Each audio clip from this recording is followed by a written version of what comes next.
Chapter 986. Alright, but you have to admit that my acting in the past was pretty good. Li Qingshan raised his index finger and sighed.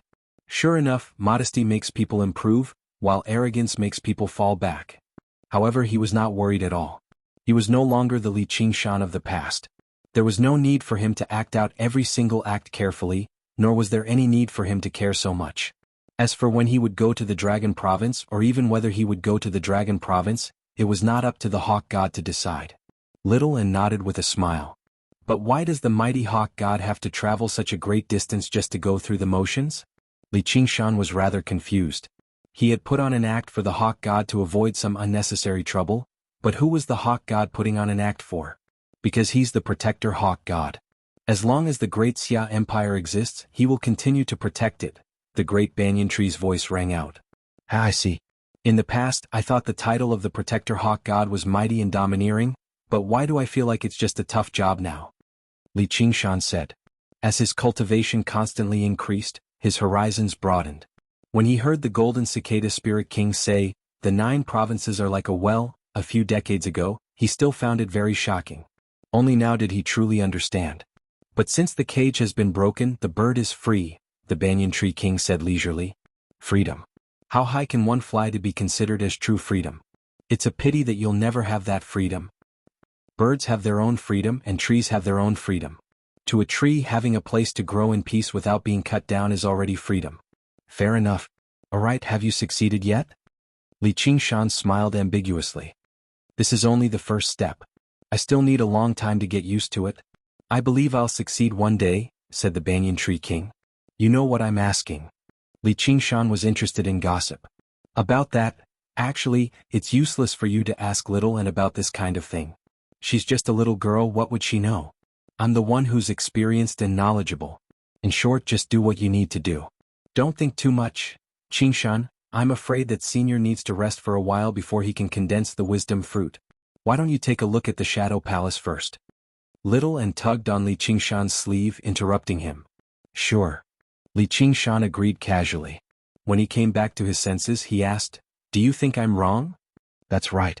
Little and nodded seriously. Go quickly, there are many things waiting for you to fix in the Shadow Palace. Damn girl, how dare you mock me? Li Qingshan suddenly missed the Little and who always looked at him with eyes full of worship. But now, there was a rich emotion in those eyes, and it could see into his heart even more than the eagle gods.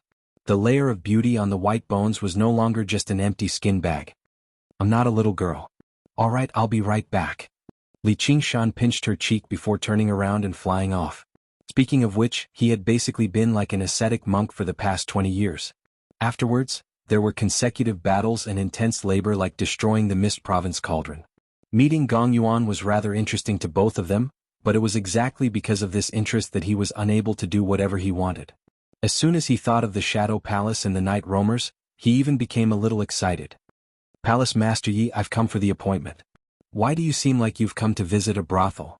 Yi Weiyang's face was covered by a black veil, only revealing a pair of eyes. She studied Li Qingshan. The impression that the battle in the demon cavern had left on her was far too deep. She struggled to connect the two images together. Then I'd like to pick a lead card. Li Qingshan laughed aloud. Hee, then come at me. With a flash, Yi Weiyang vanished into the sea of trees. Li Qingshan followed close behind. Before him, a beautiful figure moved through the jungle, struggling to grasp her aura. In the deep, complicated forest, he was unable to unfurl his wings and fly at full speed either. Every time he approached her, the distance would immediately widen. And Yi Weiyang did not advance in a straight line. Instead, she turned left and right randomly. She seemed to be flirting with him. As a result, Li Qingshan just gave up on the chase. What, you're not going to pick a lead card? Yi Weiyang smiled. A lead card that I can't even see. It's fine if I don't pick one just in case I get tricked. Li Qingshan replied with a smile. His eyes remained clear the entire time. After experiencing so many things over the past few decades, he was no longer the bumpkin who had just emerged from a small mountain village and fell in love with Gu Yenying at first sight and was stunned by her beauty. His main objective for visiting the Shadow Palace was not to satisfy his desires, but to put an end to it. Yi Weiyang suddenly stopped and parted the layers of leaves. She said, Please? A city constructed between huge trees appeared before Li Qingshan. It was hundreds or thousands of times larger than the cobweb city Xinyan had seen in the past. Thousands of Yi Mingzhu trees shone with a faint, silver luster. The shadows of the trees crisscrossed as thick mist drifted beneath the trees. It seemed both gloomy and glorious. Countless night roamers strolled through it. It was not like he had imagined it to be, a harsh training ground for assassins. Instead, it gave off a sense of art everywhere. However, the many hidden sentry posts could not escape Li Qingshan's eyes. As it seemed, the night roamers had not let down their guard just because they were in the territory of Towering City. They maintained an almost instinctive sense of caution. However, under the Shadow Queen's lead, the journey was smooth and unobstructed. They arrived at the center of the Shadow Palace and saw Yi Liusu and her sisters very soon. He knew that they were doing quite well in the Shadow Palace. After all, with their cultivations at the Second Heavenly Tribulation, they could be regarded as upper-middle echelons in any organization across the 9 provinces. Even if there were some internal strife, it would be very difficult to directly affect them. The rich and complete cultivation system that the Shadow Palace had inherited from the ancient Divine Kingdom provided them with great assistance. Over the past 2 decades, they had spent most of their time on cultivation. Yi Liusu's talent had always been the best, and she had received special treatment from Yi Weiyang, who had given her the greatest support. She had improved the most too, and she had a very good chance at succeeding as the Shadow Queen. However, the one who worked the hardest was not her or Yi Liuxing, but the one with the worst talent and the laziest, Yi Liubua. Her bearing had changed drastically as a result. She seemed like a completely different person. Li Qingshan nodded in relief. He had basically lived up to their friendship by bringing them to their current state during this journey. However, it was a pity that this was all they could do. Dong, dong, dong. The knocking on the door echoed in the dark room. Li Qingshan opened his eyes and was just about to rise from the entanglement of a pair of arms when they wrapped around him tightly. "Take me with you," Yi Liubua said. Li Qingshan kissed her forehead gently and caressed her belly. "Take good care of our child." "Will there really be one?" Yi Liubua was rather confused. "There definitely will be one this time. I promise," Li Qingshan said. With the phoenix fire as a guarantee, he had already planted that bit of life. He had no idea what kind of fruit it would bear in the future, but he was destined to never be a good father. "The banquet is about to begin." Yi Weiyang's urging voice rang out from outside the door. Li Qingshan could already sense the tremendous auras gathering in Towering City 1,000 kilometers away. Chapter 987. Basically all the demons and other human kings of the Mist Province had rushed over from all directions, gathering in Towering City to congratulate the Banyan Tree King on becoming the god of the Mist Province. The aura they naturally gave off gathered into a tremendous pressure.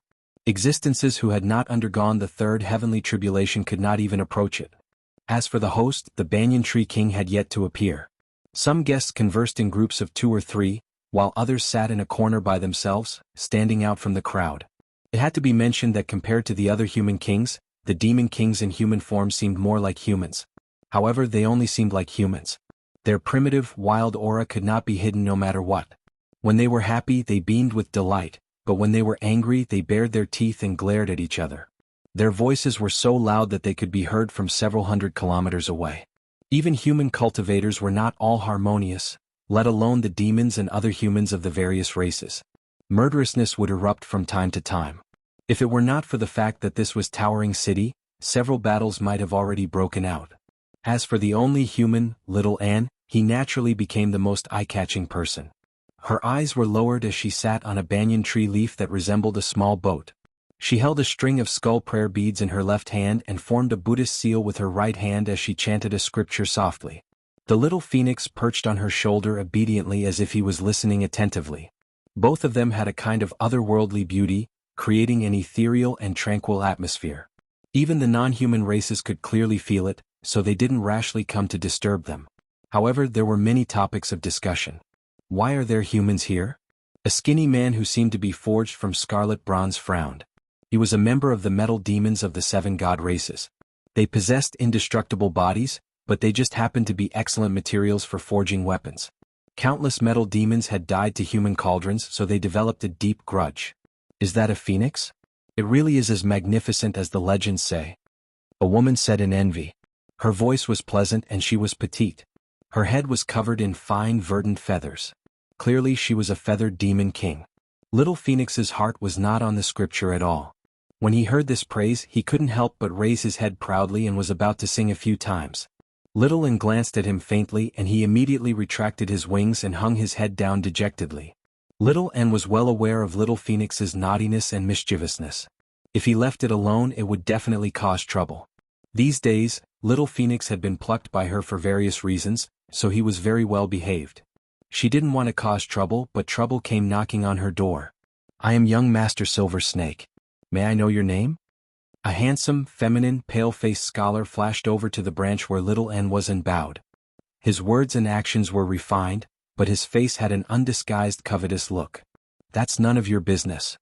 Little Phoenix raised his head, once again displaying the results of Li Qingshan's good education. The young Master Silver Snake was taken aback. He never thought that a bird that seemed like a phoenix would speak so vulgarly. He smiled. "How bold of you. You're just a mere demon commander, yet you're standing above us. That's far too rude of you. Come on down and let's have a chat." He extended his hand towards the little phoenix. He extended his arm and grabbed Xiaoan's shoulder. "Hurry up and beat him up." Little N stopped chanting and said, "Okay." Little Phoenix was overjoyed. He spread his wings and with a phoenix cry he pounced at young Master Silver Snake. Young Master Silver Snake was shocked. He didn't expect a demon commander to have such strength. His speed was even more astonishing. Before he could react, he was thrown off the tree. The demon kings were bored from waiting. Seeing this scene, they immediately cheered. However, to their surprise, although Little Phoenix was at a disadvantage in the beginning due to his lack of battle experience, being injured was nothing to him. Instead, it stimulated his passion for battle. The more he fought, the more courageous he became. After a while, young Master Silver Snake actually couldn't hold on any longer. Little Phoenix turned into a beam of light. Relying on his speed, he flew up and down, using his wings to beat young Master Silver Snake's face. As he beat, he scolded, "That's what you get for being cheap. That's what you get for being cheap." The Demon King's cheers became louder and louder. Mocking laughter rose one after another. Young Master Silver Snake flew into a rage out of humiliation. Killing intent surged in his eyes. With a flip, he turned into a 200 zhang long silver snake. He opened his huge mouth and tried to swallow Little Phoenix. Little Phoenix let out a phoenix cry. His body suddenly expanded in the wind, and his wingspan reached 300 zhang. Although he was much smaller than the silver snake, he emitted an overwhelming light. With a gentle flap of his wings, he arrived above the silver snake. His phoenix claws easily pierced through the silver scales and grabbed onto the snake's spine. Then he flew into the sky. The silver snake writhed violently, but it couldn't break free. Blood rained down like rain. It felt an instinctive fear, and it couldn't even use 30% of its strength.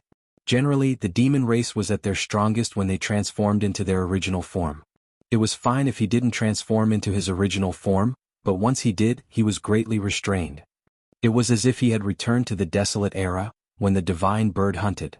Even if there was a big realm difference, he could still dominate it. Little Phoenix's elegant phoenix eyes stared coldly at the silver snake under his claws.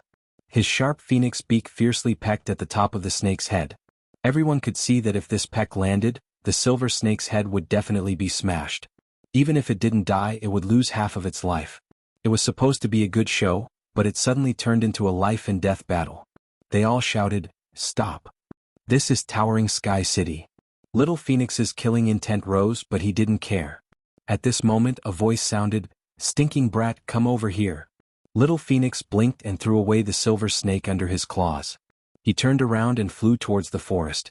His figure shrank rapidly and turned into a little child again. He threw himself into Li Qingshan's arms and complained, "Big Daddy, where did you go to play? You didn't even bring me along."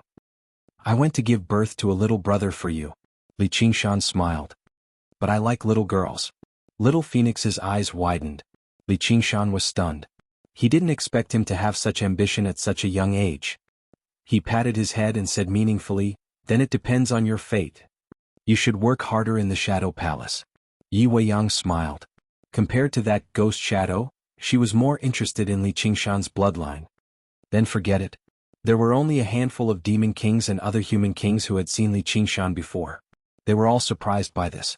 The divine bird phoenix actually had a human father. Just what was going on?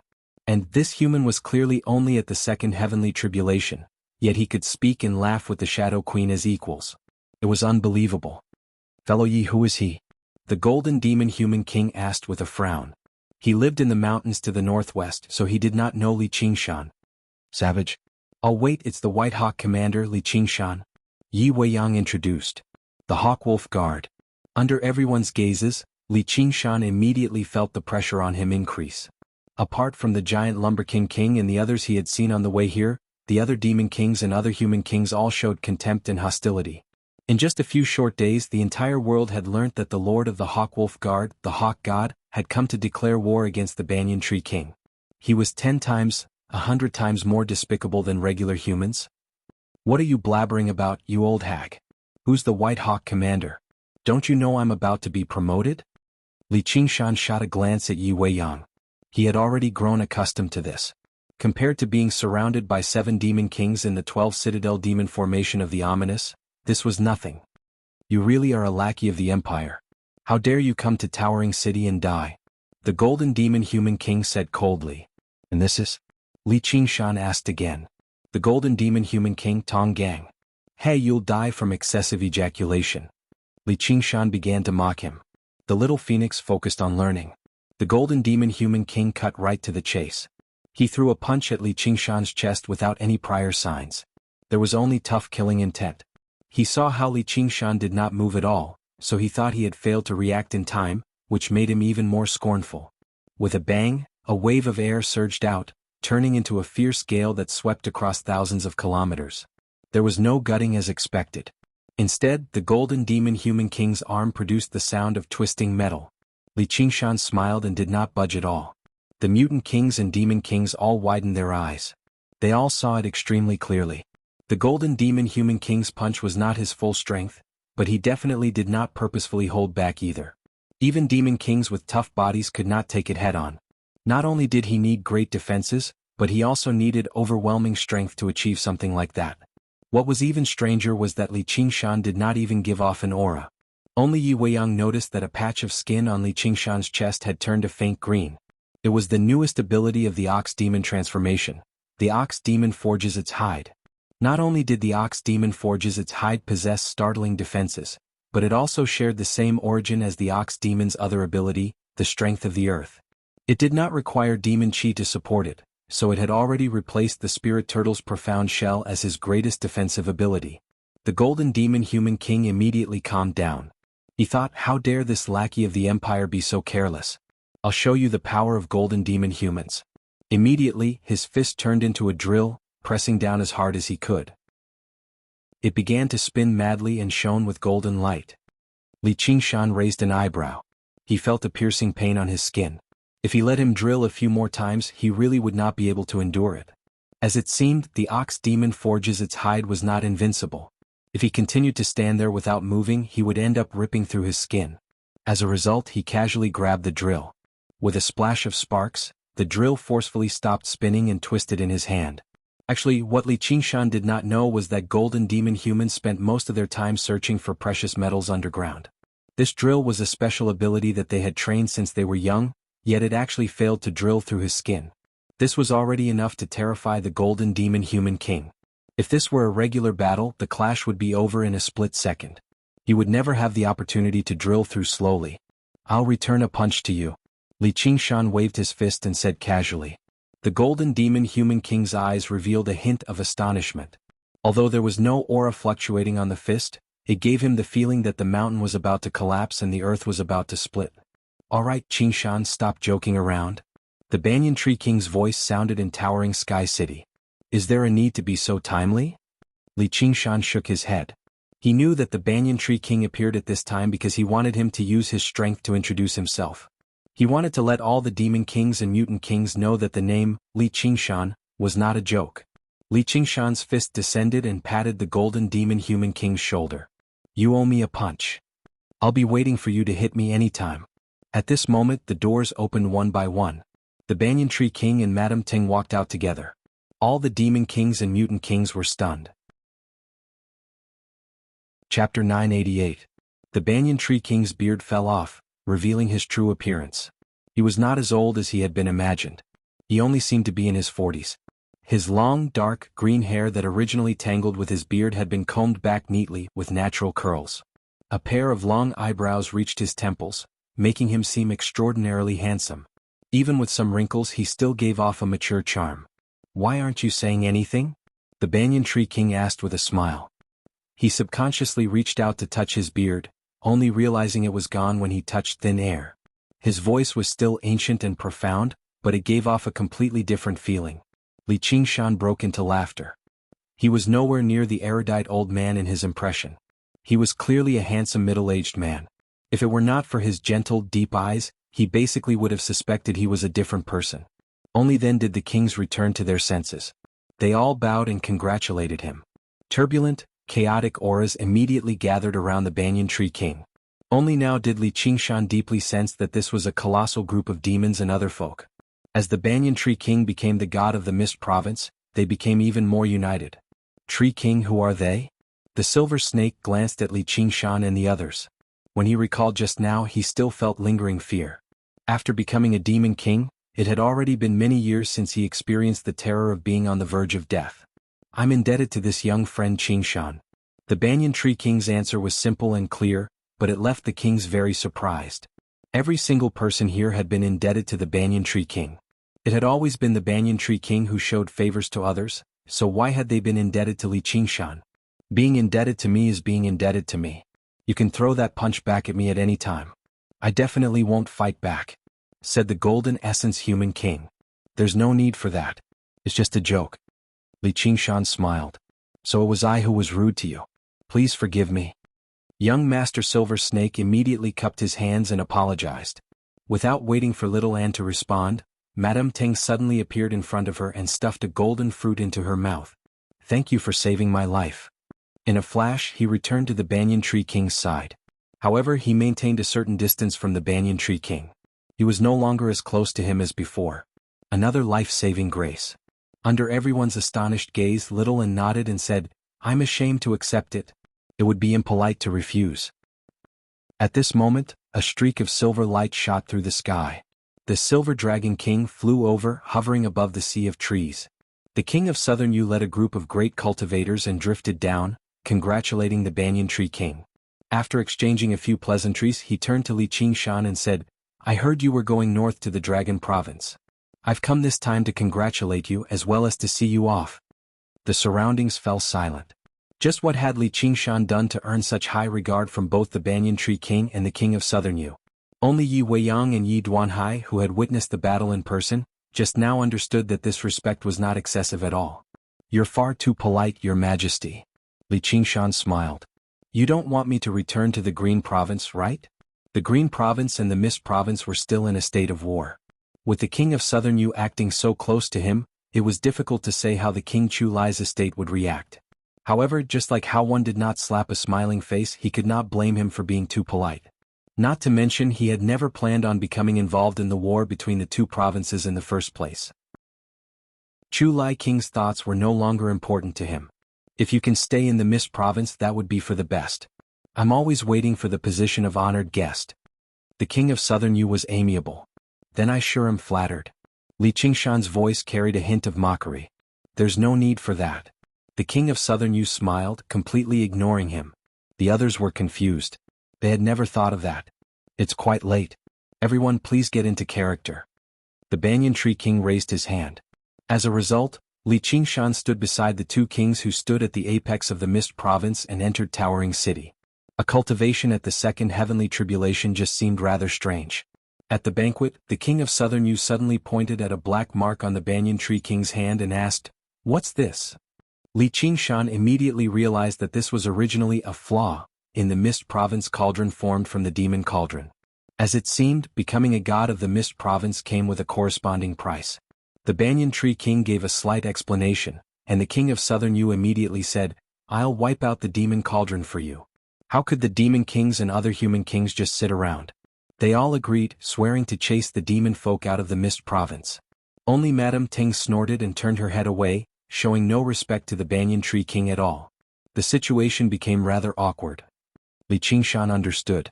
This banquet was not just a celebration. Instead, it was for the sake of unifying their thoughts and strength so that they could completely suppress the demon plague. He raised the cup in his hand. May the two of you sweep away the demons and return peace to the Mist Province. The greatest banquet in the history of the Mist Province only lasted for half a day before the king of Southern Yu bid farewell and left. The demon kings and other human kings all rushed off to various places, and Towering City fell silent once more. Under the setting sun, a smear of red light flickered between the canopy and the sea of trees. Li Qingshan stood up and was about to bid farewell. Looks like we still have a very long way to go, the Banyan Tree King said as he handed a fruit of wisdom that flickered with rainbow light to Li Qingshan. It seems different from the one last time. This fruit has fused with the fragments I eliminated from the Mist Province cauldron. It has some other effects, said the Banyan Tree King. I wonder if it'll taste good. The little phoenix gazed at the fruit of wisdom greedily. You have an innate legacy, so you don't need my little cleverness. The Banyan Tree King patted his head. Li Qingshan accepted it carefully. A fruit of wisdom like that was enough to change the fate of a cultivator. He looked at Little An beside him. Do you want to eat it? I heard you can only eat a single fruit of wisdom in your lifetime. I'd like to wait until you become a god of the 9 provinces before condensing one for me, senior. All right. If that day really does come, I'll definitely offer it up. The Banyan Tree King laughed aloud. If I have the opportunity, I'll definitely retrieve the other 9 cauldrons for you. Li Qingshan clasped his hands. Just let nature take its course. There's no need to force it. The Banyan Tree King nodded. Originally, this was something that even the 10 demon kings and lords of a province could not achieve, but the Banyan Tree King believed that as long as Li Qingshan continued to grow naturally, there would be a day when he could obtain the other 9 cauldrons with ease, even if it was the Dragon Province cauldron. When he first met Li Qingshan, he never thought it would be such a great fortuitous encounter. There's something else. You know Ru Xan as well, so please help me look after her, said Li Qingshan. You're a step too late. She's already left the territory of the Mist Province yesterday, returning to the Green Province, said the Banyan Tree King. What? Li Qingshan was surprised. He had not specially gone to bid farewell to Ru Xan because he wanted her to cultivate in peace in the south. He never thought she would beat him to it. I just happened to have something on my mind. My wife wants to visit the Green Province with you, so please take care of her. The Banyan Tree King raised his hand with a smile and pointed at Madame Teng beside him. Chapter 989. If I can't even see this, then I would have wasted the past 5,000 years. The Banyan Tree King smiled. So what if I can see it? Do you think I can't live without you? Madame Teng sneered. This is my fault. You should have gone out a long time ago. You would have realized that the world is so vast and not what you have seen in the past 5,000 years. I just happen to be the first tree you have met. It's not just a coincidence, it's fate. Fate? I am confident that few people in the 9 prefectures can compare to me in the Tao of divination, but I feel that fate is unpredictable and uncontrollable. It's fate. Madame Teng said stubbornly, it's fate that you want to kill me and it's fate that I want to leave. There's no need for you to take care of me. I will walk my own path. As she spoke, Towering Sky City shook and a loud rumbling sound came from below. The sun vines that coiled around the great banyan tree began to curl up and finally turned into a curved golden light that entered Madame Teng's body. The sunflower on her head suddenly shone brightly like the blazing sun before slowly shrinking and disappearing. It wasn't that plants couldn't move, but it was more suitable to cultivate if they stayed in one place. After the sun vines became a spirit monster, they didn't have to be parasitized to survive. They just had to pay a price. After completing the transformation, Madame Teng said hatefully, "Go be the god of the 9 prefectures, damn old man." With that, she turned into a golden light and shot towards the north. The Banyan Tree King gazed into the distance until Madame Teng completely disappeared in the horizon. Just now he closed his eyes gently. Li Qingshan opened his mouth, but he didn't know what to say. He patted the Banyan Tree King's shoulder. Thinking about it, it was already rare that he didn't take revenge against such a resolute betrayal, let alone forgive. The Banyan Tree King's image had been changed for nothing. Please take care of me. The Banyan Tree King turned his head and sighed. Don't worry. Li Qingshan felt as if the positions of the Banyan Tree King and Madame Teng had been reversed. Moreover, Madame Teng's strength could be said to be the strongest among the demon kings. She didn't need anyone to take care of her. It's getting late. You should set off. Li Qingshan said, let's go back.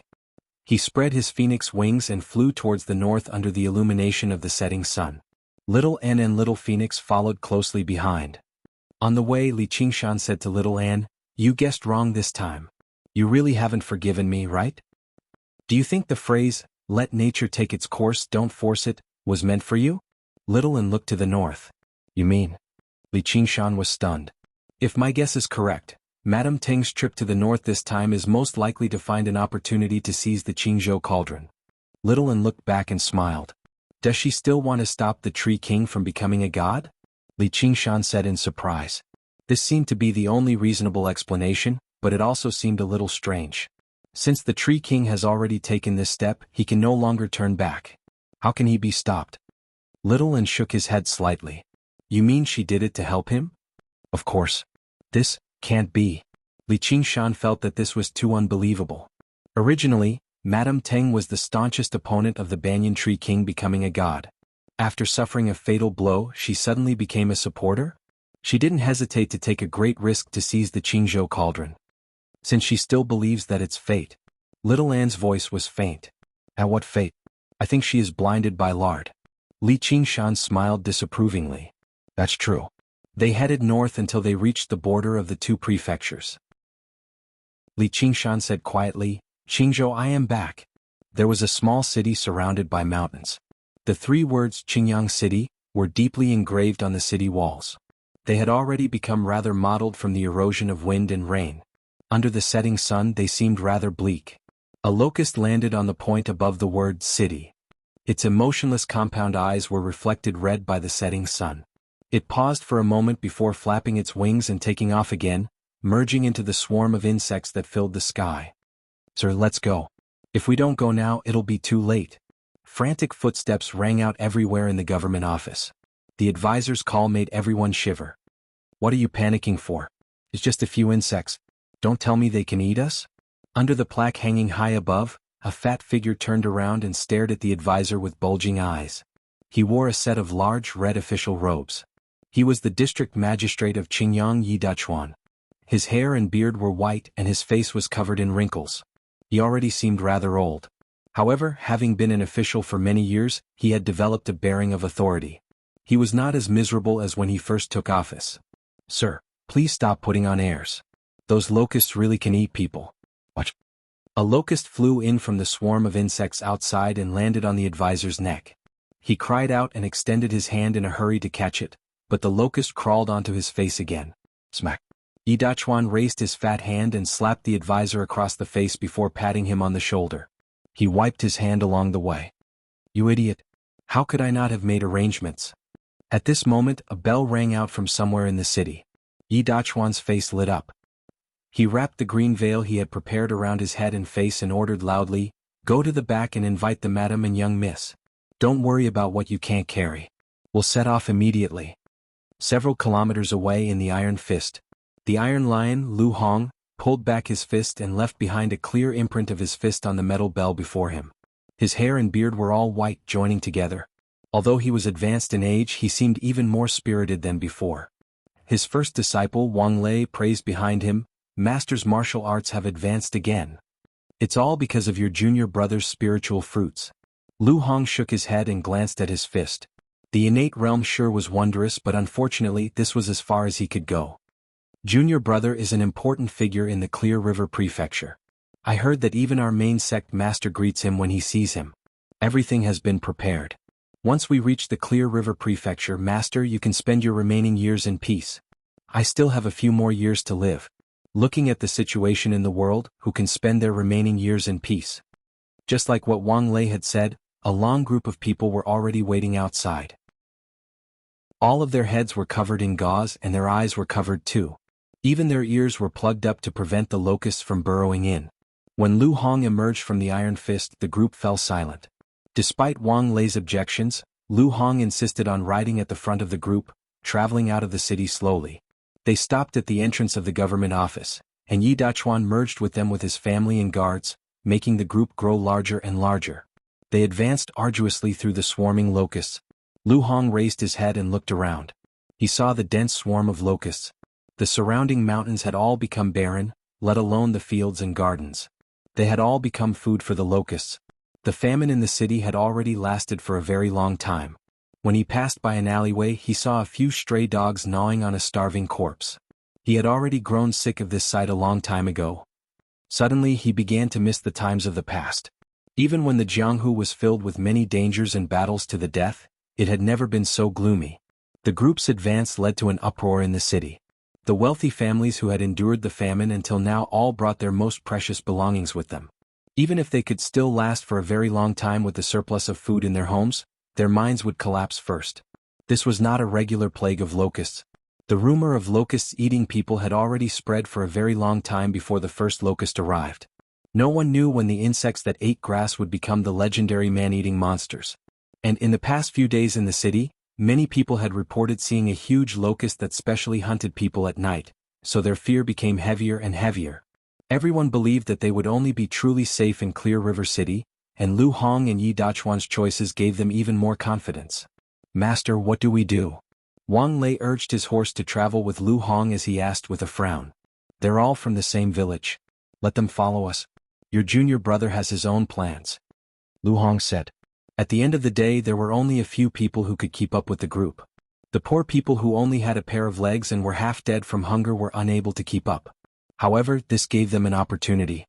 They could rely on the food that the fleeing wealthy families had left behind to last a little longer. The group passed through the city gates in a grandiose manner, setting off towards the distant Clear River City. Lu Hong suddenly felt threatened. He looked back at the sky but he was unable to see anything. "Master, what's wrong?" "Nothing. Let's hurry to Sichuan village." Unbeknownst to Lu Hong, a locust was currently watching him from within the swarm of locusts. This locust seemed no different from regular locusts, but it did not go around eating like its own kind. Instead, it hovered in the air quietly, overlooking the entire Qingyang city. Faint demon chi revolved around it. Actually, Qingyang city was located in a remote location, and it was located on the outskirts of the boundless mountains, so it had not become the soaring locust king's target. The locust plague had only reached here very late. Within the locust plague of Qingyang city, there was only a single weak clone that guided and controlled the entire swarm of locusts. Its objective was to plant enough eggs and provide a source of soldiers for the entire plague of locusts. At the same time, it would create a great famine and wipe out the source of soldiers of the humans. In terms of strength, this clone was not even the opponent of the innate master Lu Hong. It would probably struggle to deal with the master of the Iron Fist, Wang Lei. Myriad clones was an extremely terrifying innate ability, but there were many prerequisites for it. Moreover, with a tremendous advantage in numbers, it was very difficult to guarantee the quality. If it were like Li Qingshan's Water Mirror's image, where every clone possessed 30% of the original's battle prowess, the soaring Locust King would have been invincible a long time ago. Why would it still need to hide its original body? After the group had traveled far away from the city, the locust wrapped in faint demon chi suddenly swelled up. It was the size of a calf, and it swooped down with a flap of its wings. Below, a group of people were currently breaking down the door in an attempt to barge into the granary left behind by a wealthy family. A wave of madness swept over them and they all turned around. They cried out in fright, "Giant locust!" The giant locust swept through the crowd in an arc before rushing back into the sky. It carried a skinny human in its 6 legs as its cries reached the sky. With a bite from its sharp mouth, the cries immediately vanished, turning into slurping and chewing sounds. Even the bones were chewed and swallowed. By the time it had swallowed everything, the giant locust had grown even larger. Chapter 990. The group traversed through the mountains, but they did not see any greenery along the way. The sound of locusts flapping their wings was omnipresent. Coupled with the fear of the unknown ahead, it made them restless and uneasy. Arguments would erupt from time to time, or even swords would be thrown at one another. Lu Hong could not walk at the front anymore. He rode his horse to the front and back of the group, using his dignity as an innate master to intimidate everyone. They arrived before a narrow valley. Lu Hong suddenly stopped his horse and waved his hand for the group to stop. He said loudly, "Friend, where are you from up ahead? Don't sneak around. Come out and meet me." Using his innate true chi, his voice reverberated through the valley. "Haha, and I was wondering who it was. So it's the Iron Lion. Do you still recognize me?" A large man climbed up a huge rock and gazed at the group below. His face was sallow like he was ill, but his eyes shone brightly. He held a large bow in his hand.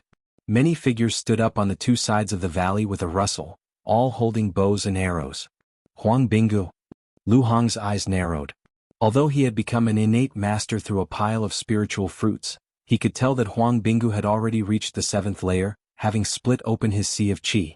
He had surpassed the cultivation of the masters of the Jianghu and become a true qi practitioner. He clasped his hands. Manor Lord Huang, it really has been a while. I heard you've been traveling around, but I wonder when you've returned to the mountains and started doing business like this. I've made a fool of myself in front of Schoolmaster Lu. Demons run amok right now and the mountains are no longer a paradise. All I can do is go to the Clear River Prefecture to make a living, but I don't have enough food. There's nothing I can do. Huang Bingu sighed. The locust plague mainly spread through populated areas. It would not reach the depths of the mountains or forests. The Drawn Rains village relied on hunting for a living. They did not rely on farming to survive, so they were relatively free in the beginning. However, in recent years, the demons lurking in the depths of the boundless mountains gradually expanded their range of activity. A few months ago, demonic beasts began intruding into the village. The tall wooden walls might have been able to stop soldiers, but they were unable to stop the demonic beasts that moved like the wind. In just a few days, people would lose their lives. The demonic beast basically treated the Drawn Rains village as a sheep pen, able to come and catch a few people and eat them at any time. Drawn Rains village had no choice but to invite Huang Bingu back. They had spent a great deal of effort to kill the demon beast, but nearly 100 people from Drawn Rains village had died. However, if it was a demon that had come, it was uncertain who had died. Huang Bingu had no choice but to move the entire village, but the Drawn Rains village did not have that much food in reserve, which was why this happened.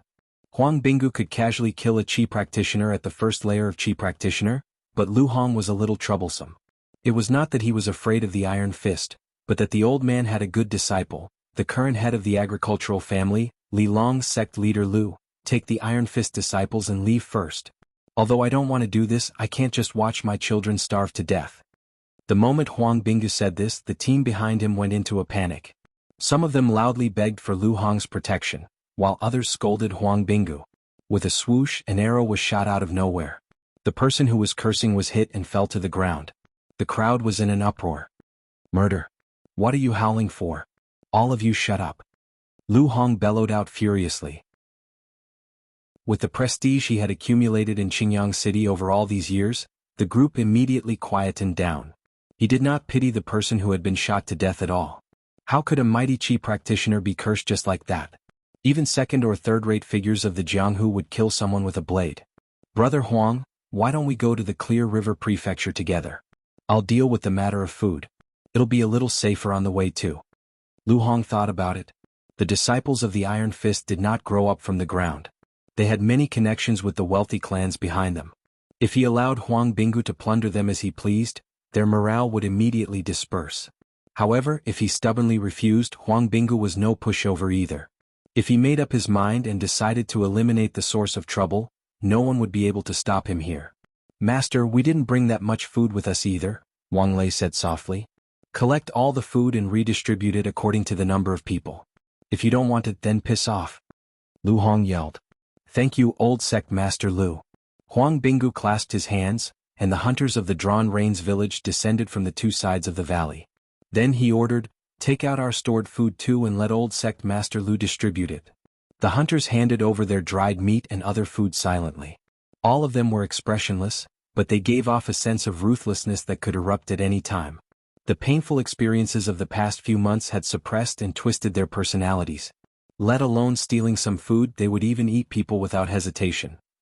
Even the disciples of the Iron Fist who collected the food were cautious when they approached them, let alone the others. None of them were bold enough to break away from the group, handing over their stored food obediently. The group set off once again, passing through a few more mountains before finally arriving at a mountain pass. Vast plains appeared before them, but not a single stalk of rice was to be seen. There was only endless barren land. Perhaps because it was too barren, there were not many locusts flying about. The group advanced silently. The villages and towns along the way were all abandoned. There was no sign of human activity at all. Lu Hong took the lead. The group traveled day and night, hurrying towards the town of Sichuan. We'll rest for a while. Lu Hong ordered. It was noon right now and the sun was blazing like fire. Everyone was drenched in sweat, utterly exhausted. They used this opportunity to rest. The town of Sichuan is already close. Once we get there, we'll be able to follow the river and reach the prefectural city of Clear River. There's no need to walk anymore. Wang Lei boosted their morale loudly. Looks like old sect master Lu has already prepared a boat. I wonder if it'll be enough? Huang Binggu probed. Even the largest boat could not fit so many people. It's all my disciples' arrangements. I don't know if it'll be enough. I'll probably have to squeeze. Lu Hong weighed his words. As long as there's a boat, squeezing is fine. Huang Binggu smiled. It was not like he would be the one being squeezed out. Right when he wanted to ask a few more questions, his expression suddenly changed. He picked up the great bow on his back, picked up an arrow and knocked it on the string. He looked around. What's wrong? Lu Hong asked. There's demon chi. Huang Binggu glanced around. Suddenly, he saw a green figure emerge from the earth from the corner of his eye, shooting into the body of a burly man. The burly man let out a miserable shriek, rolling around on the ground. He immediately bled to death from his facial orifices. Huang Binggu's fingers loosened, and the arrow shot through the air, entering the corpse of the burly man and exploding violently. Within the rain of flesh and blood, the green figure shot up again. Blood blossomed from the head of an Iron Fist disciple, and a hole appeared. He collapsed before he could even let out a shriek. A chi demon. Only now did Huang Binggu see the green figure's true appearance. It was a locust larva. It was emerald green and only the size of a pinky. It could not fly, so it was commonly known as a chi bug. However, the demon chi gathered by this chi bug was extremely startling, reaching the level of demons. Who knew how many people it had eaten? He thought, this place is so barren that even ordinary locusts can't survive here. How can there be a chi demon here? It doesn't seem like a chance encounter, but more like it's here to kill us. Before Lu Hong could even see the appearance of the chi demon clearly, miserable shrieks rang out from the crowd. In the end, almost everyone was letting out horrifying screams, as if their minds were being controlled by an invisible monster. Even he felt a little flustered, and only after touching the talismans in his bosom did he manage to calm himself down. He asked Huang Binggu beside him, "Brother Huang, what do we do?" Huang Binggu leaped over, his body reaching the highest point. His pupils narrowed into two as he stared at the location of the demon chi. Over a dozen arrows rained down like a torrential rain, turning into balls of exploding flames and blasting a corpse into smithereens. Lu Hong asked, "How is it? Did you kill it?" It burrowed back into the earth. Perhaps it was injured, perhaps it wasn't. Huang Binggu shook his head, his expression abnormally solemn. That chi demon seemed to have seen through his thoughts, burrowing back into the earth at the first moment instead of shooting at the next victim. Otherwise, there really would have been a chance to kill it. Furthermore, it maintained such a tiny body size as if it was specifically targeting him. Then what do we do? There's nothing we can do, Huang Binggu said. No matter how good his archery was, it was impossible for him to pierce through the earth and hit that chi demon. Lu Hong's expression changed. A demonic beast hiding in the earth, ready to pounce at any moment, was practically a nightmare. Looks like we don't have to worry about not having enough boats. Huang Binggu made a joke, but even he himself could not laugh. In terms of strength, that chi demon was at most equivalent to a human at the 4th or 5th layer of chi practitioner. It could only be considered a demonic beast, not a demon. However, he did not have the slightest confidence that he could defeat it, because behind this chi demon was a great demon king that had wreaked havoc in the entire Green Province. Amidst its madness, there was also a deep sense of cunning and prudence. Be it in terms of combat skills or experience, it was not something an ordinary demonic beast could compare to. At most, he could serve as a deterrent, allowing the chi demon to feast on the regular people in the distance. Let's go. Lu Hong made up his mind as well, passing down the order. Before he had even finished speaking, another howl rang out. A person at the very end of the group collapsed on the ground. Green bulges protruded from beneath his skin, but it did not directly kill him. It was as if it was purposefully increasing his pain. The howl was extremely tragic, enough to make people's scalps tingle. The crowd immediately surged forward like a ruckus. Twisted cries filled the air, filled with fear and regret. They regretted leaving Qingyang City in such a hurry, but they had no idea that Qingyang City had already become a slaughterhouse for locusts, right now, rapidly transforming into demonic beasts. Huang Binggu's bow was knocked as well, but after some thought, he lowered his bow again. He gathered the hunters of the Drawn Rains village and sped up towards the lower river village. He could continue to stop the chi demon from eating, but he would definitely be unable to endure it first. As a result, he was better off letting the chi demon eat a little longer, which would buy him some time. However, he also understood that this was just quenching his thirst with poison, as the Qi demon's strength would increase with every person it ate. If it completely turned into an adult insect, even he would be in danger of being eaten. Old brother Lu, I hope that school leader Li has arranged for reinforcements at the ferry crossing, or we're all going to lose our lives to the mouths of the insects. It's just death. Lu Hong's face darkened with rage. Sect Master Lu, Manor Lord Huang, save me. Lu Hong looked back and saw a group of people fighting over Yi Dachuan's carriage. As a result, he turned his horse around and smashed ahead with a punch. All of you piss off. As they fled, the group split into two. Those without horses and who did not practice martial arts were left behind, becoming food for the Qi demon. Their howls gradually faded away, completely swallowed up by the sandstorm. They traveled like this until dusk. Even the fine horse Lu Hong sat on began foaming at the mouth. Even though the disciples of the Iron Fist sect and the hunters of the Drawn Reins village were skilled in martial arts, they were utterly exhausted. They could not help but stop to rest and eat something. Thank you, old hero Lu. Once we reach Clear River City, I'll definitely reward you handsomely. If I had known this earlier, I wouldn't have left Qingyang City. No, I shouldn't have returned to Qingyang City. When Jiaping City was destroyed back then, I should have obediently retired to the prefectural city. Only then did Yi Dachuan get off the carriage in time to thank him. His chubby face was pale, completely drained of blood. In the past, when Jiaping City was destroyed by the rock demon, he had nowhere to go as the district magistrate, and he was deeply afraid of the strength of the demons. As a result, he got his sister to whisper to the prefectural magistrate of Clear River, Lu Changqing, and he was transferred back to Qingyang City as the district magistrate. He never thought he would still be unable to escape in the end. There's no need to be so polite, sir. Lu Hong nodded slightly. Wang Lei patted his chest. As long as I still have a breath left, I'll definitely make it to Clear River City safely, sir. Yi Dachuan's sister was the beloved concubine of the prefectural magistrate of Clear River, Lu Changqing. Although she was old and frail now, she had given birth to a son and a daughter for Lu Changqing, so her status had instead become even more stable. Yi Dachuan had mentioned this matter for many years. Wang Lei could not forget it even if he wanted to. He knew his relationship with Li Long was not exactly harmonious, so it was good to have an additional path. Thank you, Sect Master Wang. Yi Dachuan thanked WNG Lei again, but he didn't really trust WNG Lei's guarantee. Sect Master WNG already had a hard time protecting himself when the leprechaun attacked, let alone protecting Yi Dachuan. Yi Dachuan suddenly thought of someone. Sigh, if Qingshan was here, he wouldn't be in such a difficult situation. Sir Yi, you're overthinking it. Do you still treat him as your constable? Huang Bingu smiled.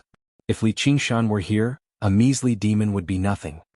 I heard from Li Long that he's the White Hawk commander of the South Sea Commandery of the Mist Province right now. He occupies a place called Savage Mountain, and he's known as the King of Savages. Even the King of Southern Yu shows some respect when he sees him, said Lu Hong. Really? Huang Bingu was filled with disbelief. Only after embarking on the path of cultivation did he truly understand just how lofty in existence the lord of a province was. I found that rather hard to believe, but that disciple of mine would never lie. I've even punched him several dozen times in the past. Time sure passes quickly. Yi Dachuan sighed. Are you talking about Li Qingshan? A shrill voice drifted over with the wind. Who else could it be? Yi Dachuan said, only to see Huang Bingu's expression change drastically. Lu Hong also raised his fist, gazing at the barren slope nearby cautiously. By now, the sun had already sunk below the horizon. Only the west was dyed red and a few cold stars lit up in the sky. On the barren slope, a withered tree extended its branches like a huge, withered hand, as if it wanted to grab a star. A tiny caterpillar lay on the branch of the withered tree. The shrill voice originated from its mouth. We've actually only noticed it when we're so close. The situation doesn't look good. Huang Bingu sharply noticed that a smear of grayish yellow had appeared on the caterpillar. It was rapidly transforming into an adult. Once it completely transformed, it would be the end of everyone. Chapter 991. A great demon king that had wreaked havoc in the Green Province and eaten countless people was actually connected to Li Qingshan. Lu Hong and Huang Bingu glanced at one another. They were both in disbelief. We've all been old friends of Qingshan for several decades. You should be thanking him for sparing our lives. Yi Dachuan said loudly. Of course. A friend of a friend is a friend. If you had told me earlier, why would I want to eat you? The monster Yao flapped its wings and flew off the branch, disappearing into the desolate slope. Fantastic. Yidachuan sat on the ground while the others all let out sighs of relief. Their faces were filled with joy from escaping death. Brother Huang, what do you think? Lu Hong frowned. He felt like the monster Yao had left far too easily. That's hard to say. We're done resting, so let's hurry up. Huang Bingu did not want to entrust the lives of the entire village to the loyalty of a demon. I think so too. Lu Hong nodded before giving the order to set off. Sect Master Lu, since the demons have already retreated, why are you in such a hurry? Even the horses can't take it if you keep going like this.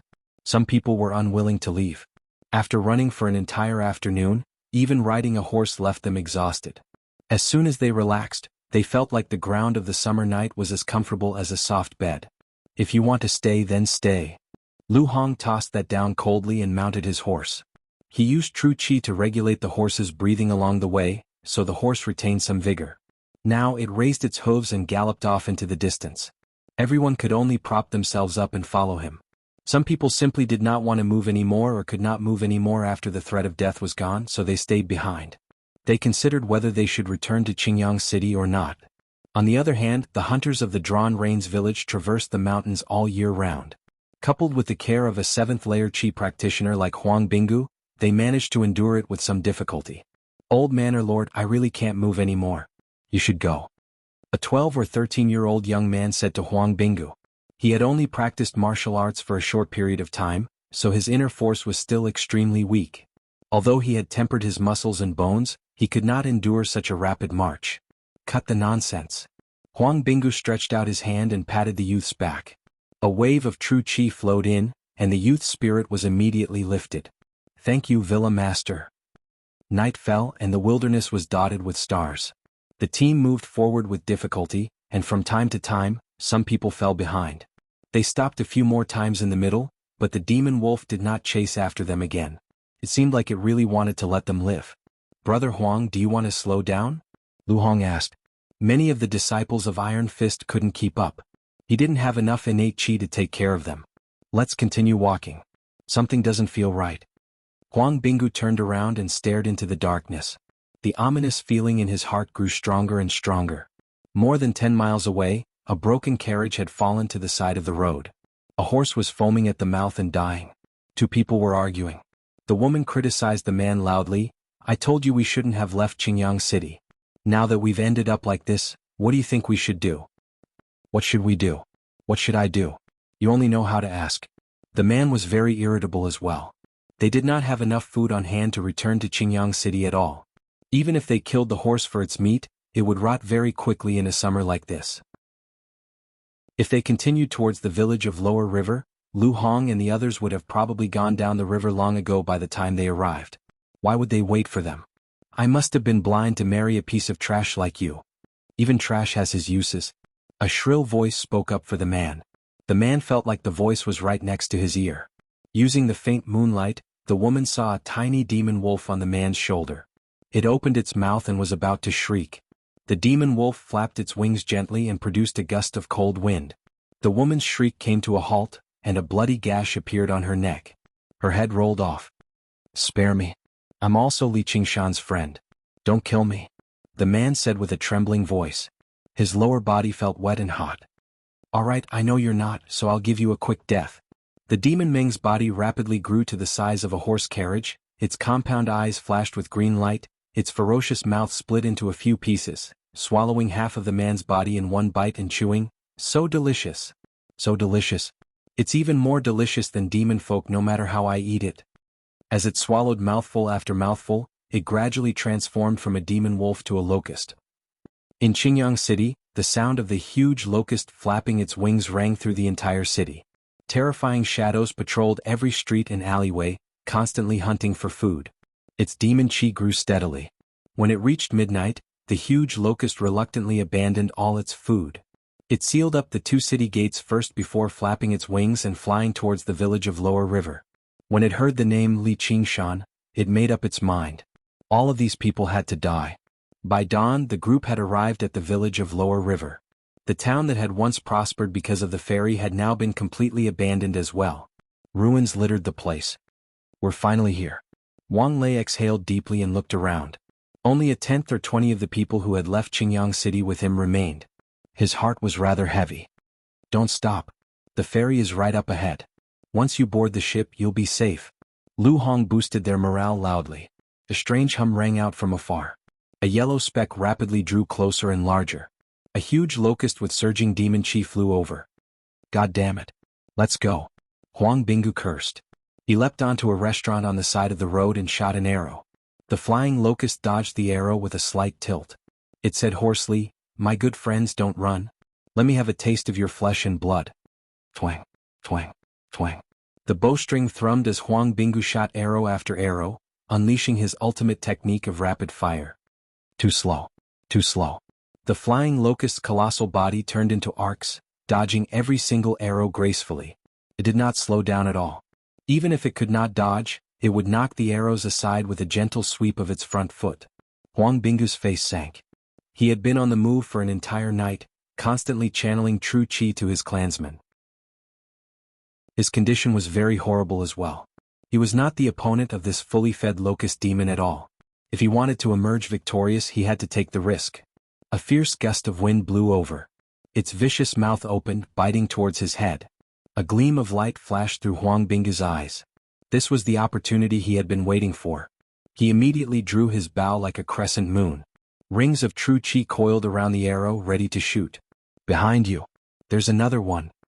Lu Hong's voice twisted as he warned loudly. All of Huang Binggu's hair stood on end. Demon qi assaulted him from behind, but it was already too late for him to dodge. He felt a stabbing pain from his back, and a flying locust the size of a thumb pierced through his chest. There were still a few smears of emerald green on its body. It was the monster that had pursued them. There are actually two of them. My life is over. However, the giant flying locust in front of him did not bite him.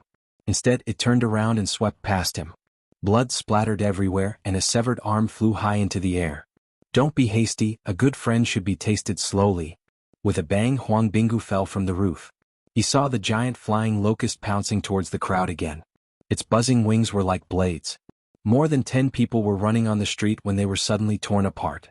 Among them were hunters from the Drawn Reins village, as well as disciples of Iron Fist.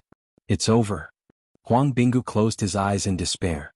Against such an enemy, even if there was only one, it would be extremely difficult to win, let alone two. The flying locust pounced over, and Lu Hong knew that there was no way to escape. He pushed Wang Lei, who was beside him, away and straightened his body. He slapped a Vajra strength talisman on his body, and waves of golden light surged from his body, transforming into the illusion of a Vajra. With a sudden roar, he punched out with both his fists, using the move Iron Horse, splitting the mane towards the flying locust. With a loud bang, the small flying locust that the monster had transformed into, like a hidden weapon, fiercely smashed into Lu Hong's chest. The illusion of a Vajra immediately caved in, and the golden light flickered and dimmed. Lu Hong's feet left the ground and he flew backwards. Meanwhile, the giant flying locust used its front legs to easily pierce through Lu Hong's shoulder, crippling all of his ability to resist. The two flying locusts, one big and one small, cooperated flawlessly. It could no longer be described with the word tacit understanding. Under the control of a great demon king, even if one's strength was above theirs, they might not necessarily be able to win. Just like how it dealt with Huang Binggu, the flying locust did not immediately kill Lu Hong. The small flying locust continued to slaughter the fleeing mortals, while the giant flying locust flapped its wings and flew high into the sky, its compound eyes searching everywhere. Where's the other good friend? Yi Dachuan drove the carriage down to the ferry, and from time to time he would look back. When he saw the fate of Huang Binggu and Lu Hong, he was so scared that his soul left his body. He desperately waved his whip. Go. Go. Found him. The flying locust flapped its wings, creating a gust of wind. It suddenly appeared beside Yi Dachuan and moved alongside the carriage. Its compound eyes stared at him and said, "Good friend, I still haven't thanked you properly." No need. Yi Dachuan stammered. That's not up to you. The flying locust laughed sinisterly.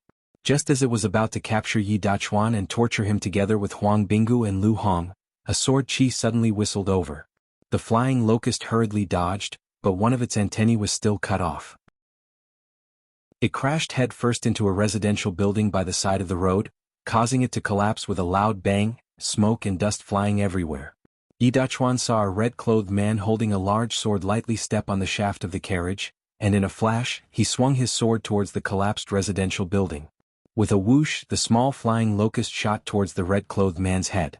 The red-clothed man lowered his sword and slashed to the side, forcing the small flying locust to retreat. With a loud bang, the broken bricks and tiles flew everywhere. The giant flying locust suddenly pounced out, its sharp mouth biting towards the red-clothed man. The man struck out with his palm. He wore a fiery red glove on the hand that did not hold the sword, and with a flash of red runes, it immediately transformed into a giant burning palm of flames, slapping the flying locust away. Scarlet Eagle Guard. 10th Layer Chi Practitioner. Huang Binggu was overjoyed. He leapt up from the ground, picked up his severed arm and held it in his mouth. Holding a long arrow that flickered with spiritual light, he charged forward. The Scarlet Eagle Guard had already reached the peak of Chi practitioners. He had opened all the meridians in his body, and with a palm and a sword, he was able to suppress the two flying locusts, one large and one small. With Huang Binggu watching from the side, the flying locust was pushed back again and again, finally fleeing in two different directions. Kiki, another good friend, come and kill me. The Scarlet Eagle Guard wanted to pursue, but when he saw the corpses all over the ground he stopped. No matter which side he chose to pursue, he might be able to succeed in the end, but everyone here would have to die with him. Thank you, fellow Taoist, for saving me, Huang Binggu said. Wang Lei also came forward to express his thanks while supporting Lu Hong.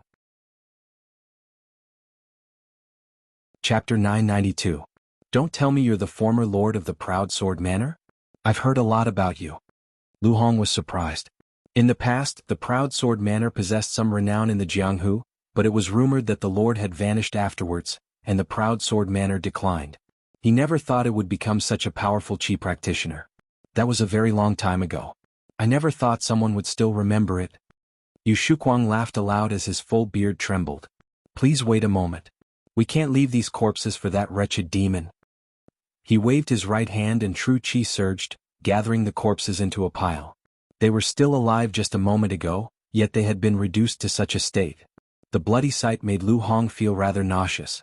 A ball of fire flew out from Yu Shuquang's hand and landed on the pile of corpses. They were reduced to ashes in the blink of an eye. Wang Lei suddenly burst into tears. As it turned out, he had brought his entire family with him when he came to the Clear River Prefecture. Originally, he had taken care of his family, and they had managed to make it here after so much difficulty. In the end, they all died to the attacks of the locusts. If Lu Hong had not pushed him away, he would have been a dead man too. Lu Hong let out a long sigh. He could not help but tear up too. Yu Shuquang had already grown accustomed to this. Ever since the locust plague, who knew how many people had died to the insects? It was already quite rare for their corpses to be left behind for cremation. This place has already been reduced to a wasteland since a year ago. Even regular locusts are rare, yet 2 locust demons have actually appeared. How strange. The wretched demon seems to recognize Li Qingshan. Huang Binggu hesitated before describing how he had conversed with the Gu demon. Li Qingshan. Yu Shuquang was taken aback. His path of cultivation had a lot to do with Li Qingshan. He said seriously, I know a thing or two about this. The Soaring Locust King was originally suppressed in the Demon Suppression Hall of the Chan Monastery of Devanaga. Afterwards, it bewitched an eminent monk and escaped somehow. I've never heard that it's connected to Li Qingshan. Based on the current situation, I'm afraid it's not gratitude but enmity. This is troublesome.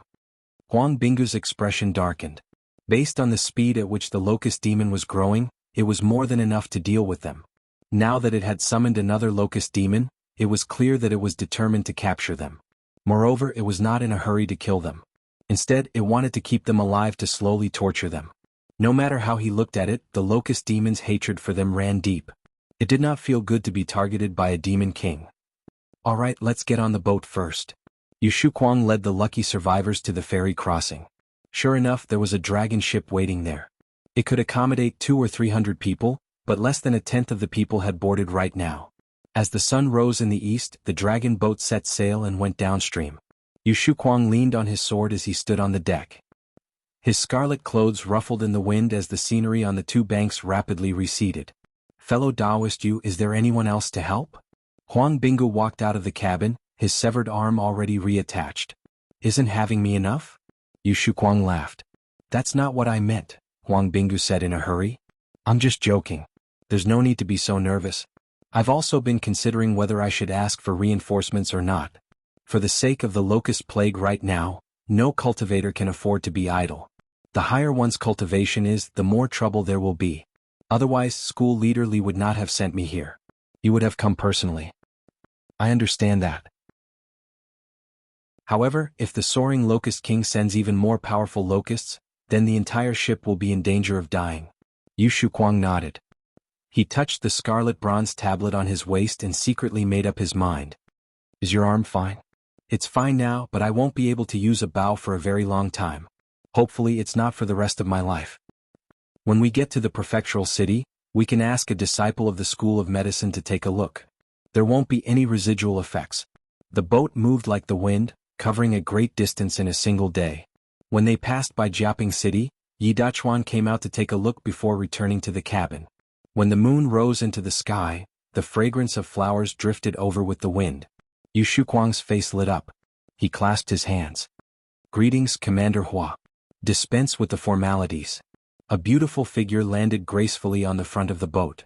She asked gently, You said the soaring locust king is attacking you because you know Li Qingshan? Yes. Yu Shuquang also found this reason to be rather forced, nor did he expect Commander Hua to rush over immediately. In the cabin, Huang Binggu and Lu Hong had been tense the entire time. They immediately rushed over when they heard the disturbance. All they saw was Yu Shuquang reporting to a woman politely. The faint fragrance of flowers lingered in the air. Even the wind from the river failed to disperse it. The woman's facial features were picturesque, her figure graceful, and her bearing elegant. She seemed like a flower fairy that had descended, but she possessed a natural sense of dignity. She wore the uniform of a Scarlet Hawk commander. The woman glanced past them. Huang Binggu and Lu Hong both lowered their heads and bowed. They were both relieved, feeling like their lives were finally secured. She asked, You're both from Qingyang City. Do you know Li Qingshan? Lu Hong and Huang Binggu both mentioned their connections with Li Qingshan. Then what a coincidence today. The woman smiled. She was extremely beautiful. Suddenly, she cast her gaze towards the depths of the night sky, and a golden flower bloomed between her fingers. Suddenly, it shot out a thin golden streak of light, disappearing in a flash. A locust turned into the size of a regular locust and flew through the air, tailing behind the boat from afar. They were simply too far away, such that even Yu Shuquang failed to discover them. However, it was exactly because of this that he only focused on the tiny boat that he overlooked Commander Hua's arrival. Suddenly there was a flash of golden light. Before he could even respond, he was pierced, falling out of the sky. Only then did Yu Shuquang and the others realize that they had been tailed the entire time. They all felt lingering fear. Fortunately, they had not called for reinforcements earlier, or they really would have died a horrible death if the even stronger locust attacked. Now we'll see just how deep the soaring locust king's hatred runs. Commander Hua said. Although the soaring locust king had many clones, only a few could threaten her, and she was constantly being attacked from all sides. It was not necessarily necessary for her to muster such a large force out of hatred. As the river flowed, her emotions fluctuated slightly. She gazed at the bright moon and thought, Big Brother Li, are you all right? They did not come across any more danger during the rest of the journey. The boat approached Clear River City smoothly. Everyone arrived on the deck. The city was brightly lit under the night sky, reflected in the water of the Clear River. The hustle and bustle carried over with the night wind, displaying a long-awaited liveliness.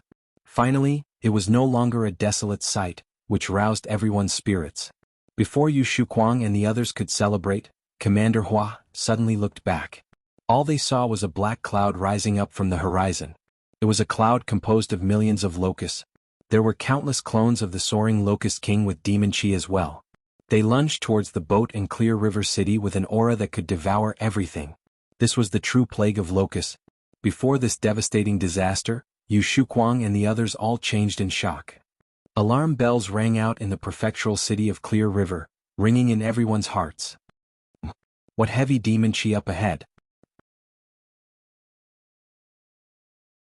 Chapter 993. After Li Qingshan arrived in the Green Province, he did not rush to the Clear River Prefecture immediately. Instead, he searched for Ru Xian's whereabouts first. He planned on persuading her to return to the south. He even specially got little and to divine for this. When he found Ru Xian after quite a bit of effort, she was currently strolling through a desolate village alone, her hands behind her back in thought. She completely ignored Li Qingshan, who descended from above. "Hey, what are you doing here?" Only when Li Qingshan called out to her did she turn around. "What's it got to do with you? Why aren't you cultivating properly in the south? Why have you returned to the Green Province?" Li Qingshan asked. "I've already told you. What's it got to do with you? Don't tell me you can't bear to part with me?" Li Qingshan sniggered and walked over. "I knew it. Someone's delusional again." Ru Xen shook her head helplessly. "Then I don't understand. The Green Province isn't a good place right now, let alone your dwelling in the Chain Mountains. It can't be compared to the Myriad Poison cult either. It's greatly detrimental to cultivation. I'd advise you to return to the Mist Province." Li Qingshan cut right to the chase. "Then why do you want to return to the Green Province?" Ru Xian answered with a question. "Don't you know? There's obviously some unresolved grievances. It's the same for me. My master is still in the Clear River Prefecture." Ru Xian thought of the taciturn dark-skinned old man. If it were not for him, she would have died in the jungle of the Mist Province a long time ago. Although they did not seem close to outsiders, it would not be an exaggeration to describe them as father and daughter. After several decades of tireless guidance, the two words Ru Xen were the greatest hope he had for her. However, she was unable to let go of her hatred, which was why she insisted on heading south to the Mist Province. However, the outcome was not too bad. After settling this grievance, it was time for her to return the favor. As a result, she returned to the Green Province resolutely. As for whether it was because of Li Qingshan, she knew very well herself. That dark-skinned old man. Li Qingshan was stunned. He was glared at by Ru Xen. He smiled and said, "Senior Wuxia, sure enough, I was overthinking things. I'm relieved." "You can rest assured for the rest of your life," Ru Xian said. "Then why aren't you returning to the Clear River Prefecture? Why are you wandering around here?" Li Qingshan then asked. "I'm thinking about how to deal with this locust plague." "What can you do about that?" "That's the Soaring Locust King, one of the 72 demon kings from a few thousand years ago. Even I wouldn't dare say that I can deal with him. The Soaring Locust King is only the source of the locust plague. Even if you kill him now, the plague will continue for a long time." "Really?" Li Qingshan was unconcerned. As long as he killed the Soaring Locust King, all that remained were regular locusts. What threat would they pose? Ru Xen waved her hand, and a strip of soil flew out from the soil. She tossed it to Li Qingshan casually. "This is a locust egg. There are several dozen eggs in there, and there are 2,000 or 3,000 eggs like this in the small area beneath my feet." Li Qingshan crushed the egg in his hand and did some calculations inside. He could not help but be surprised. 100,000 locusts had actually hatched in such a small area. Across the entire Green Province, that would be an astronomical figure.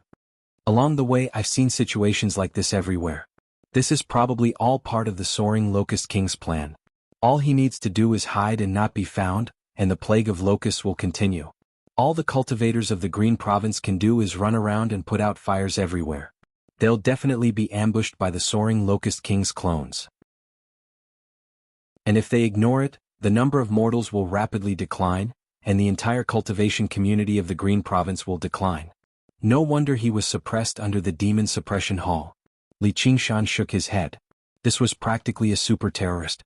To be able to fight against the entire cultivation community of the Green Province alone. If his methods were not so insane, he would have to admire this Soaring Locust King. Even though I can't do anything to the Soaring Locust King, I can deal with regular locusts or even weaker clones. Without these claws, this plague of locusts can be stopped.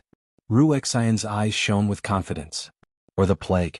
Li Qingshan guessed immediately. That's right. Ru Xen walked as she collected the eggs. She carefully selected them and no one knew what her criteria were. Locusts can get sick? Li Qingshan caught up with her.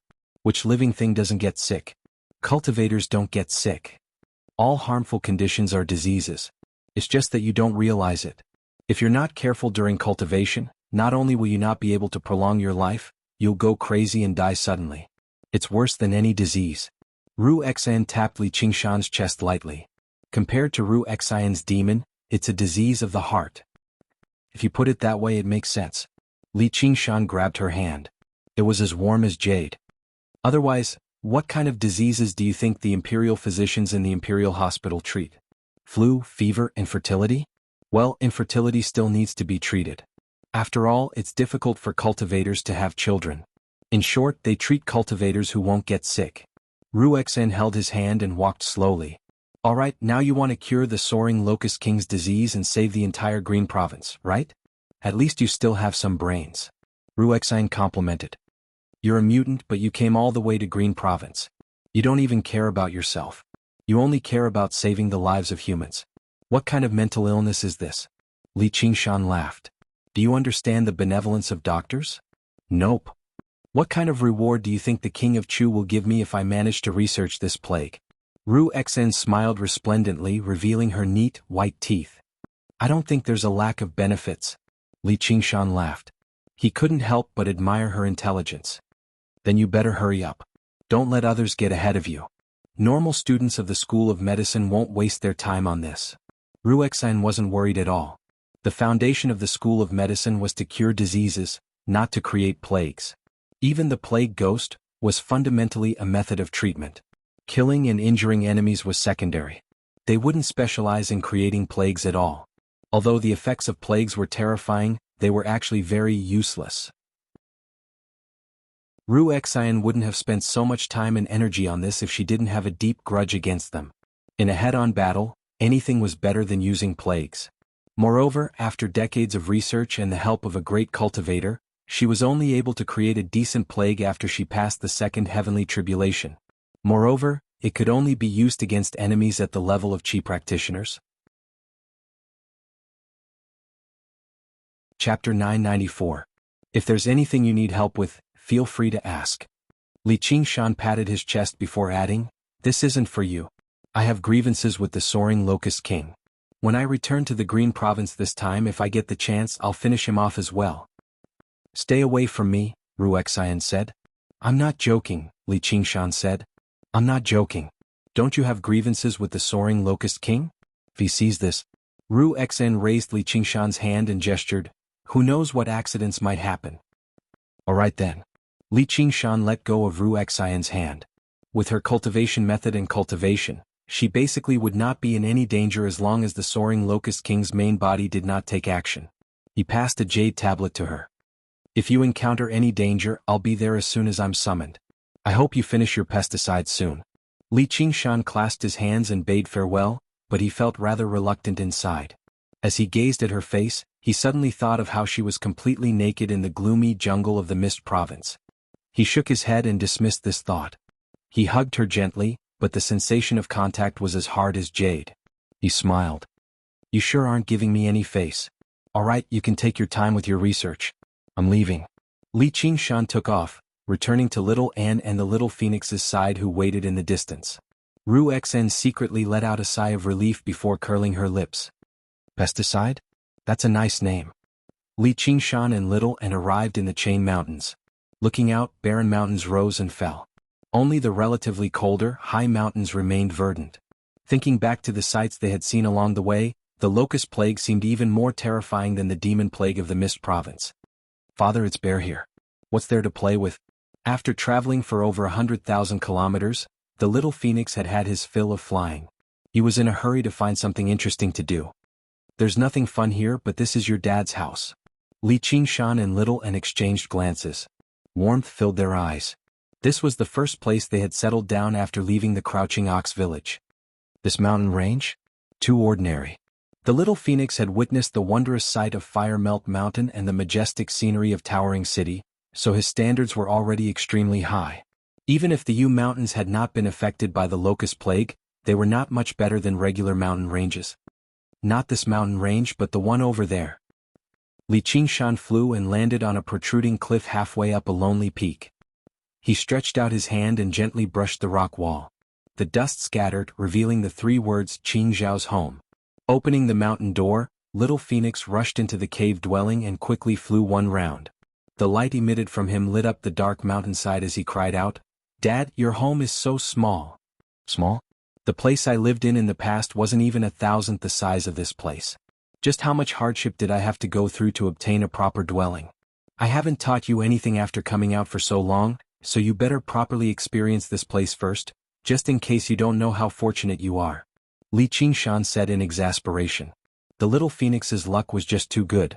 Not only did he possess the powerful bloodline of the phoenix, but he also possessed the strength of a demon commander the moment he was born. He was taken care of by the divine Wutong tree on Fire Melt Mountain, and he had Li Qingshan's support when he came out. His path of life had basically been smooth without any setbacks at all. If this continued, it would not be a good thing. He did not want to change his name to Tian-Yi or something in the future. Please don't, Dad. Isn't this even worse than Fire Melt Mountain? The little phoenix lunged over and begged. As long as you defeat this prayer bead, I'll let you out. Otherwise. Little An picked up a skull prayer bead. The little phoenix shook his head forcefully. He had been plucked quite a few more times along the way, so he completely understood one thing. No matter how gentle and kind this woman had become, she was still terrifying deep down. Do you know why I've come to the Green Province? Li Qingshan asked sternly. To slay a dragon. The little phoenix said immediately. You haven't seen the Dragon King of the Sea, but you've seen the Banyan Tree King. They're the equally renowned demon kings of the 10 directions. I remember you said you wanted to help me, Li Qingshan said sternly. Why, yes. The little phoenix hesitated. He had personally witnessed the Banyan Tree King's strength. If he faced an opponent like that, he would not be able to help at all. Or are you just saying that? No, I have to work hard to become stronger. Then let me have a look. Li Qingshan nodded in satisfaction. A child would always be a child. It's just a prayer bead. Come. The little phoenix said to Little An, brimming with fighting spirit. With a flick of Little An's finger, a skull prayer bead turned into a skeletal demon in midair and knocked the little phoenix away. Although the skull prayer beads had been severely damaged in the 3 heavenly tribulations, with more than half of them directly shattered and annihilated, the remaining prayer beads had a qualitative increase in strength. If there were enough resources to repair them, each of them would have the strength of a demon king. The prayer bead that Little An flicked out was the most intact one among them. He pressed the little phoenix down and gave it a good beating while plucking a few of its feathers. However, this stimulated the little phoenix's ferocity even more. It was indeed worthy of being influenced by Li Qingshan's thoughts. I won't be lenient. If you lose, then die. Who wants you to be lenient? Hence, after flying for hundreds of thousands of miles, the little phoenix began an even more arduous prison life. The dark mountainside had become an arena. Go early and return early. Little An signaled to Li Qingshan before sitting down and continuing to meditate on the scriptures. After undergoing the 3rd heavenly tribulation and achieving balance between Buddhism and demonic, she gained a brand new understanding of Buddhist scriptures and dhyana. Right now, she was comprehending the scriptures of the school of Vinaya and the school of Chan once again. Li Qingshan turned around and left the dwelling, returning to the Clear River Prefecture.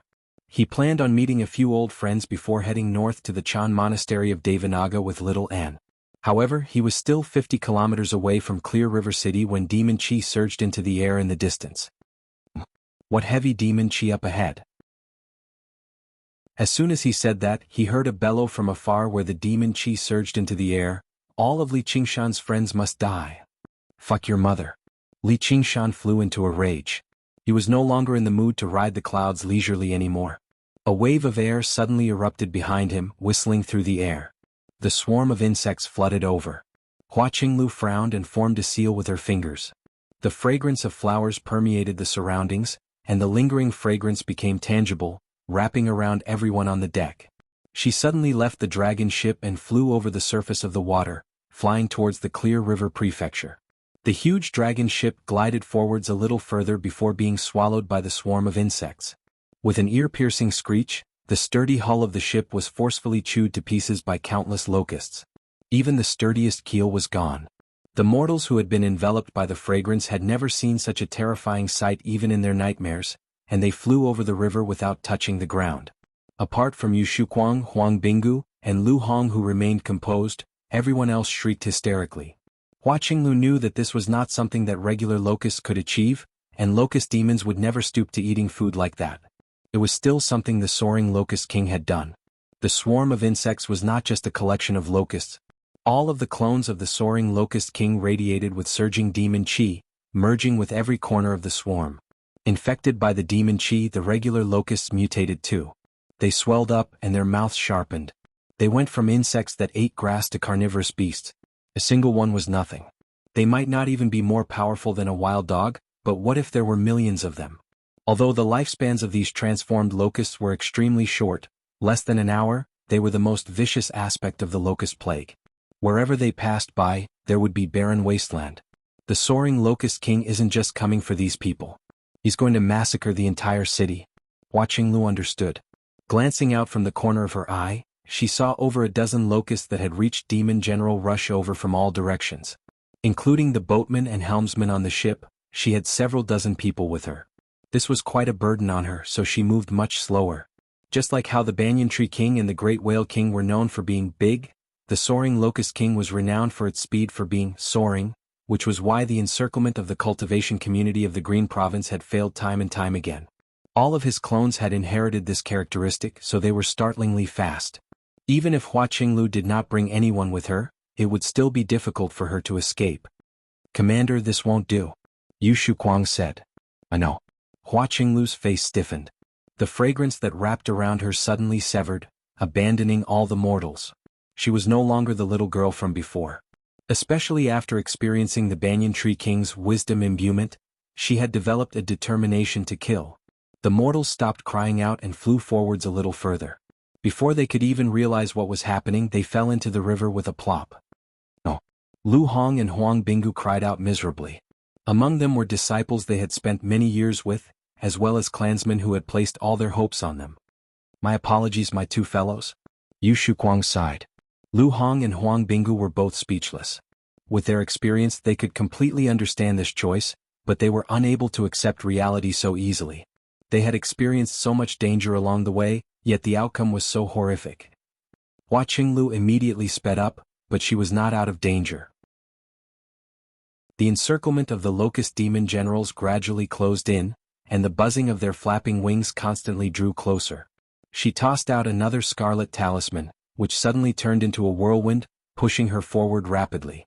She charged out of the encirclement in a single stroke, but before she could even celebrate, a yellow figure flashed before her. A man blocked her way. The man had a pair of antennae on his head, and he wore layers of transparent locust wings on his back. His compound eyes were emotionless as he stared at Hua Qinglu. He asked, "You're also Li Qingshan's friend?" "That's right." Hua Qinglu's heart sank. She secretly took out an escape talisman, but the locust demon before her had already reached Demon Commander.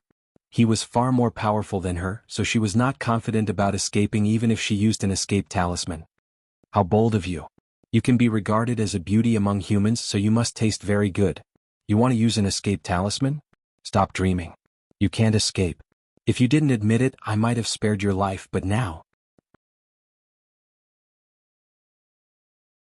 Chapter 995. Lu Zhangqing was handling official business in the government office.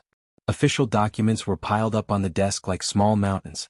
Even though he was a foundation-building cultivator whose energy and physical strength far surpassed that of ordinary people, he was still extremely busy, regretting not resigning from this position earlier. Suddenly, the soaring locust army arrived, and the alarm in the city rang out. He could not even be bothered with regret. He immediately requested reinforcements from the commandery city of Rui as he hurried to the parlor of clouds and rain. In order to guard against situations like this, every single prefectural city had golden core cultivators watching over it apart from large-scale formations. She was the person in charge of the formations. The person in charge of the Clear River Prefecture currently stood on the rooftop of the parlor of clouds and rain. She wore a solemn black dress, and her face was covered by a thick black veil. Her phoenix-like eyes stared at the swarm of insects that blanketed the sky. Suddenly she called out, "Qinglu?" She was about to fly up and provide assistance. "Sect Master Qiu. You mustn't." Lu Changqing rushed over and tried to dissuade her. "Prefect Lu, Qinglu is still outside," Begonia frowned. "Even if you leave, you might not be able to save Commander Hua. If there's no one in charge of the formations in the city, the soaring Locust King will breach through it very soon. By then, the millions of lives here will all be devoured by the insects." Lu Changqing bowed to the ground, rather afraid to look her in the eye. Begonia struggled for a moment before sighing in the end. She knew Lu Changqing was right. Her cultivation was not weak, but she was not skilled in open battles. It was basically impossible for her to save Hua Qinglu from the sea of insects. The most rational choice was to hold on to the formations and buy as much time as possible, waiting for reinforcements from the Rui Commandery. "Qinglu, you must escape," Begonia thought to herself, powering up the formations. Suddenly, she heard the roar of the soaring Locust King and her heart paused. She thought of the scarlet-haired, scarlet-eyed demon instead. The sound waves spread into the distance. Everyone in the prefectural city felt like the roar was right beside their ears. Yu Shuquang and the others bore the brunt of it. They covered their ears and knelt on the ground as blood oozed from their mouths and noses.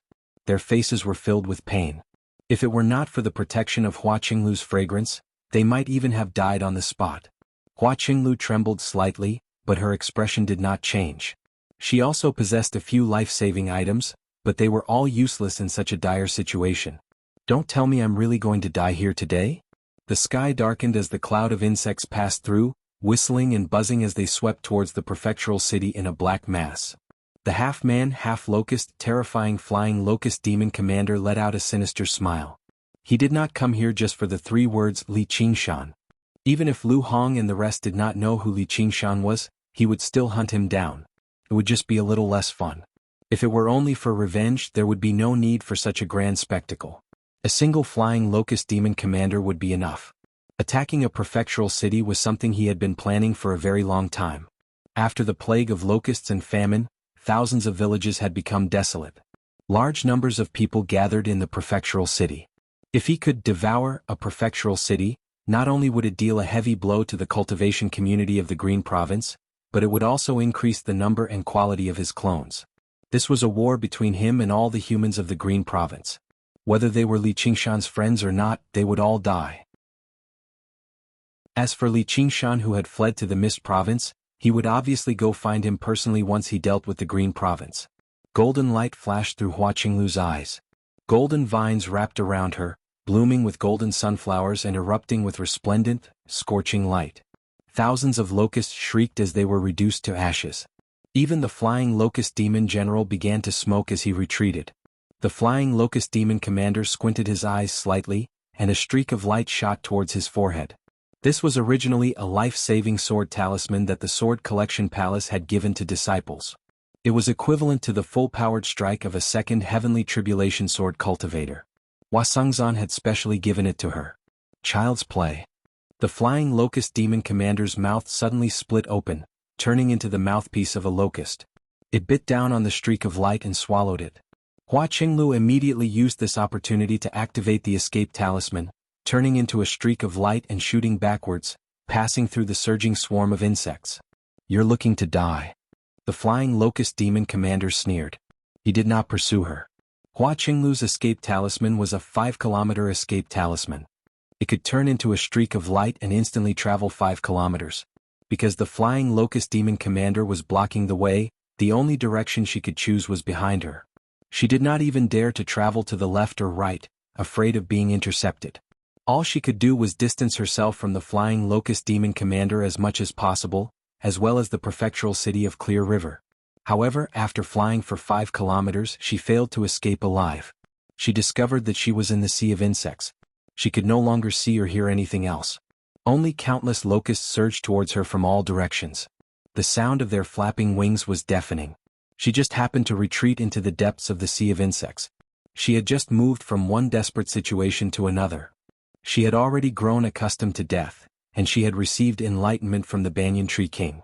Originally, she thought she could face it calmly, but she never thought she would still feel some fear when it really came down to it. She was unwilling to die to the insects, so she wanted to die with them. Don't be afraid. Right at this moment, a familiar voice sounded out by her ear. She turned around in astonishment and noticed that she wasn't alone in this surging sea of insects. A man was looking at her with a calm smile on his face. The face in her memory didn't seem to have changed at all. Could it be a hallucination before her death? Long time no see, Qinglu. Li Qingshan did not directly charge over because of the soaring Locust King's words. Instead, he completely hid his presence and used another concealment talisman. Seeing how Hua Qinglu and the others were in dire straits, he silently approached them, ready to save them. No one noticed him in the extremely chaotic situation. Big Brother Li. Hua Qinglu blinked her eyes and said in disbelief. The swarm of insects suddenly discovered Li Qingshan and surged over to bite and tear at him. Demonify. Li Qingshan muttered. His demon heart flashed and demon chi surged out violently. 100,000 locusts were knocked away and reduced to dust, creating a hole in the sea of insects. In the center of the hole, Li Qingshan was clad in demonic armor. The horned helmet covered half of his face, only revealing a pair of dark red eyes. His breastplate was like a roaring tiger's head. It was only the simplest form of protection, revealing his powerful bronze skin. He gave off a vicious presence. "You've returned?" Hua Qinglu smiled brightly after her initial shock. "Let me slaughter these insects first and then we can catch up slowly." Li Qingshan wrapped his left hand around her waist and waved his right hand. Chains of demon suppression. Swish. A chain that resembled a black dragon whistled out. It was several thousand meters long, coiling around his hand. With a gentle shake, it straightened out and he swung it forward forcefully. The soaring Locust King could not be bothered with tormenting Yu Shuquang and the others anymore. Just when he was about to eat them, he was suddenly alarmed. A black chain suddenly split open the sea of insects and two figures leapt out. Chains of demon suppression. "You are? What, soaring Locust King? You don't even recognize me anymore? Speaking of which, we've never met before, so I'll introduce you to me today." Chapter 996. The voice reached the prefectural city. Begonia was stunned, while Lu Changqing was overjoyed. "Qingshan's back. Alright. I haven't even gone looking for you, yet you've actually delivered yourself to me. Watch how your friends die first." The soaring Locust King laughed viciously. Over a dozen flying locust demon generals struck out together. Their sharp, spear-like front legs stabbed towards the three of them randomly. However, before their laughter had even subsided, a series of blurs appeared in their eyes.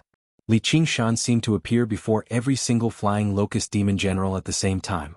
He swung his fists, knife-hand strikes, elbows. In a single moment, the flying locust demon generals were all torn to pieces. Their juices splattered everywhere.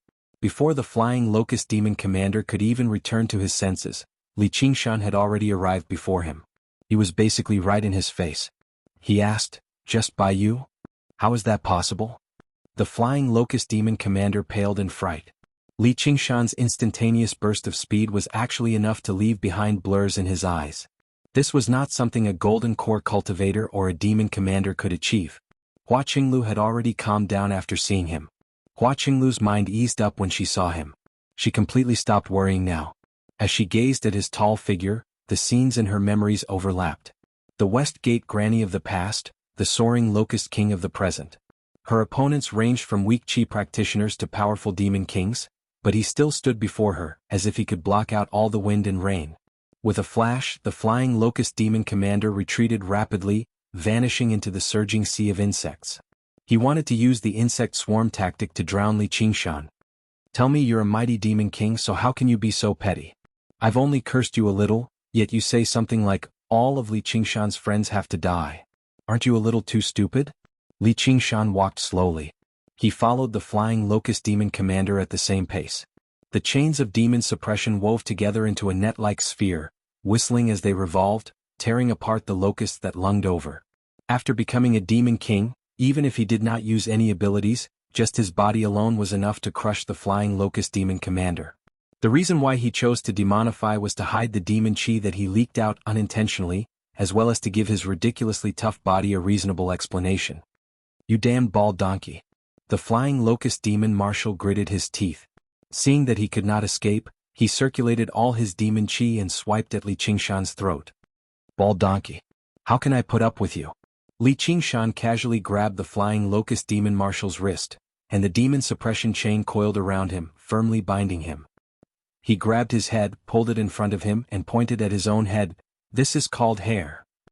The flying locust demon marshal's killing intent skyrocketed. His mouth cracked open into a ferocious mouthpart as he bit down on Li Qingshan's head. Li Qingshan raised his head and headbutt him.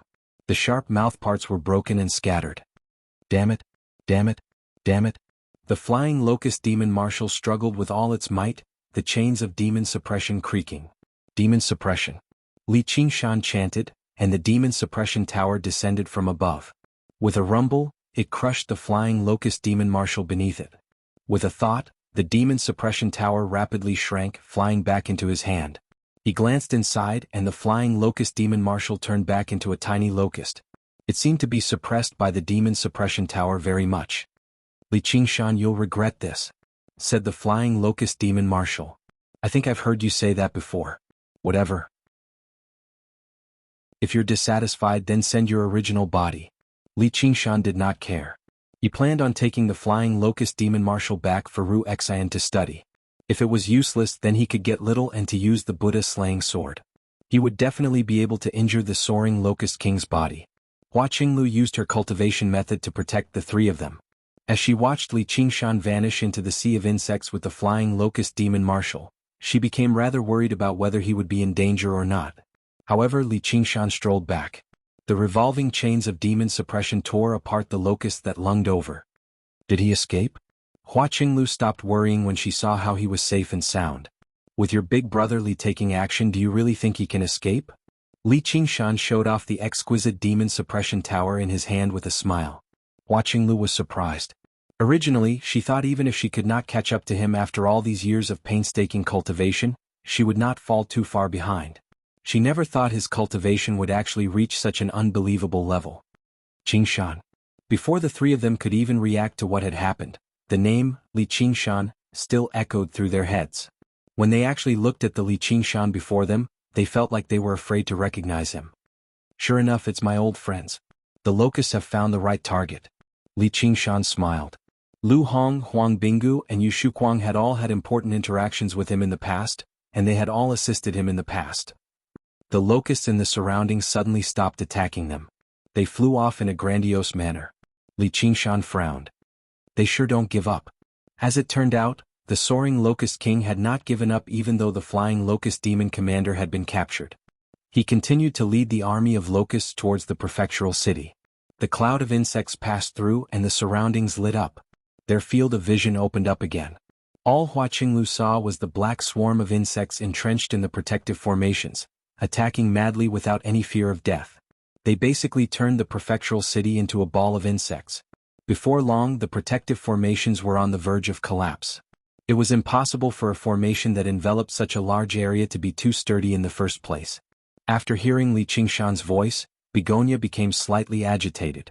She lost some of her control over the formation. With Lu Changqing at the lead, the cultivators stationed in the city constantly unleashed techniques. Fire, water, and lightning surged into the sky, killing a large number of locusts. However, there were just far too many locusts, numbering in the hundreds of millions. It was impossible to kill all of them. The black cloud of insects remained entrenched in the sky the entire time, as if they were pressing down bit by bit. Even the cultivators could not help but show fear, while the regular people were scared out of their wits. Some hid in the buildings and trembled, while others ran around the streets like headless flies, crying out. It truly seemed like the end of the world. Big Brother Li, what do we do? Hua Qinglu asked. If the locusts managed to get into the city, even without a great threat like the flying locust demon commander, they could easily cause hundreds of thousands or even millions of casualties.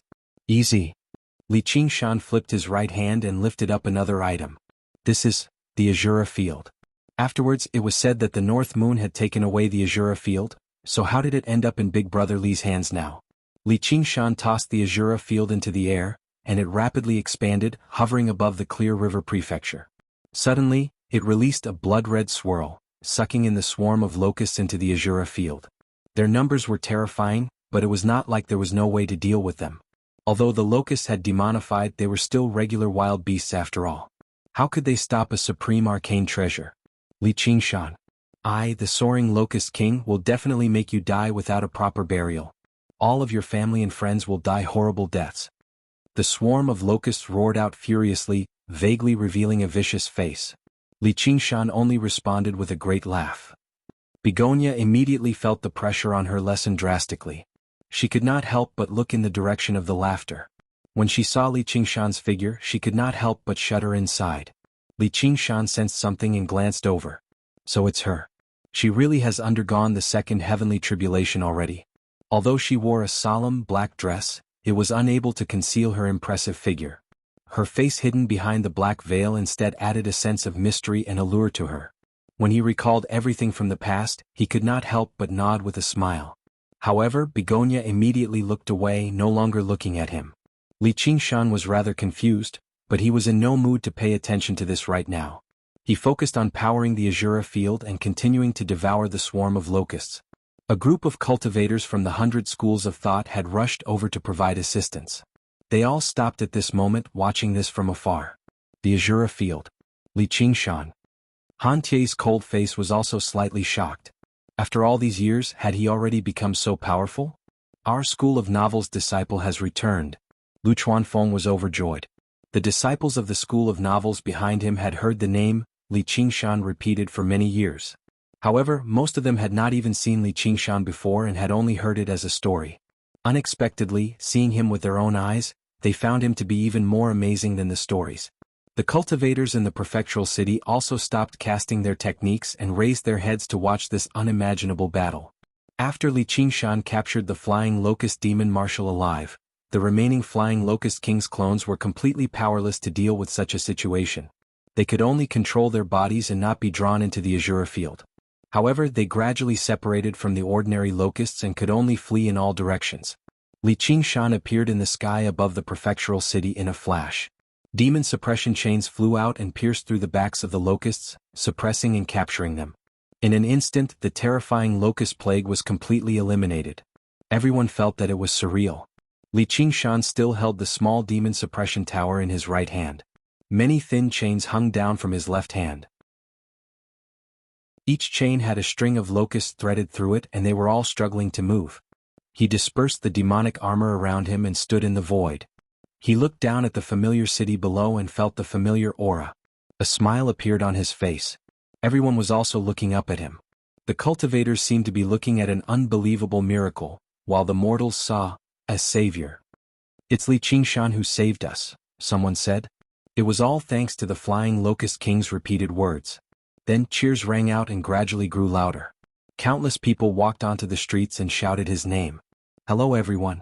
It's just a small matter. No need to be so polite." Li Qingshan smiled and waved at the crowd. The string of locusts in his hand also shook with him. He was in a very good mood. Although he did not mind doing bad things, doing good things still made him quite happy. However, in the eyes of the cultivators, they felt like this would damage his bearing when he swept through the locusts.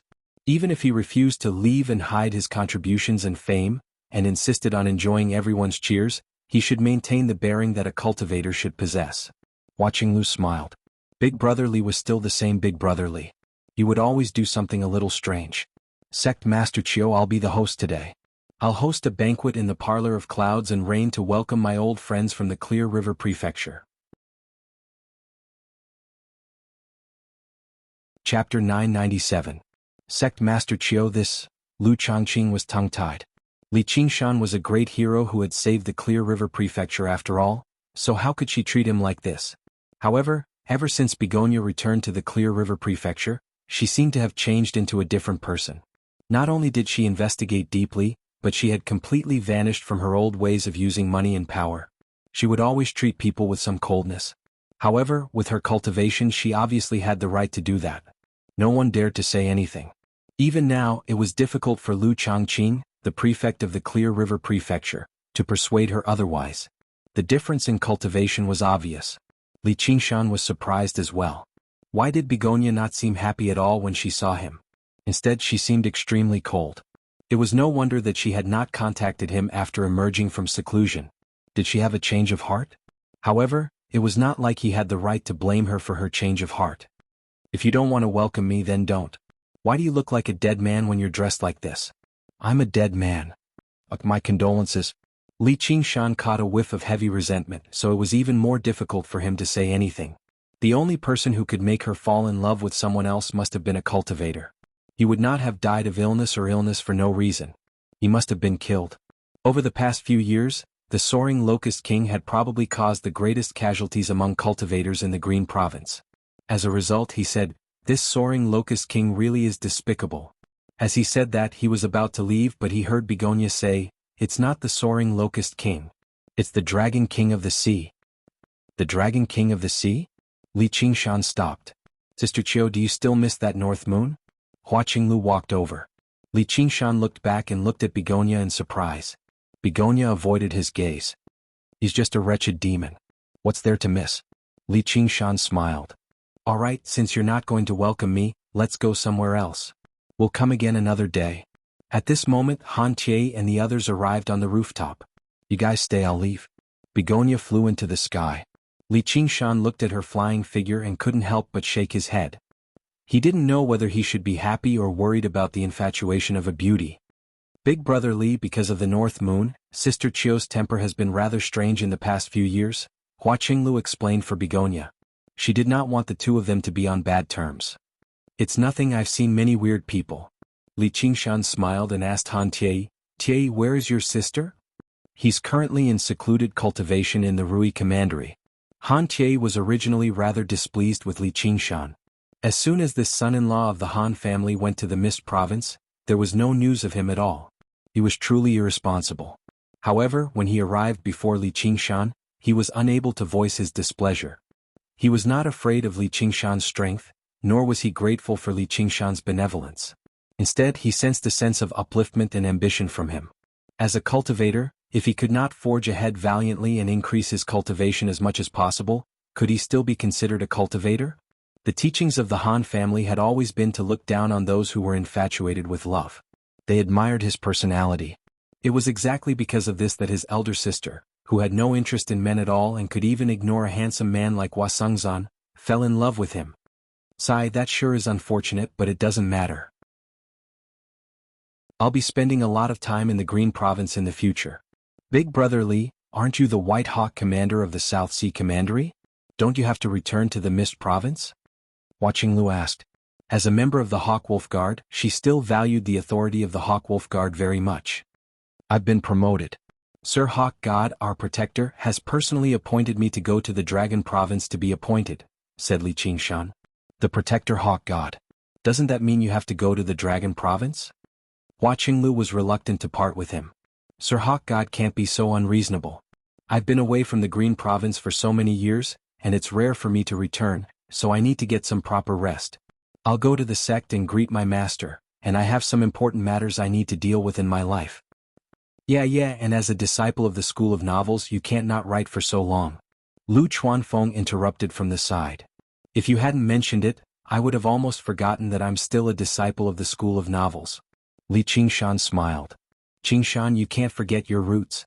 You're a member of the School of Novels when you're alive, and you'll be a ghost of the School of Novels when you're dead. Lu Chuanfeng also smiled. You're the one who's dead. All right, I'll start writing again when I have the time, Li Qingshan agreed without any hesitation.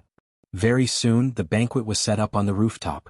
Li Qingshan sat in the main seat like it was obvious. I came back in a hurry this time, so I didn't specially prepare any gifts. However, I did gather some local products from the Mist Province over the years, so please have a taste. The spiritual fruits, medicinal herbs and alcohol were all spoils of war he had slaughtered his way here. They were no longer of any use to him, so he could only taste them. It was perfect for treating the guests. However, the significance to the Foundation establishment cultivators was completely different. Just from the glow they glowed with, they could tell their value. They only accepted it after a series of excuses, thanking Li Qingshan. Big Brother Li, I heard that the South is a land of wilderness. May I ask how it's different from the Green Province? Hua Qinglu looked at Li Qingshan seriously. Just now she was unable to see him clearly in the chaotic battle, but right now she could sense how he was changing within the unchanging. He seemed more and more confident and high-spirited, as if the world was within his grasp. Suddenly she thought of the kiss from many years ago. In terms of what's special, there's a lot. Li Qingshan drank a cup of alcohol and mentioned the various local customs and practices of the Mist Province, the man-eating bone-eating tribes, the savage mountain where demonic cultivators gathered, the mysterious merfolk sea fair, the banyan forest that stretched for thousands of kilometers. Hua Qinglu became rather entranced as she listened. Yearning filled her eyes. The distant land of the south was far more wondrous than the descriptions in books. The rooftop fell silent. Everyone else listened attentively too. They were cultivators countless times more powerful than mortals, but just like how mortals could not leave a village or a city, they also had their own restraints. It was possible that they could never reach the distant South Sea in their entire lives. As he spoke, Li Qingshan's gaze drifted about.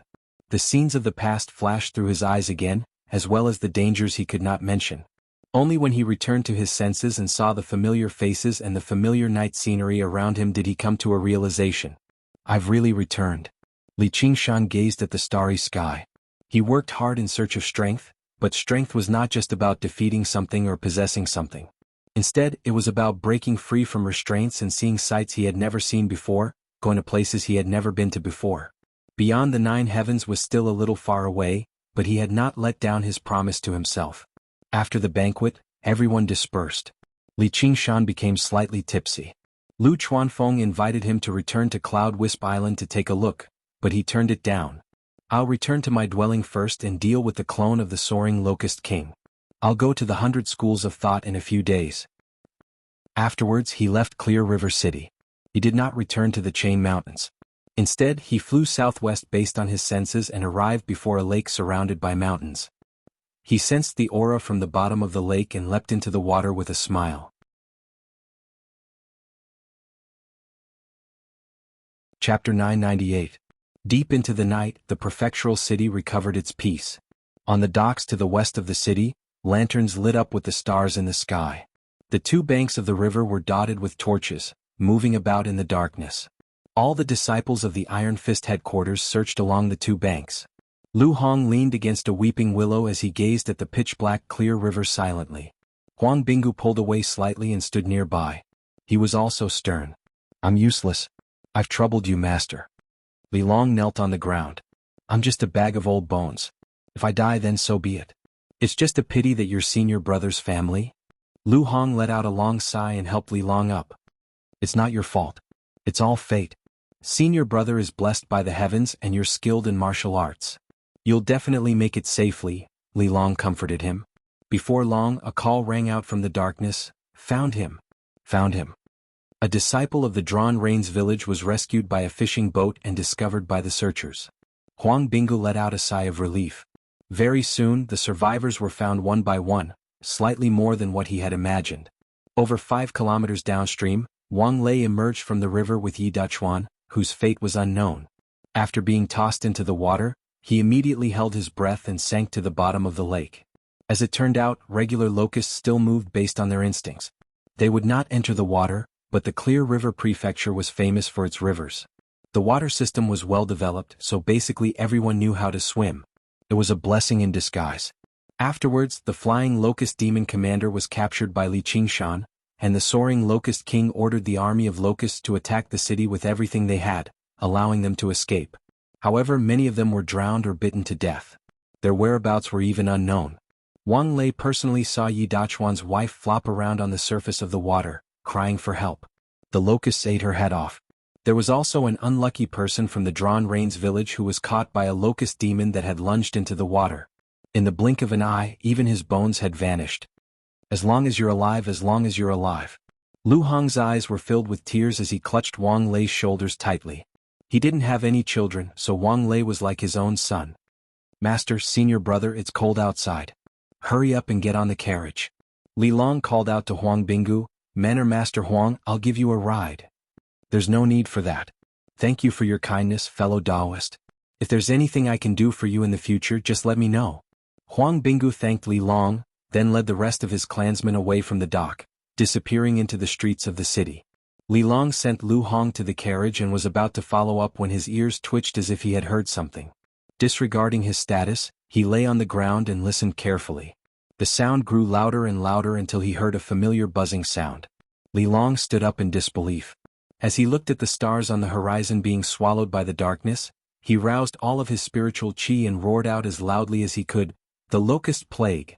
Lu Changqing had returned from the parlor of clouds and rain. He was in a great mood and he was slightly drunk as well. He was currently splashing ink freely when he suddenly heard the sound. His hand that held the brush immediately trembled and the ink spread. A ripple appeared on the surface of the lake, and the moonlight rippled with it. The lake could not be regarded as large, so Li Qingshan arrived at the bottom of the lake very soon. He arrived at the dwelling hidden at the bottom of the lake. Begonia currently sat with her legs crossed, with her back towards him. She said without even looking back, Li Qingshan, what have you come for? If I remember correctly, I have a share here as well. Your man has returned from danger, so why don't you stand up to welcome him? Li Qingshan arrived behind her with a smile, extending his hand towards her slender waist. My man's surname isn't Li. Begonia shone with scarlet light, blocking Li Qingshan's hand. Is there a difference? But since you like it. Li Qingshan's expression changed. His fangs elongated and his scarlet hair draped down. His hands forcefully passed through the scarlet light and pulled her into his embrace. He whispered into her ear, "Isn't this better? Let go." Begonia's body stiffened. Since you don't care about me, why did you come? Because you care about me. Li Qingshan smiled. Piss off. Begonia barked. I'm just joking. I clearly told you to contact me as soon as you emerged from secluded cultivation. You dash, piss off. Begonia shone with scarlet light, dyeing the dwelling at the bottom of the lake red. The lake water above rippled with scarlet light as well. Li Qingshan knew that now was not the time to be reasonable. He apologized by her ear and whispered sweet nothings into her ear. Just as he had expected, the scarlet light gradually dimmed. She no longer resisted violently. Smelling her faint fragrance and embracing her soft body, he felt even more intoxicated. He kissed her cheek through the black veil, but he saw that the corner of her eyes were glistening. She was actually crying silently. He could not help but be taken aback. Cultivators would not experience such great emotional fluctuations easily. Suddenly he experienced an indescribable feeling and his lust vanished. He asked gently, "What's wrong? Haven't I returned? What are you crying for?" "I know you're lying to me," Begonia grumbled. "Fine then. I admit I mixed in a little, but it's definitely not a lie," said Li Qingshan. He was not some infatuated man who liked to do whatever he wanted, but he was not a plant. He could not be emotionless. "Then how much did you mix in the parlor of clouds and rain?" Begonia asked. Ever since she emerged from seclusion and returned to the parlor of clouds and rain, she wanted to contact Li Qingshan. However, when she was not around, Li Qingshan had become the owner of the parlor of clouds and rain for a period of time. This was no different from releasing a monkey into a peach orchard. He could indulge himself and do whatever he wanted. Although this was nothing out of the ordinary in the cultivation world, she was the master of the parlor of clouds and rain. It was basically intolerable, so she cut him off in a fit of anger. Cough cough. That's all for show. I don't have any feelings. Li Qingshan rubbed his nose and felt rather embarrassed. Did you know? Begonia's voice drifted away. I've always been waiting for you. I've been waiting for you to lie to me and coax me. Begonia turned around and looked at Li Qingshan tearfully. Li Qingshan was very touched. He pulled her into his arms and comforted her gently. Begonia pressed her face against his chest. She vaguely made up her mind and wrapped her arms around his waist tightly. The moonlight shone through the lake, reflecting the crystal ceiling. It rippled with a faint, blue light. It was dark and tranquil. A while later, Li Qingshan removed her black veil. Her bare face carried faint traces of tears, but it was as beautiful as a crabapple. His breathing halted. He was slightly taken aback. He smiled. You've become prettier again.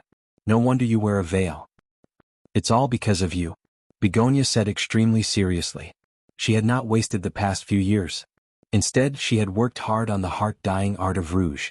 Perhaps it was because she was compatible with the cultivation method, but she progressed rather quickly. She was glowing.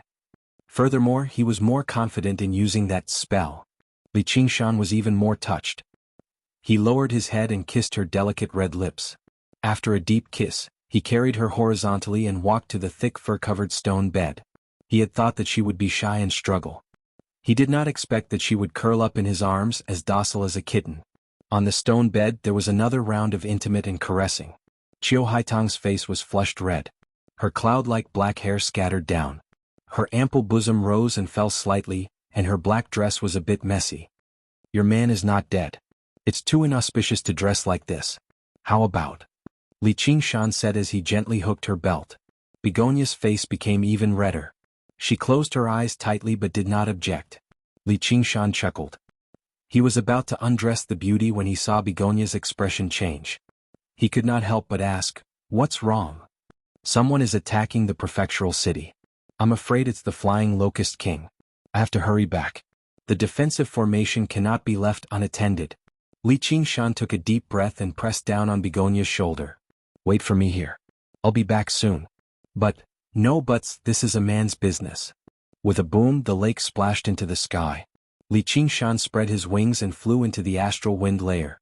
His expression was extremely ferocious. This time he was truly angry.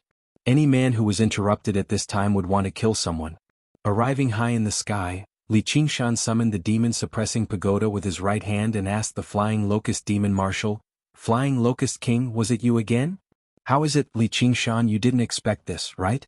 In the words of you humans, this is called a sudden thrust. Do you think I'll be scared just because I lost a few clones?" The Flying Locust King said complacently. Ever since Li Qingshan demonstrated startling strength and captured the Flying Locust Demon Commander, he had immediately begun planning a second attack. Sure enough, he had grasped the opportunity. After sweeping through such a large-scale locust plague, everyone relaxed. They felt like they had survived a crisis. Begonia and Li Qingshan left the prefectural city one after another, leaving behind an unattended defensive formation. You're welcome to come a few more times. I'd like to see just how many clones you have for me to kill. Li Qingshan sneered. There's no need for a few more times. Once is enough. I'd advise you to stop or I'll start a massacre. The Flying Locust King warned. Do you think you can threaten me? You don't care about the lives of others, but what about that bitch from the Hawkwolf Guard? She's your partner, right? What do you think I'll do once I capture her? Don't you dare. Li Qingshan widened his eyes furiously. He recalled how Hua Qinglu had said she would return to the Hawkwolf Guard to deal with official matters after the banquet. She was still in Clear River City right now. I've said I'll kill all of your friends and family, but if you're a little more sensible and let go of all of my clones, I can consider sparing that bitch's life. Soaring Locust King, if I don't kill you, my surname won't be Li. Li Qingshan's deep voice was filled with brutal killing intent, which made the Soaring Locust King shiver inside. He still wanted to say something, but Li Qingshan had already stowed the demon suppression tower away. He unfurled his wings of wind and flew towards the Clear River Prefecture, stirring up the atmospheric winds. Commander Qian. I'm Lu Chongqing. The locust plague has come again. Please send reinforcements immediately. Lu Chongqing requested reinforcements from the Rui Commandery again. Chapter 999. There were only a tenth of the number of locusts this time, and their overall quality was nowhere near as great. However, there was still a flying locust demon commander among them. He turned into a huge locust the size of a soaring dragon ship. He flapped his wings and took to the air before smashing down viciously. This time no one could stop him. Boom, boom, boom, boom. Without anyone to control the formations, they could only use the most basic of defense. Under the repeated collisions, they reached the brink of collapse very soon. In the hall of the Hawkwolf Guard, several dozen Scarlet Wolf Guards stood sternly. The great rumble was like thunder, striking against everyone's hearts viciously. The cries of fear from the mortals were like a tsunami, surging into the silent hall and throwing their minds into disorder. Even though they had been through 100 battles, many of their foreheads became covered in sweat. Only the woman before them remained absolutely composed. Commander, what do you think we should do? Yu Shuquang asked. The locust demons are about to break through the city. Disperse. If you have the opportunity to save people, do so. If not, hide and wait for reinforcements, said Hua Qinglu. Everyone looked at one another. An order like that would make them feel dejected without a doubt. Are there any other orders? Yu Shuquang asked. Without my orders, don't return here. Hua Qinglu waved her hand and made her way towards the stairs. Commander, you're staying behind? Yu Shuquang frowned. Although the Hawkwolf Guard was one of the few structures in the prefectural city that possessed their own formations, the eye-catching Scarlet Hawk on the rooftop would definitely make this place the Soaring Locust King's main target. Cut the nonsense and disperse. Hua Qinglu glanced back at Yu Shuquang before disappearing on the stairs. Yes. Yu Shuquang wanted to say something, but he clasped his hands in the end. With his cultivation, he was unable to help her at all. Hua Qinglu immediately noticed everyone's gazes and frowned. If she had guessed correctly, the Soaring Locust King's first target this time was definitely her. She seemed to be able to sense the great malice of the Flying Locust Demon Commander in the sky. The gaze from her compound eyes pierced through the floors and gathered on her. She directly returned to her room on the top floor. She sucked in a deep breath and took out a formation and a stack of talismans. She began casting them down. With a loud bang, under the bombardment of the Flying Locust Demon Commander, the defensive formation gave off a final burst of light before shattering. Billions of locusts came crashing down. Hua Qinglu stood before the floor-to-ceiling window, holding a cup of tea. A few flower petals floated over the deep red tea. The floor-to-ceiling window in front of him was covered with talismans, and so were the surrounding walls.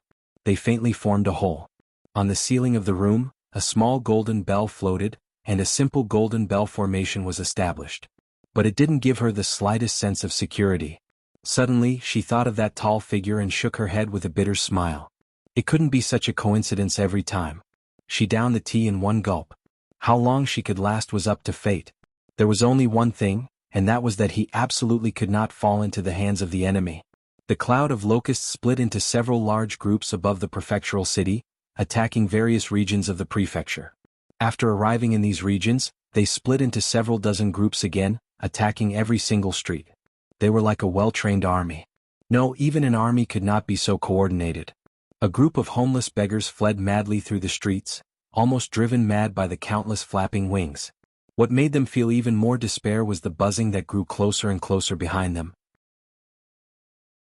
A locust the size of a human head lunged at the young beggar at the very back. Its sharp mandibles bit into his shoulder and blood spurted out. The young beggar screamed as he struggled desperately, but he was swallowed by the locust that arrived afterwards. His screams came to a halt. A beggar could not help but look back, but all he saw was a gaping mandible lunging at him. A series of screams rang out briefly before dying down very quickly. The people who had been lunged at by the locusts were devoured very quickly. Not even their bones remained. All that was left behind was a ground littered with tattered clothes and dark red bloodstains. The strength of a single locust was probably not much greater than a wild dog, but their sharp mandibles and the way they flew were all incomparable to wild dogs. The most terrifying part was their bloodthirsty madness. The locusts that had eaten human flesh rapidly swelled, and their demon chi showed signs of condensing too. As long as they continued to eat, not only would they not die rapidly, but they could even become one of the countless clones of the soaring locust king. This was why the soaring locust king did not care about its losses. Regular locusts could be replenished with insect eggs buried deep underground, while clones could be transformed from regular locusts. They could constantly roll on like a snowball until there was no more snow left. At the very front was an old, gray-haired beggar. Every single step he took was more than 10 steps away from others. Even as he fled, he gripped a metal club firmly in his hand as miserable cries rang out. He suddenly stopped and turned around, staring straight at the incoming swarm of locusts. Insect-free world. With a flick of his wrist, he unleashed a series of blurs with the club. Over a dozen locusts were sent flying. "You damned demonic insects, I am the leader of the beggar sect, Hong." Before the old beggar could finish his sentence, a gust of wind blew past. A giant locust lunged at him. He hurriedly used his metal club to block it. With a crack, the metal club was bitten in half. Wuxia. He channeled all his internal energy and slammed his palm on the giant locust's head. Viscous liquid splattered everywhere. If it was a human or beast, they would have been dead for sure. However, the giant locust only paused for a moment before its mandibles continued to bite down. Crack. Wuxia. The beggars wailed. An old head flew into the air, filled with disbelief. Before it landed on the ground, it was grabbed by a locust and started devouring it. The life force of insects had always been renowned for its toughness. Even the most ordinary of insects was like that, let alone one of the clones of the soaring locust king. The soaring locust king used regular locusts to deal with regular people, and it controlled clones of different powers to hunt down these humans who could still put up a fight. It did not blindly use the tactic of swarming them. Instead, it pushed its advantage in numbers to the limit, doing its best to devour as many humans as possible. It was like a cold chess player overlooking the chessboard. Even when they hid in buildings, they were unable to stop the locusts from breaking in. The most powerful clone of the soaring locust king that directly led the army of locusts, the flying locust demon commander, stood in front of a gate in the city that was extremely difficult to breach. Bitch, bitch, bitch. Get your ass out here. The flying locust demon commander swung its right claw violently. Light surged and wood and rock were sent flying. The formations of the Hawkwolf Guard were ripped apart in a single move, leaving behind 4 terrifyingly huge claw marks. Kacha kacha. Crack. The floor-to-ceiling window in front of Hua Qinglu began to crack. Over a dozen talismans were reduced to ash, revealing a vicious face that was half human, half locust. It was less than 3 meters away. Chapter 1000. Right when the flying locust demon commander was about to breach the city, the woman's figure vanished from the slope outside the Clear River Prefecture. All that was left was the rustling of the night wind. Amidst the chaotic streets, the way she moved reminded one of the word wandering.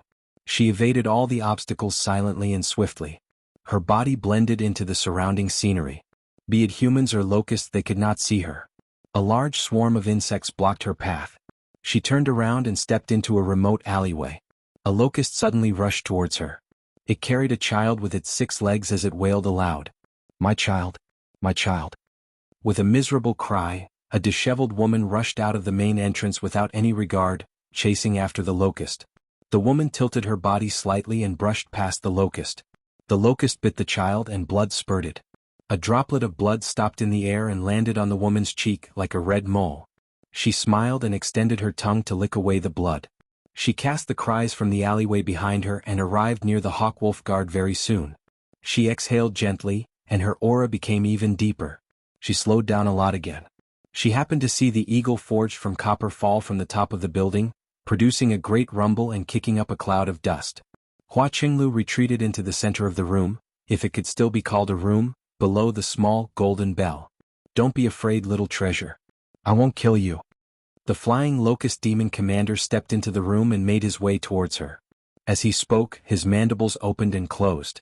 With a thunk, a golden bell constructed from spiritual light enveloped Hua Qinglu. The bell chimed melodiously. The flying locust demon commander placed his claws on the golden bell, and the chimes immediately twisted. The golden bell twisted and ripped apart as well. He suddenly swung his right claw. Get out here. Determination filled Hua Qinglu's eyes. They shone with dazzling light, vaguely resembling a blooming sunflower. You want to die? It won't be that easy. What is this? The flying locust demon commander's movements stiffened. He lowered his head and looked down. A beautiful, tiny snake had pierced through the floor and bit his ankle, accompanied by intense pain. In the deep darkness outside the building, a pair of eyes suddenly lit up. A thin pupil in the golden whites of the eyes met the compound eyes of the flying locust demon commander. His body was dyed with a layer of gray, as if he was about to turn into stone. Viper hell. With a hair-raising hiss, countless snakes shot out of the darkness and bit the flying locust demon commander. Ah! The flying locust demon marshal howled, feeling the pain that penetrated deep into his soul. Sister Qinglu, now is not the time to seek death. Qian Rongji walked out of the darkness and stepped into the broken room. Her snake eyes made her smile a little scary. Big Sister Qian, you've come so quickly. Hua Qinglu was surprised. It still took her some time to get here from the Rui Commandery. Sister Qinglu is in trouble, so of course I have to be quick, Qian Rongji said. You and this city are both very good bait. Bitch, you're courting death. The flying locust demon commander shuddered, and the grayish-white petrification collapsed. With a roar, he turned around and lunged at Qian Rongji. Even the coiling snakes were unable to restrain him. Qian Rongji's pupils returned to normal, and 2 streaks of bloody tears rolled down her cheeks. She had suffered a backlash from the technique. She thought, he really is a great demon king after all. His willpower is startlingly great. He can maintain such mobility in the viper hell. Be careful. Hua Qinglu called out. If a golden core cultivator was approached by a powerful carapace demon commander, there would basically be no good outcome. However, the flying locust demon commander paused and lowered his head in disbelief. Qian Rongji gently pressed her hand against his chest. The heaven-climbing vine penetrated his tough carapace, reaching into every corner of his body. Qian Rongji closed her eyes and revealed a joyful expression. Endless power surged into her body. Even the pain from the snakes subsided. If the locust had come here to massacre the city and eat the people, then she had come to eat the flying locust demon commander. I'll remember you. The flying locust demon commander said viciously. With a thump, his body collapsed, kicking up a cloud of dust. He was even lighter than she had imagined, as if he was just an empty shell. He no longer possessed the slightest hint of life. Thank you, Sister Qian. Hua Qinglu thanked her politely. Qian Rongji had a very good reputation in the Rui Commandery, and she had always been kind and gentle to people. However, after the wisdom imbuement, she always developed an instinctive sense of vigilance or perhaps fear towards Qian Rongji. Just like how a newborn calf did not fear a tiger, only the ignorant could be fearless. The wisdom that the Banyan Tree King had shared with her allowed her to distinguish many dangers that regular people could not sense. You're welcome. Qian Rongji smiled. The tiny snake slithered back onto her skin, slipping under the White Wolf Commander's uniform. Suddenly, she turned around and said, "The person you've been waiting for has arrived." Boom. A black figure descended from the sky, and Li Qingshan emerged from the cloud of dust. Qinglu, are you fine? Big brother Li, I'm fine. Sister Qian saved me. Hua Qinglu made her way over. Qian Rongji. Li Qingshan frowned and gazed at Qian Rongji. He never thought she would actually undergo the second heavenly tribulation too. Long time no see, Qingshan. Qian Rongji greeted him warmly. Her face brimmed with a warm smile, but she felt a powerful pressure, as if a vicious tiger was staring at her. Don't smile at me, Li Qingshan said. Sorry, I forgot. Qian Rongji's smile vanished as well. She gave off a cold aura and asked, What do you mean? Hua Qinglu was taken aback. She had never seen Qian Rongji act like that before. She drew closer to Li Qingshan instinctively. No problem. Li Qingshan glanced at the corpse of the flying locust demon commander on the ground. Just like many years ago, there was no need for empty thanks between them. All they needed was an actual exchange of benefits. Li Qingshan did not want to owe this woman a favor either. Let's talk about it later. Although I don't mind looking at this a little longer. Qian Rongji gazed out of the building. The noisy night had yet to pass. Many places were lit up. The locust army in the city had already collapsed. They hunted with their instincts to devour flesh and blood. When the flying locust demon commander was slain, they had retreated from all their clones and fled in all directions. As a result, Li Qingshan played the role of savior again. However, this time, his Azura field could only suck away the locusts on the streets. Most of the locusts were hunting humans in the buildings, so he was forced to engage in even more complicated battles in the streets. He was powerful, but he could not help but feel rather restrained. With a thought, Yin Qing descended from the sky with a group of Azura and began a search through the entire city. Only then did they manage to stop the mad slaughter of the locusts. Afterwards, the 100 schools of thought sent reinforcements, and Begonia rushed over as well. They busied themselves for most of the night before cleaning up all the locusts in the city. Their corpses piled up like mountains.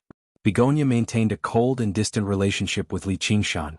She began rebuilding the formations, so she definitely could not leave as she pleased. Li Qingshan gazed at the eastern sky that was about to brighten. He could not help but grind his teeth in hatred. He should not have spent the night like this. He decided to return to the Chain Mountains first and get little and to use the Buddha-slaying sword to cut down the damned clones of the soaring Locust King. However, he was stopped by Qian Rongji again. He said impatiently, What do you want? Hurry up and say it.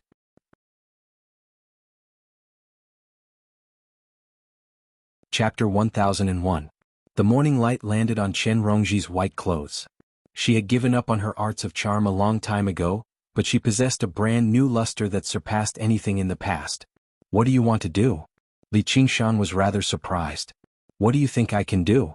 Qian Rongji answered with a question. No matter what she did, she always had a clear objective, but right now she felt rather lost. She just wanted to see him, but she had no idea why. Do you know what kind of opportunity you've wasted? Why don't you keep it simple and tell me what you want? Li Qingshan said. I don't lack this opportunity. If you turn me down, then forget I said anything, Qian Rongji said. You want to see her, but she might not want to see you. Then please tell her that whether she wants to see me or not, we're even now. Li Qingshan glanced at Qian Rongji deeply and nodded. All right, I'll tell her. Thank you. I'll wait for her at the 100 schools of thought. I'll help you watch over your woman as well. In order to prevent the soaring Locust King from making a comeback again, she had to remain in the Clear River Prefecture for a while and wait for the construction of the new protective formation to be completed. Since you've said that, don't blame me for holding you accountable if anything happens to her. With that, Li Qingshan took off, returning to the Chain Mountains and the Qingxiao dwelling. Little N was still puzzled over how he had returned so quickly, so he listened to Li Qingshan explain what had happened. The soaring Locust King is the cream of the crop both in terms of strength and strategy. It's no wonder the locust plague has lasted for so long. I'll definitely kill him. Li Qingshan's anger had yet to subside. His killing intent overflowed. His hatred towards the soaring Locust King had almost surpassed his hatred towards the Dragon King of the Sea. Although the Dragon King of the Sea had killed him once, it was only a regular battle between cultivators. He did not have to be so disgusting. Father, I'll help you. As soon as the little phoenix called out, he was bitten viciously by the skeleton demon again. His feathers ruffled. Brat, let's talk after you pass the trial. Li Qingshan smiled before saying to little Anne, help me vent my anger first. Kill this demon commander clone of his, then kill all of his clones. I'll show him just how powerful I am. He summoned the demon-suppressing pagoda and said to the flying locust demon marshal, how is it? You lost again, right? Fight me. Li Qingshan, consider yourself lucky this time. Next time you might not be so lucky. The soaring Locust King replied immediately, his tone full of threat. Cut the crap, your time of death has come. Death? You killed one of my doppelgangers, but I still have thousands and thousands of doppelgangers. One day I'll eat you alive bite by bite. The soaring Locust King laughed maniacally. Little Anne's sword pierced through the body of the flying Locust Demon Marshal. Legend has it that in order to deliver all living beings from suffering, Buddha incarnated himself into billions of forms. He was both 10,001. And this sword was the Buddha-slaying sword. Even if it could slay 10,000, it could also slay one. In an instant, tens of thousands of miles away, an identical sword scar appeared on the back of the soaring Locust King. A dense aura of death lingered on it, not only preventing the wound from healing, it was also rapidly spreading in all directions. What sword is this? The soaring Locust King was shocked and furious. In the past, even if his clone was reduced to ashes, it wouldn't be able to harm a single hair on his body. Now, not only was his main body injured, it was also quite serious. The sword that killed you. Do you really think that I can't do anything to you just because you have so many avatars? Li Qingshan laughed heartily, venting his anger. After Little An assassinated the flying Locust Demon Marshal, he attacked again and again, killing the flying Locust Demon generals one by one. The soaring Locust King's original body was riddled with wounds. He gritted his teeth and said, Li Qingshan, consider yourself ruthless. Let's wait and see.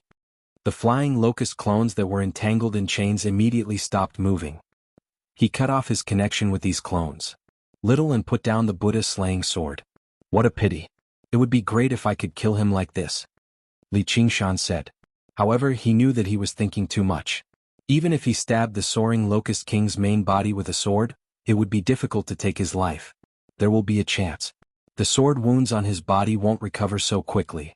I can try to divine his location. However, Little An tried to divine, but the result was very vague. Her divination technique could no longer keep up with her current cultivation, and the other party's realm was also there. There's no rush. I'll kill him sooner or later. Li Qingshan left some locusts for Ru Xian to use as experimental subjects, and gave the rest to Little An to refine. Although the locusts were weak, their numbers were too large. They piled up into small mountains in the Azura field. Although the number of locusts in the second locust plague was only a tenth of the first, the number of people who lost their lives to the locusts was close to 1 million. Li Qingshan also collected these locusts' corpses, which was equivalent to indirectly becoming Little An's resources. Their value was no less than the first locust plague. Although it was a little strange, Li Qingshan was not that unreasonable. On the other hand, Little An put her palms together and silently chanted for a while. Only then did she wave the samadhi flames of white bone and devour the mountains of corpses. For the current her, this was a timely rain. After passing through 3 heavenly tribulations, other than the Buddha-slaying sword that had been improved, the skull prayer beads and blood sea banner that should have become stronger were in a half-useless state. It was just right to use this sum of resources to repair them. Only then could her strength reach its peak. However, she made a rough estimate. Although this amount of resources could be said to be vast, she was afraid that she could only repair one of the white bone treasures to a perfect state. After thinking for a while, she decided to start with the skull prayer beads. The blood sea banner could form a space of its own and trap enemies within it. However, its functions overlapped with the Azura field, so it was not as practical as the skeleton demon formation formed by the skull prayer beads. Thus, with a wave of his hand, the skull prayer beads scattered and transformed into skulls in mid-air. They spun around and cackled strangely. The skeleton devil that was fighting with the small phoenix also transformed into a skull and entered the skull prayer beads. However, other than it, the other skulls all had some cracks on them. Some had broken horns while others had broken teeth. The Buddha-slaying sword led the way, and the samadhi flames of white bone soared up. The skulls took in large gulps and the cracks slowly healed. The little phoenix retreated to the bottom of the mountain and gazed at the blazing samadhi flames of white bone, instinctively feeling fear. Very soon, Daddy will take you out to play. Li Qingshan patted the little phoenix's shoulder and also arrived in a corner of the dwelling, beginning to cultivate. He was not practicing the 9 transformations of the demonic and divine, but the demon suppression statuary. The 9 transformations of the demonic and divine had reached a new bottleneck. It would be difficult for him to break through again in a short amount of time, but the demon suppression statuary was a new fortuitous encounter. After becoming a demon king, his demonic nature had strengthened a step further, laying down a firm foundation for tempering his demon heart. Moreover, he still possessed the demon hearts of many demon kings as resources. Everything was ready.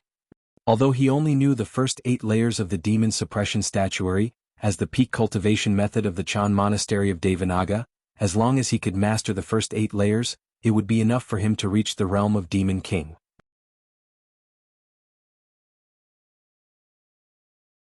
Chapter 1002.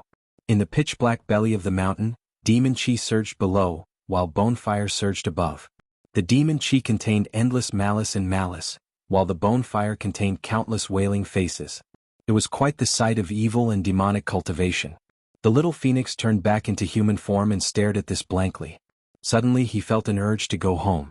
The outside world was far too dangerous, and the 2 people beside him were even more dangerous among dangerous people. If it were not for the fact that they did evil unintentionally, the damage they could cause in the human world would definitely be no less than the soaring Locust King. He shook his head forcefully. If he could be frightened by something like this, then what was the point of leaving Firemelt Mountain? He would be better off staying in the Phoenix's nest for the rest of his life before beginning a new round of trials. The content of the trials was to use his own willpower to resist the terrifying mental pressure. All of the skull prayer beads were repaired. The skulls began to spit out samadhi flames of white bone instead. The roaring flames constantly condensed, contracted, and collapsed, condensing into a new skull prayer bead. Li Qingshan stood right below. His robust body was enveloped by demon chi, like a demon suppression tower. Suddenly he began to move, constantly changing his posture and figure. He moved extremely slowly, pulling in the surging demon chi. With every movement he would leave behind an afterimage. Just now it had dispersed. It was the appearance of the demon suppression statues, but upon closer inspection they seemed slightly different. It lacked the painful struggle of the demon suppression statues, but there was a sense of recklessness and wildness. The former was constantly suppressing and controlling himself, while the latter was releasing everything and doing whatever he wanted. He followed the normal order at first, going from the 1st to the 8th, and then from the 8th to the 1st. After repeating this over 1,000 times, his entire body shuddered with demon chi and completely messed up the order. He jumped from the 1st to the 7th and then back to the 4th. His movements became more and more sluggish, but the little phoenix felt an even greater pressure. He resisted the urge to retreat, gritting his teeth and enduring silently. Gradually, Li Qingshan's movements became smoother and smoother, reaching a level where he could move them freely. However, his brows were still tightly furrowed. He felt that something was off. After a moment of thought, his demon suppression statuary had deviated from the normal direction. The first layer should have been initial remorse of the demon heart, but what he comprehended was remorseless demon heart. At that time he had already condensed the deep sea pearl and reached the second heavenly tribulation realm, so he didn't feel any changes. But when he tried to use the demon suppression statuary to break through a major realm, he immediately felt the immense difficulty. It wasn't easy to break away from the mold of the predecessors and carve out a path of one's own. The cultivation method left behind by the predecessors could not be understood however you wanted. Instead, you had to try your best to match the intentions of the predecessors in order to master the cultivation method. Little An's changes to the path of white bone and great beauty allowed Buddhism and the demonic to coexist, and there was even a possibility that it suited the white bone bodhisattva's intentions. After all, the white bone bodhisattva had been a Buddhist powerhouse throughout her long life, and the path of white bone and great beauty was basically built upon her Buddhist cultivation. However, it was impossible for the demon folk who created the demon suppression statuary to have a remorseless demon heart. Otherwise, why the hell would he create a cultivation method? All he had to do was work as a demon folk, an occupation with a very promising future. This was equivalent to an article. Not only did the reader fail to understand the author's intentions, but they even had completely opposing thoughts, so it was very difficult for them to immerse themselves in it. All they could do was give up on reading it and read it through reluctantly, but they would not be able to understand its essence. The more powerful the cultivation method was, the more difficult the article would be. If they wanted to understand its essence, they would need greater ability to comprehend, or they would be able to connect with the author. The cultivation community was full of things like this. A minor cultivator with mediocre ability to comprehend, or even mediocre talent, would suddenly soar up after obtaining a powerful cultivation method. This was not just because the cultivation method was powerful, but because the reader and the author were connected. This was why it was very difficult for future generations to reach the heights of the Creator when they practiced the cultivation method. No one's temperament and circumstances were exactly the same. However, Li Qingshan did not possess Little An's ability to comprehend the demon suppression statuary forcefully. It was impossible for him to change his mood and connect with the demon folk, much less give up on the demon suppression statuary. All he could do was reach a special bottleneck. He took out the Azura field again and stepped into it, arriving in an even vaster world. He bellowed out, "Demon suppression." Swish. Chains of demon suppression flew out, wrapping around him firmly. Still not enough. Boom.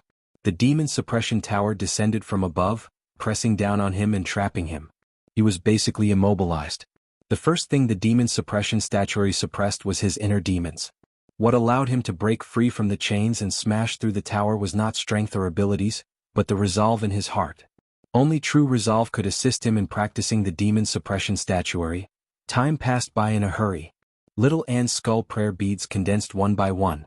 He had already surpassed his original number, advancing towards a higher realm of cultivation. The demon suppression tower stood on the blood-red ground like a lone mountain, trembling gently and rumbling. Under the restraints of the chains, Li Qingshan sweated profusely as he danced about with everything he had. He gritted his teeth. His face was twisted, and his movements did not change at all, but the resolve he sought never arrived.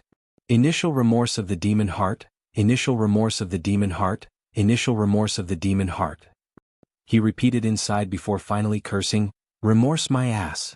He did not feel like he needed to feel remorse. This was not because he was particularly powerful, but because he was not born as a demon folk. He possessed normal human nature in the first place, so he did not need to struggle against his innate instincts like the demon folk.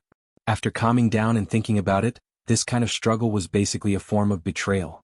It was just like how the fire devourers insisted on switching to a water cultivation method. Even he could not help but admire them. My master is also a human. Not only is his bloodline purer than mine, but his human nature is probably much better too. How did he do it? Li Qingshan muttered to himself. He knew the unraging monk had used the demon suppression statuary to break through the third heavenly tribulation, which left him very confused. Qingshan, the unraging monk, is devoted to Buddhism, but he also abhors evil. Afterwards he lost himself in the slaughter. By the time he came to his senses, his hatred was no longer limited to external enemies, but also his murderous and evil self. He obviously needs to feel remorse for this. Little An's voice suddenly rang out. "I see. Then I'm done for." Li Qingshan grinned. The demon folk wanted to possess human nature, while the unraging monk wanted to become an eminent monk of great virtue. Both of them had higher pursuits, which was why they regretted the various demonic thoughts in their hearts. However, he was only a mortal. He had love and hate, emotions and desires.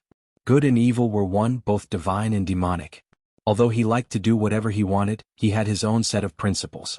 Everything he had done in his life could not be described as having a clear conscience, but he believed he had done his best. He felt good about himself, which was why he had no regrets. But if he had no regrets, why did he need to suppress demons?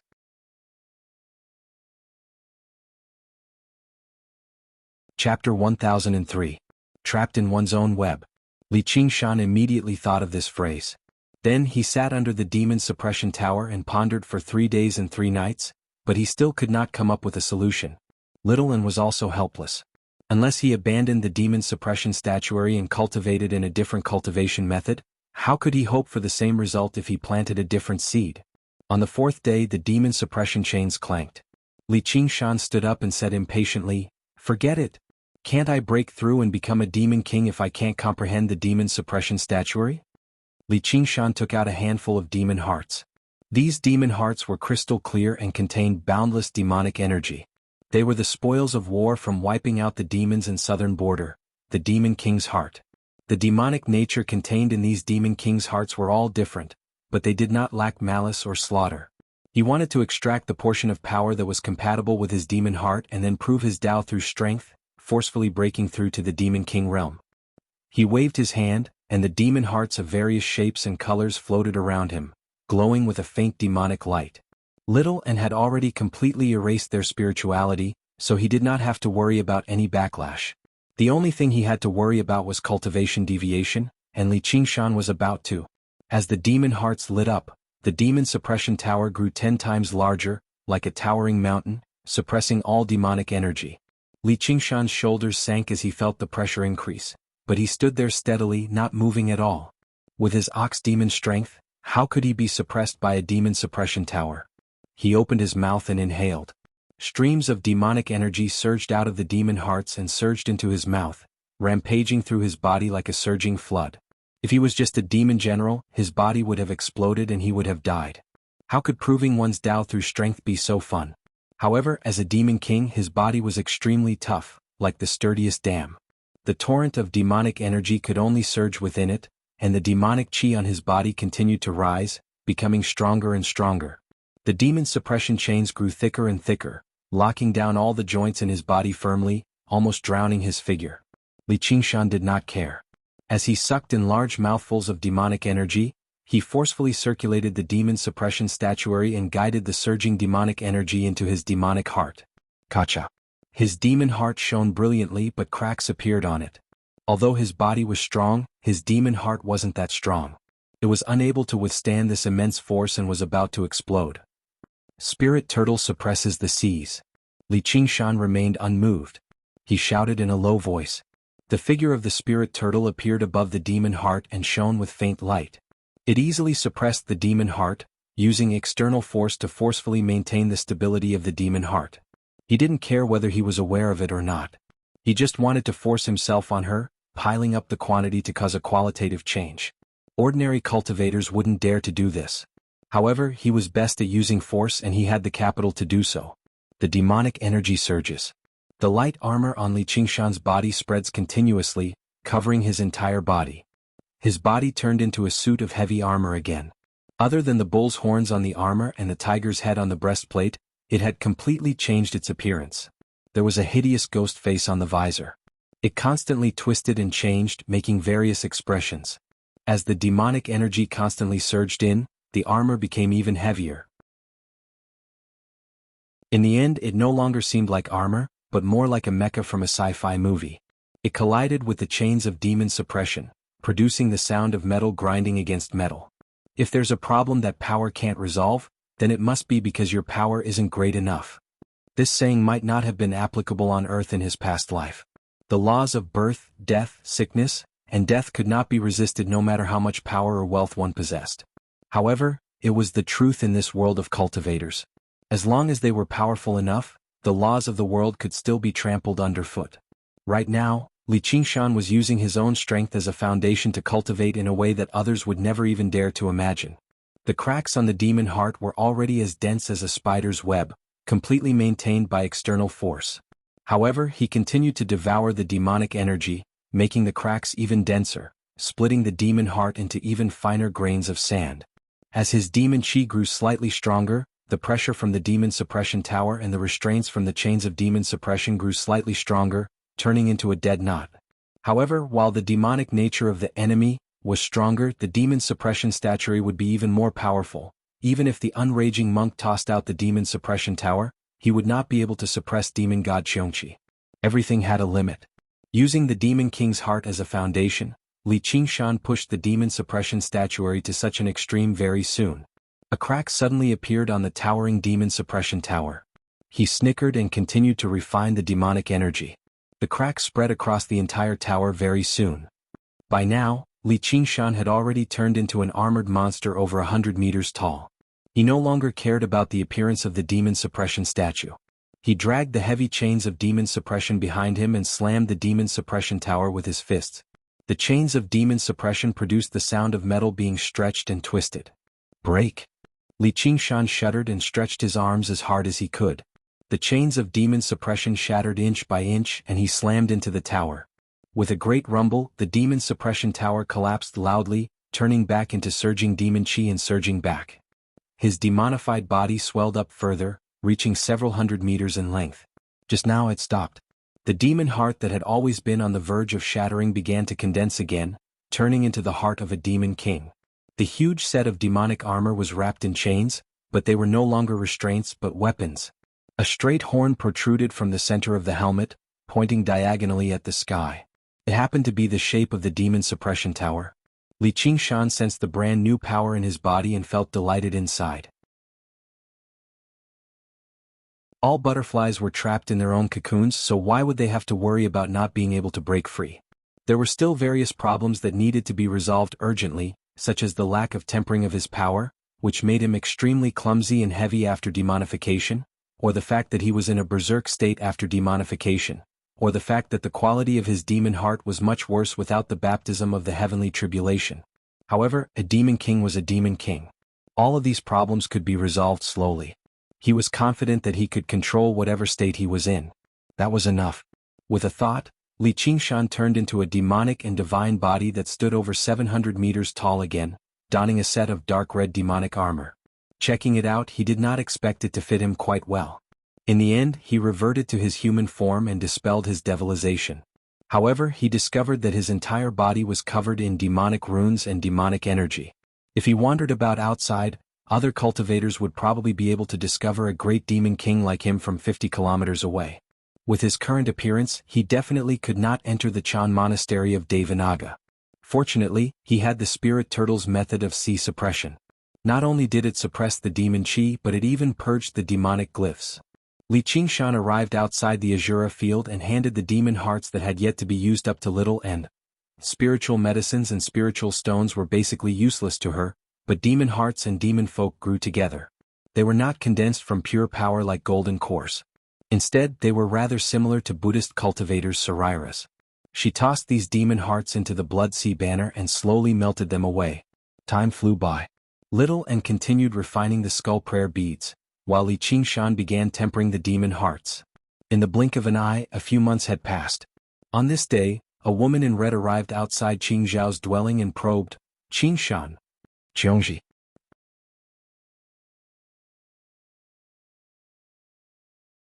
Chapter 1004. Li Qingshan rejoiced inside. He immediately stopped cultivating and stood up. Right when he was about to leave, he sensed another aura. An armored man stood on the mountain opposite Qing Zhao's dwelling. He seemed to be in his 30s or 40s, and he was at the second heavenly tribulation. He had a square face with thick eyebrows, large eyes, and a high-nose bridge. He seemed rather masculine. "Junior sister, is this really his dwelling? Senior brother, do you think I'd even remember something like that?" Han Qiongji said. "You've misunderstood, junior sister. I don't think the Chain Mountains are some famed mountain with abundant spiritual chi. It doesn't seem to match the White Hawk commander's identity, which is why I have this question. Not to mention, it's been so many years, so it's nothing strange even if you remember incorrectly, senior brother," you said. "How can I remember incorrectly? When he built this dwelling, he wasn't even some White Hawk commander yet." Han Qiongji became nostalgic, but she was also rather disappointed. "Sai, looks like he's not in the dwelling. Junior sister, don't blame me for being rude. Since he's returned to the Green Province, he should have come to see you as soon as possible. Why did he make you come find him instead?" This was the first time senior brother you had seen Han Qiongji dress up so meticulously in all these years. She was radiant, and he could not help but sigh inside. "He saw Jie and knows I'm in secluded cultivation," Han Qiongji explained. "If it were me, I'd definitely wait at the entrance for you to emerge. That's the only way I can demonstrate my sincerity," senior brother you smiled. "If you keep talking nonsense with me, I'll get him to beat you up," Han Qiongji said in exasperation. "Haha, that's exactly what I wanted. I've heard you mention it for so many years. I've wanted to compete with this renowned Li Qingshan a long time ago." Senior brother you laughed aloud, raring to go. "There's no need for a competition. Go find a locust plague yourself. You'll be impressive if you survive." After leaving the Green Province for so many years, Li Qingshan swept through the locust plague as soon as he returned, saving the prefectural city of Clear River. His reputation flourished once again and Han Qiongji felt proud too. "Junior sister, you're making things difficult for me. I don't even have the Azura field. How can I deal with so many locusts?" Senior apprentice brother you explained. He was extremely envious of Li Qingshan. The Azura field was a supreme treasure of the military, and not only was it extremely beneficial to one's cultivation, it also had many other miraculous uses. In all of Qing province there was only one great general king, and now there was a second one. Cut the crap. If you don't dare, then you don't dare. Han Qiongji turned around and was about to leave when the stone door suddenly opened. She turned around and saw the familiar figure and smiling face. Her heart skipped a beat and she couldn't say a single word. Li Qingshan's heart was also not calm. Seeing her fiery red dress, he recalled the past and arrived in front of her in one step. He embraced her and said apologetically, "I've made you wait for a long time." "It's okay." Han Qiongji shook her head, and tears immediately welled up in her eyes. She raised her head and touched Li Qingshan's cheek as if she was confirming that this was not a dream. "It's good that you've returned alive. I've always been worried that you've been killed in the south. Don't you know how powerful your husband is? Only I kill people. Why would anyone want to kill me?" Li Qingshan stuck out his chest. Seeing how happy and excited she was, his heart was filled with endless tenderness. "Stop bragging." Han Qiongji's voice was gentle. Senior apprentice brother Yu blinked. He even began to doubt whether this was the little junior sister he knew. "Qiongji, who is this fellow?" Li Qingshan glanced at senior apprentice brother Yu and asked Han Qiongji. "My name is Yu Bing. I've long heard of fellow Li's name, so I've come to pay my respects." Yu Bing leaped onto the cliff and looked at Li Qingshan from head to toe. Although he could not sense any aura from Li Qingshan and could not determine his cultivation, he could feel a sense of power from Li Qingshan. It was as heavy as a mountain, giving off an unshakable feeling. He praised Li Qingshan in his heart. To be able to make little junior sister pay so much attention to him, he was indeed extraordinary. "Don't listen to his nonsense. This is my senior apprentice brother. Master sent him to escort me." Han Qiongji hugged Li Qingshan's arm and introduced him. "Fellow Li Qingshan, as soon as you returned to Qingzhou, you dealt a heavy blow to the Flying Locust King. It's really admirable. However, the Flying Locust King's spies are everywhere, so you have to be careful. Otherwise, I don't want to spoil the fun." "Thank you, fellow Yu." Li Qingshan cupped his hands and said, "Qiongji, you've become a disciple. May I know who your master is?" "The great General King Yu Wuyang. He's also senior apprentice brother Yu's biological father." Han Qiongji emphasized the last four words. "The great General King." Li Qingshan naturally remembered this Qingzhou's #1 militarist. He said to Yu Bing, "I didn't expect fellow Yu's family to have such a long history. My apologies for not recognizing you." "I'm ashamed." Yu Bing blushed slightly and said to Han Qiongji, "Junior apprentice sister, you're too merciless with your words. Who asked you to spout nonsense just now? It's already good enough that I didn't beat you up." Han Qiongji said. "What's there to be ashamed about?" Li Qingshan was a little confused. To have such a good father, one should feel proud. "Fellow Li Qingshan is of ordinary birth, but you relied on your own ability to fight against the locust plague. Your name is known throughout Qingzhou. I've been under the shadow of my family for many years. Even though I have a body of cultivation, I still have to use my father's name. How can I not feel ashamed?" Li Qingshan had a better impression of this Yu Bing. Before he could say anything, a cheer came from behind. "Well said. I Li Fengyuan will make a name for myself. I will not rely on my father's name." Little Phoenix walked out of the cave and said in high spirits. Yu Bing suddenly felt a strong aura coming towards him. It seemed to be demonic aura, but it was different. Han Qiongji keenly noticed Li Fengyuan's surname. She asked, "Your father is?" "Li Qingshan." Little Phoenix said proudly. "Li Qingshan." Han Qiongji's face darkened. She gritted her teeth and said, "I've tolerated your nonsense outside. But now you've even brought my son back. Li Qingshan, what do you want?" "Qiongji, don't misunderstand. He's not my biological son. He's my godson." "Godson?" Li Qingshan hurriedly explained. "The biological one hasn't been born yet." "Really?" Han Qiongji said doubtfully. "Of course it's true. Brat, quickly transform into your original form." Li Qingshan kicked the little phoenix off the cliff. With a phoenix's cry, the phoenix spread its wings and flew around the valley, shining with resplendent light. "This is a phoenix?" Yu Bing was dumbfounded. "You see, how can I give birth to a bird? Who can say for sure? Even if this isn't, there might be more outside." Han Qiongji said. "You're thinking too much. If there is, it's with you." Li Qingshan laughed. A woman's intuition was really scary. Yu Bing stared at little phoenix. This wasn't the key to the matter, right? That was a legendary phoenix. Is little one inside? Han Qiongji tilted her head and looked at the cave's stone door. She's cultivating in seclusion. She'll only come out after a while. Why don't we go to the prefecture and revisit the old place? Li Qingshan suggested. It wasn't convenient for others to see the scene of little and cultivating. Come to my house. My master wants to see you. Han Qiongji said. The great general king is in the Clear River Prefecture. Just to see me?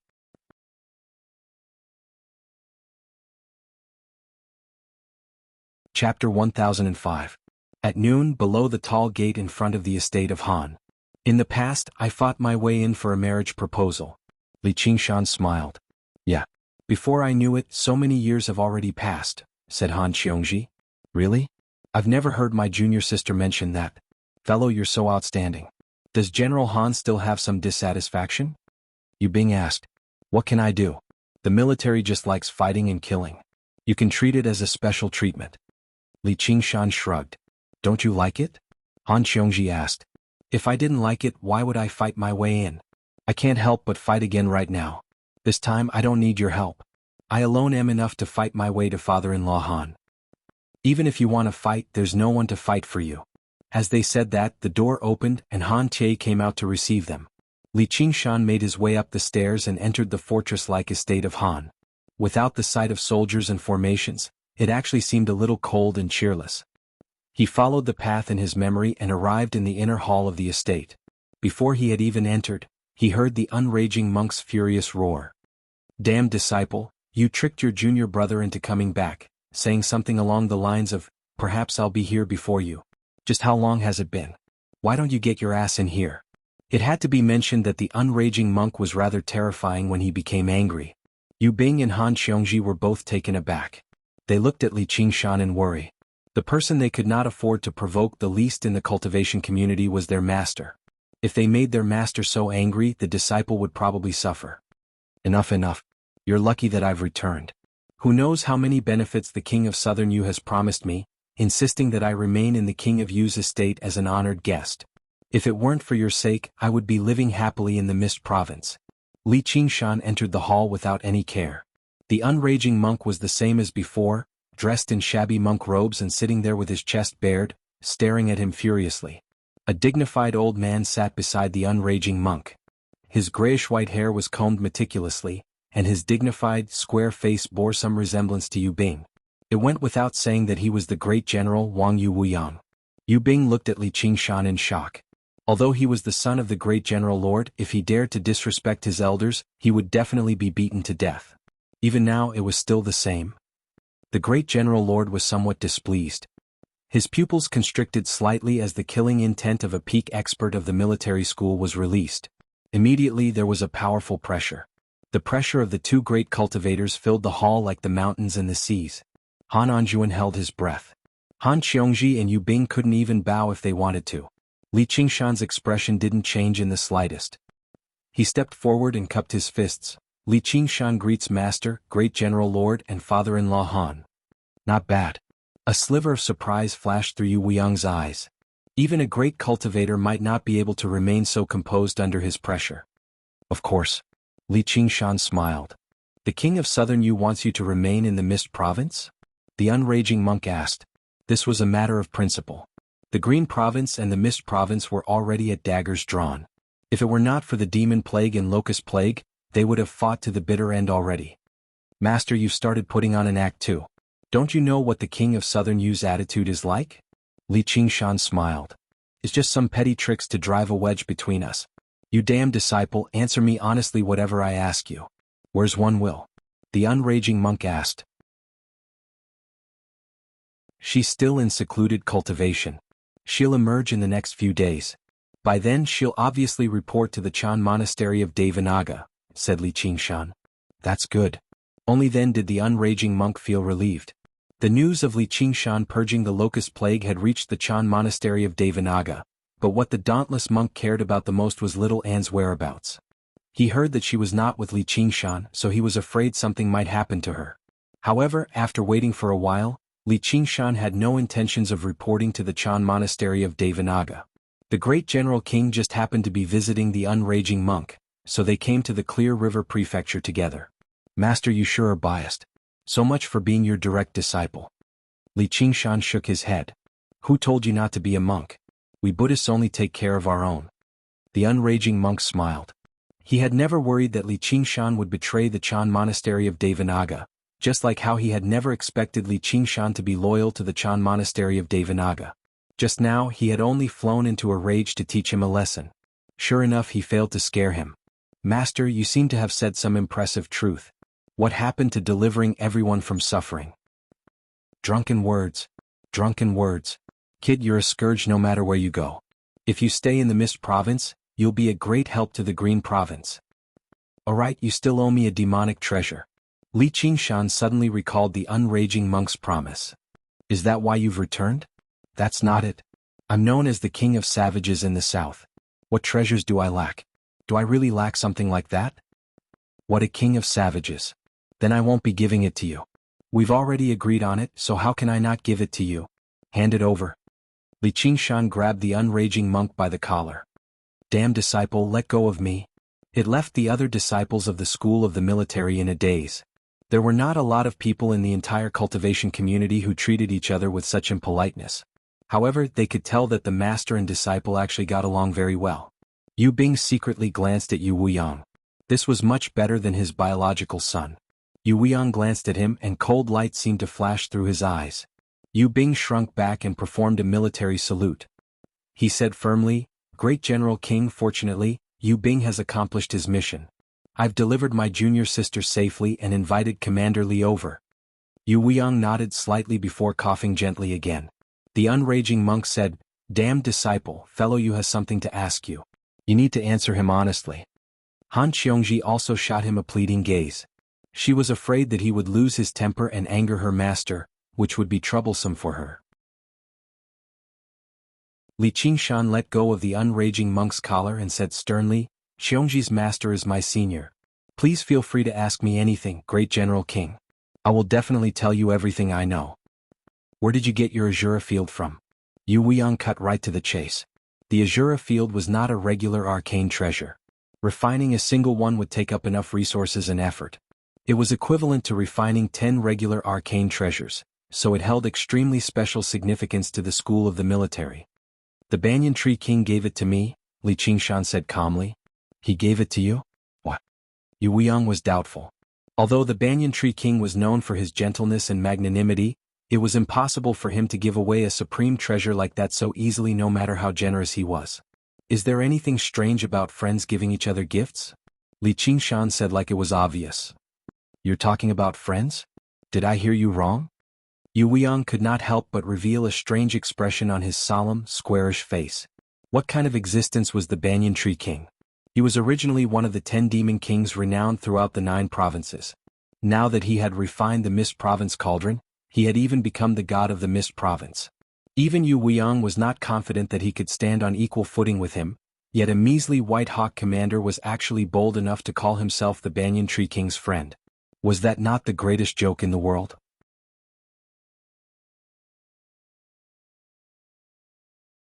Chapter 1006. If you don't believe me, you're welcome to ask the Banyan Tree King. It's just an Azura field. Is there a need to make such a fuss? Li Qingshan said helplessly. However, apart from Han Qiongji, everyone present was doubtful. You want me to go to the Mist Province? Yu Wuyang was already certain that Li Qingshan was lying. It was impossible for them to ask the Banyan Tree King for proof. There's no need for that. Li Qingshan considered it and took out the fruit of wisdom from his Sumeru ring. He passed it to Han Qiongji and said, Eat it and give me the seed. This is. Han Qiongji was taken aback. She gazed at the glowing fruit in her hand. She could tell with a single glance that it was anything but ordinary. It seemed to contain the endless mysteries of nature, deeply drawing her attention. This is a banyan fruit. You can treat it as my gift. I'm sorry for making you wait for so many years, Li Qingshan said sincerely. Before Han Anjuan and Yu Bing could even make sense of the situation, the great General King and the unraging monk stood up at the same time and said together, The fruit of wisdom. They could not be blamed for being so surprised. The fruit of wisdom was renowned across the 9 provinces. As a matter of fact, some people even regarded it as the greatest spiritual fruit in the world. Regular spiritual fruits, no matter how powerful their intelligence was, could only be used as resources to save some time on cultivation. The more precious spiritual fruits could increase the aptitude of cultivators, but they were only used to refine the soul and strengthen the body. However, the fruit of wisdom could drastically increase a cultivator's ability to comprehend. Countless cultivators in the world encountered bottlenecks during their cultivation, becoming stuck at various cultivation realms. Most of them did so because their ability to comprehend was insufficient. No matter how many resources they possessed, how powerful their bodies were, or how pure their souls were, it was useless. This was the value of the fruit of wisdom. Even a great cultivator like Yu Wuyang would be interested. No one would complain about their ability to comprehend being too low. Damn disciple, where did you get this fruit of wisdom from? The unraging monk asked in surprise. I stole it. Li Qingshan said. What? The unraging monk was stunned. He felt like his brain was a little lacking. Stealing something from the Banyan Tree King, and it was the fruit of wisdom no less. Probably even the imperial clan of the Dragon Province would not be able to do it. Master, aren't you talking nonsense? Of course it was given to me by the Banyan Tree King. Li Qingshan shook his head. The unraging monk was speechless. He had learnt from Duoj that Li Qingshan's relationship with the Banyan Tree King was anything but ordinary. There was a branch of the Banyan Tree King on Savage Mountain, but there were plenty of Banyan Tree King branches. Just how many of them could obtain the fruit of wisdom? Yu Wuyang furrowed his brows and his heart wavered. Was the Shiraba really a gift from the Banyan Tree King? Even his own son isn't so close to him. Yu Bing sighed before receiving another glare from Yu Wuyang. He thought, I didn't think Li Qingshan would actually be so generous. Junior sister really hasn't waited all these years for nothing. So much for acting like a tomboy, but her eye for men really is admirable. Qingshan, I appreciate your kindness, but I can't accept something so precious. You should eat it instead. Han Qiongji returned to her senses and returned the fruit of wisdom to Li Qingshan. Why do we have to keep it to ourselves? And I've already eaten one, so it's useless even if I eat another. Your one is much better than mine. It was condensed by the Banyan Tree King after he became the god of the Mist Province. It contains a fragment of the Mist Province cauldron. He said it has other wondrous uses. Yu Wuyang's eyes narrowed and he stared at the fruit of wisdom deeply. It was no wonder he felt like it contained the laws of the world. The fruit of wisdom was probably worth even more than the Shiraba field.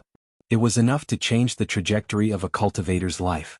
If the person who received the fruit of wisdom were not Han Qiongji, he might even be tempted to take it by force. Han Qiongji did not turn it down anymore. Actually, when she heard that Li Qingshan had swept through the locust plague, she felt both glorious and rather dejected.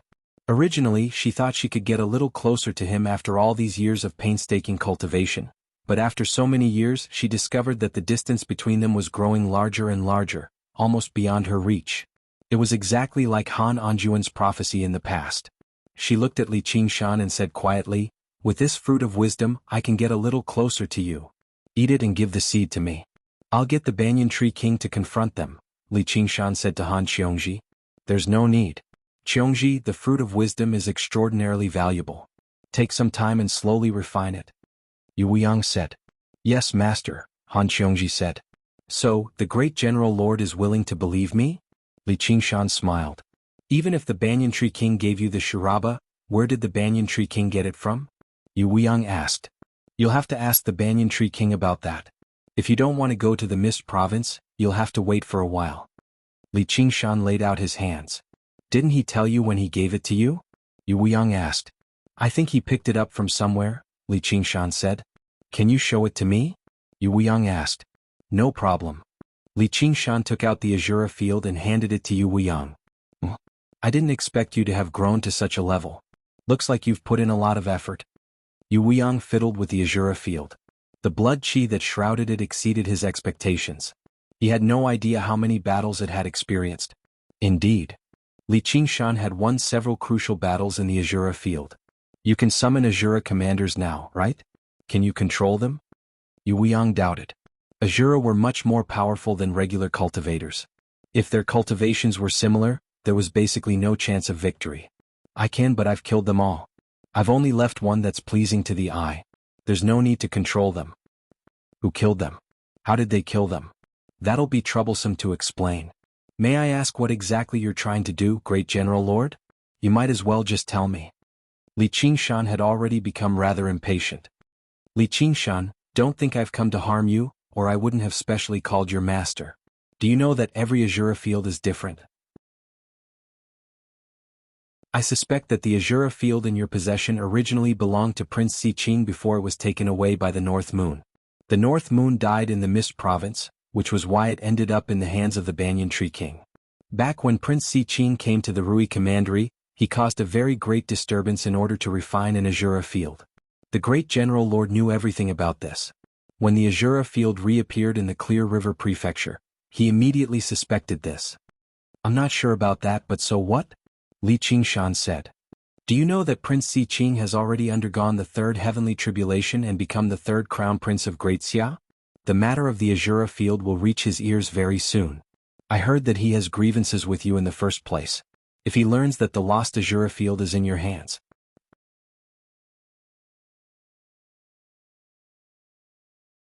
Chapter 1007. Li Qingshan hated Si Qing, the son of a bitch, quite a lot, but he found it to be far too troublesome if he came all the way to the Dragon Province for revenge. If he came all the way just to be beaten up, that would be for the best. You're not worried? Yu Weiyang originally thought that even if Li Qingshan did not pale with fright, his face would definitely sink after saying that.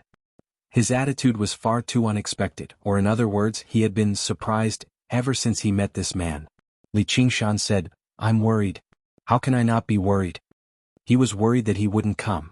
Master, what do we do now? Han Qiongji asked in worry. So be it if a great cultivator viewed him as an enemy, and he was even a prince of Great Xia. Si Qing had not been the Marquis of Rui for very long, but his brutal nature was deeply rooted in the hearts of the people in the Rui commandery. The simplest way is to return it to its owner, or Si Qing definitely won't just let the matter go. He refined it after all, so it's reasonable. The Banyan Tree King you mentioned is an enemy of Great Xia right now, so it'll only become a weakness if I mention it. Yu Weiyang pulled a long face. He was still rather unused to Li Qingshan's disrespectful attitude. I appreciate your kind intentions, General, but it's probably impossible for me to hand over the Azura field for nothing. Li Qingshan shook his head with a smile. There's another way. Hand the Azura field to me. Tell others that I'm lending it to you, and I'll bear all of Si Qing's blame. Yu Weiyang patted the Azura field in his hand and revealed his true objective. With his identity as the great General King, he was enough to contend with this crown prince of Great Xia. You don't have to worry. Yu Weiyang will never take advantage of someone weaker than me. I will give you enough compensation. I've asked your master to come as a witness. If Li Qingshan really was a golden core cultivator, this would be the best solution without a doubt. However, even if it was just to draw Si Qing over, he would never hand over the Azura field. Not to mention the value of the Azura field to him. It was not something that Yu Weiyang could compensate for. Is there any other way? You'll have to ask your master. Yu Weiyang believed that Li Qingshan would eventually accept this proposal. What fellow you said might not be a bad way to deal with the problem. If you really don't want to give up on the Azura field, then return to the Chan Monastery of Devanaga. The unraging monk said seriously. If Si Qing insists on forcing me to hand over the Azura field, will the Chan Monastery of Devanaga really protect me? Li Qingshan shook his head. It was possible, but he probably didn't have the face to do so. I'll protect you, said the unraging monk. Thank you, master. I don't want to make things difficult for you, and I don't want to rely on others to protect me. The unraging monk's words further confirmed Li Qingshan's guess. The Green Province was not a savage land like the Mist Province. The Great Xia Empire had ruled for 5 millennia, and even if they wavered, it was enough to deter a sect. If the Azura field belonged to him in the first place, then the Chan Monastery of Devanaga would never allow an outsider to come knocking on their door. However, Si Qing only had 30% of the reason. With his identity as a prince, he could make it 10%. It was impossible for the abbot and the dauntless monk to directly oppose him for his sake. Perhaps they would try to persuade him to hand over the Azura field instead to resolve the matter. You might as well consider it properly before making your decision, said Yu Weiyang. There's no need to consider it. If Si Qing wants to come, then let him come. When Li Qingshan reached there, he suddenly looked back. Isn't he already here? Speak of the devil and he will appear. The unraging monk and Yu Weiyang both stood up. They also sensed a tremendous aura rapidly approaching the estate of Han. They glanced at Li Qingshan in surprise.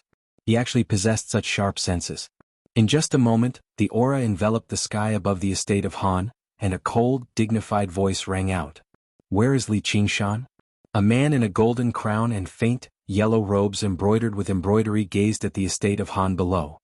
His body exuded an air of nobility, which diluted his sinister temperament. Beside him, a woman in white stood with her arms crossed. She held a jade folding fan in her hand, and there was a faint smile on her face. His hair was tied into a simple ponytail. He didn't have the domineering aura of a man, but he had a natural and unrestrained demeanor. Si Qing, long time no see. Li Qingshan came to the outside of the hall and paused for a moment. And Commander Gu. It had been many years since they last met. As expected, she had also gone through 3 heavenly tribulations and was even more elegant than before. Commander Li, the third prince was looking for you, so I brought him here. You won't blame me, right? Gu Yenying smiled. How could that be? I can't thank you enough. Li Qingshan smiled and asked, may I know why the third prince is looking for me? Si Qing saw the unraging monk and Yu Weiyang behind Li Qingshan and suppressed his killing intent. He said bluntly, hand over the Azura field and we'll write off our grievances, or, if he held his tongue, it would be even more obvious that he was not going to say it. It was a blatant threat. What grievances do we have? Didn't you accept your defeat back then? Li Qingshan turned around and retrieved the Azura field from Yu Weiyang's hands. He tossed it around casually and immediately drew Si Qing's attention. He blurted out, my Azura field. Wrong. It's my Azura field, Li Qingshan corrected him. Li Qingshan, where did you get this Azura field from? Si Qing questioned. I picked it up on the side of the road. What's it got to do with you? The ancients once said that it belongs to whoever picks it up. Li Qingshan could not even be bothered to explain. Li Qingshan. Si Qing gritted his teeth. Fury surged through his chest. Ever since he underwent the 3rd heavenly tribulation and went from a regular prince to the crown prince of the Great Xia, no one dared to speak to him like that anymore. The malice in his eyes intensified. If it were not for the fact that the unraging monk was present, he would have killed him on the spot. I'll give you one last chance. I'll count to 3, and you return the Azura field to me. I can treat it like nothing has happened. 1, 2. Li Qingshan answered with a smile. 3. Third prince, if my disciple has offended you in any way, you can just bear with it. As his master, I've often been bullied by him too. The unraging monk chuckled and patted Li Qingshan's shoulder. Li Qingshan's heart warmed up. The unraging monk was definitely not joking when he said he would protect him. Are you going to shield him, unraging master? Si Qing asked. Shield him? What shortcomings does my disciple have? Even if he's unruly, arrogant, and ignorant, it's still better than killing the innocent for his own selfish reasons. The unraging monk said. You. Si Qing's expression changed and he clenched his fists. However, the Chan monastery of Devanaga possessed great influence, and they shared weal and woe with the King Chu's estate. It was impossible for him to fall out with them over a single mockery, and even if he did, he probably would not be their opponent. Qing, let's go down. We can talk about it slowly, Gu Yenying said to Si Qing. Yenying, you chose this time to bring me here because you don't want him to die, right? Si Qing communicated.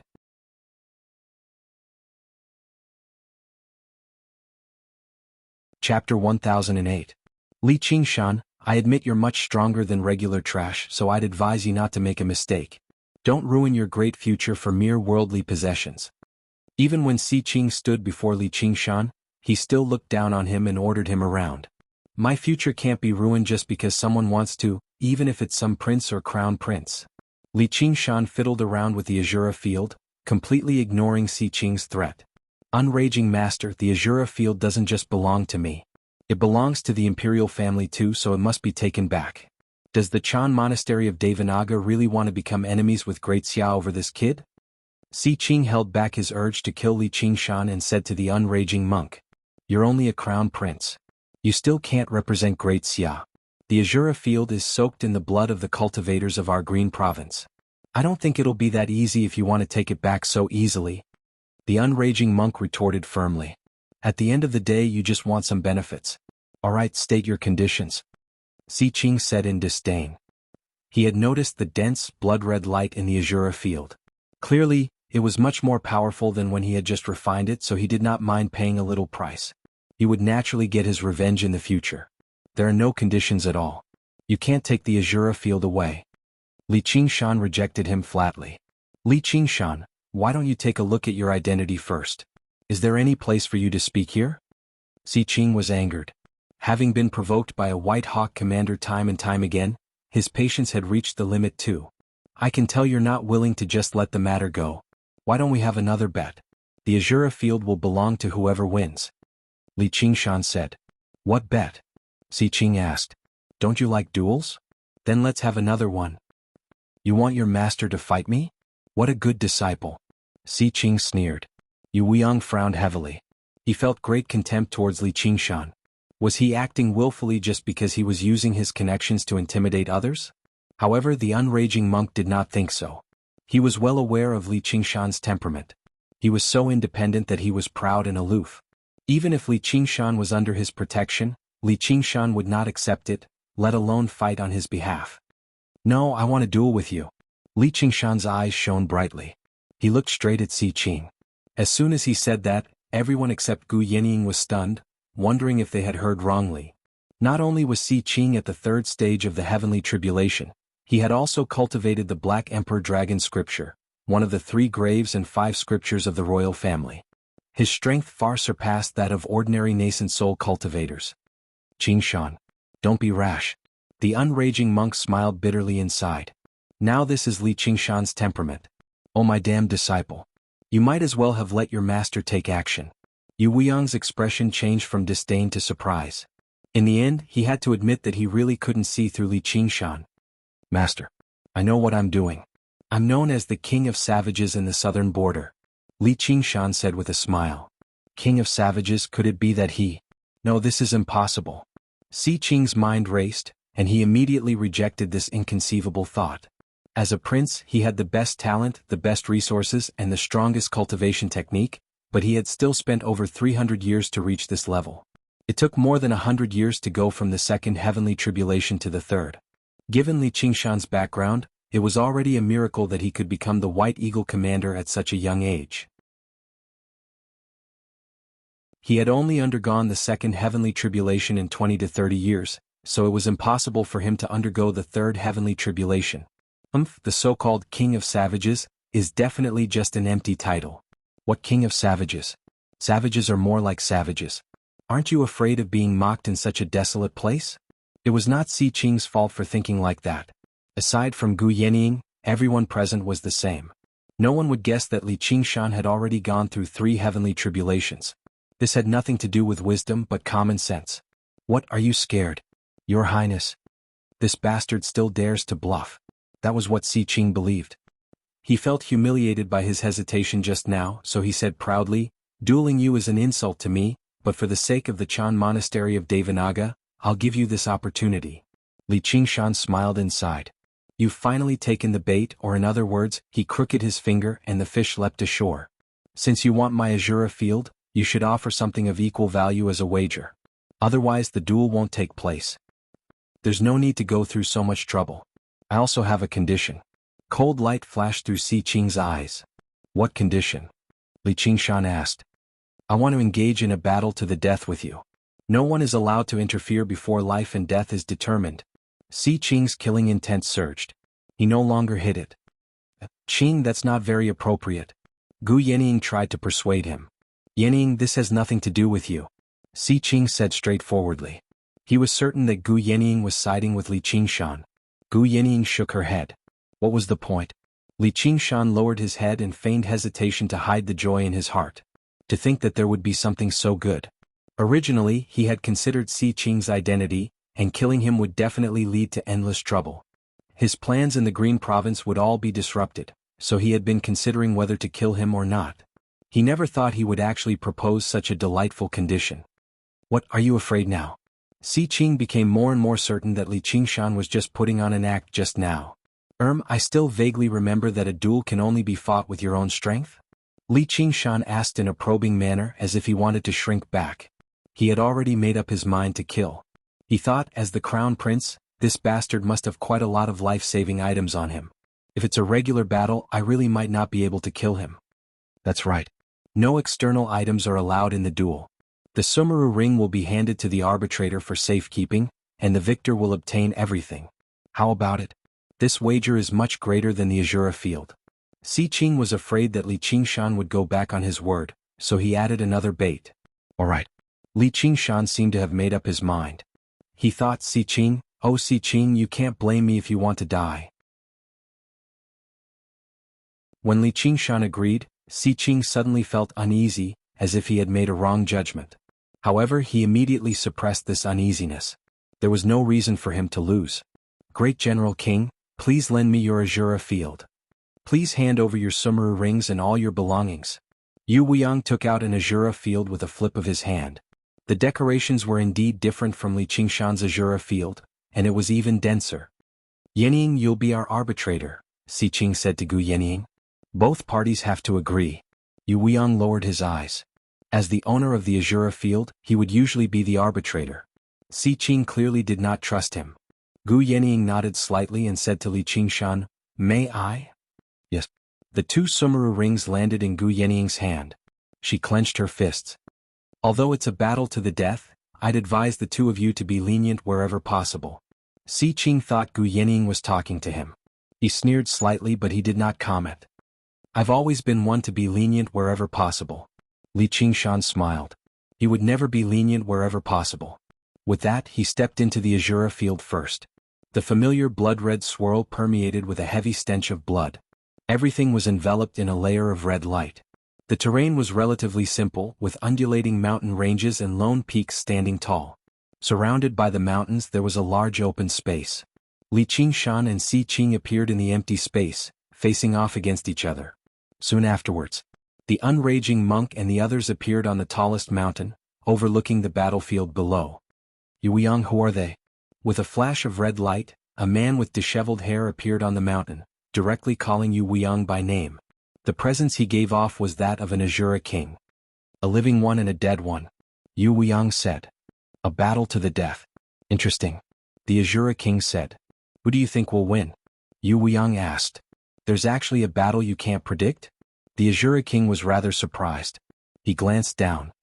"If I were to bet, I'd bet on the kid on the right." Yu Weiyang was slightly surprised.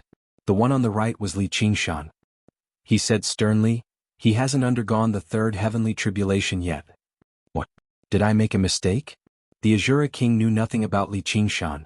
He made a judgment based on his instincts as a warrior. He stared at Li Qingshan deeply. "His presence is completely concealed, so how do you know he hasn't undergone the third heavenly tribulation? Why do I feel like he's much more difficult to deal with than the kid on the left?" "Maybe you made a mistake." Yu Weiyang wanted to deny it. However, he struggled to question the Azura king's instincts regarding this battle. "Did I really make a mistake?" "Li Qingshan, feel free to use whatever you've got. I'd like to see where you get the confidence to challenge me. I heard you practice the secret cultivation method of the Chan Monastery of Devanaga, the demon suppression statuary. Let me see what's so impressive about it." "As you wish." Li Qingshan released his suppression over the demon heart. Immediately, demon qi surged into the air, surging out in all directions like the tide. Although he still lacked the time to polish the quality, from the perspective of quantity, the effects were quite startling. Si Qing was stunned. He was in disbelief. "Demon King." Yu Weiyang's eyes narrowed.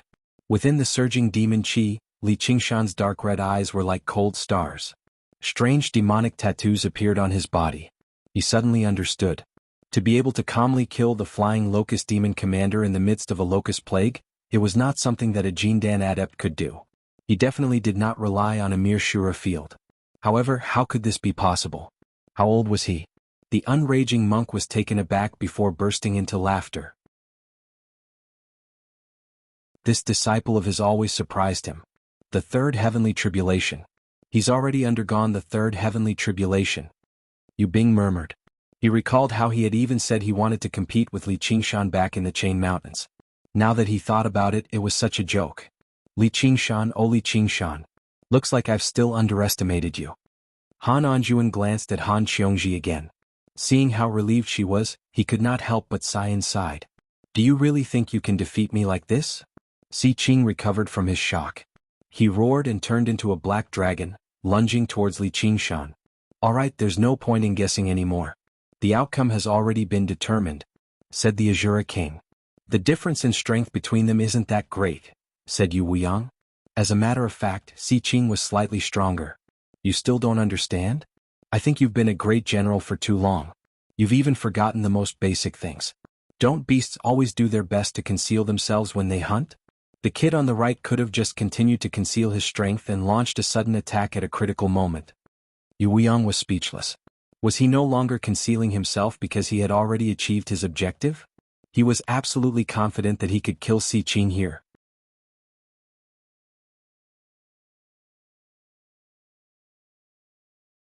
Chapter 1009. The blood-red swirl began to spin. The black dragon's roar rang through the entire Azura field as it lunged towards Li Qingshan, brandishing its claws and fangs. Apart from Yu Weiyang, the unraging monk, and the Azura king, everyone else only saw a slithering streak of black light rush towards Li Qingshan. Ha! Li Qingshan let out a gentle laugh. Demon chi erupted like smoke, immediately swallowing his figure. Bang! The black dragon collided headfirst into the pillar of smoke. Within the surging demon chi, a huge, metallic hand reached out and pressed down on the dragon's head. The black dragon struggled, but it was unable to take another step forward. It roared inside, "This is impossible. I've practiced the Black Emperor Dragon's cannon arduously. After transforming into a black dragon, my body has even surpassed Demon King's in toughness. How can I be stopped like this?" A colossal figure flickered in and out of the demon chi. Suddenly, it sucked in a deep breath and the demon chi surged back. Only then did an armored giant over 300 meters tall appear like a mountain. Its eyes flickered with dark, demonic light. Suddenly, it lit up, and the hand that pressed down on the black dragon suddenly tightened and pulled backwards. The black dragon's body that was close to 600 meters in length was pushed forwards against its will.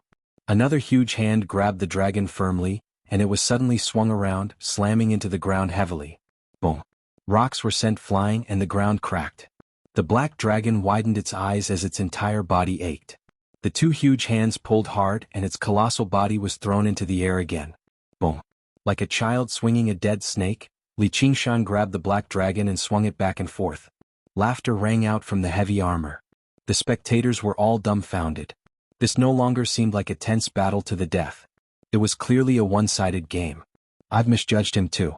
How can his strength be so great? The Azura king sighed in amazement. The black dragon's body even surpassed his. Even Azura kings who pursued strength could not stop his full-powered lunge with a single hand. Strength was not the only standard for assessing battle prowess. However, once the difference in strength had reached such a level, and it was also close combat, the outcome of the battle was basically set in stone. Yu Weiyang pursed his lips. I really want to fight him.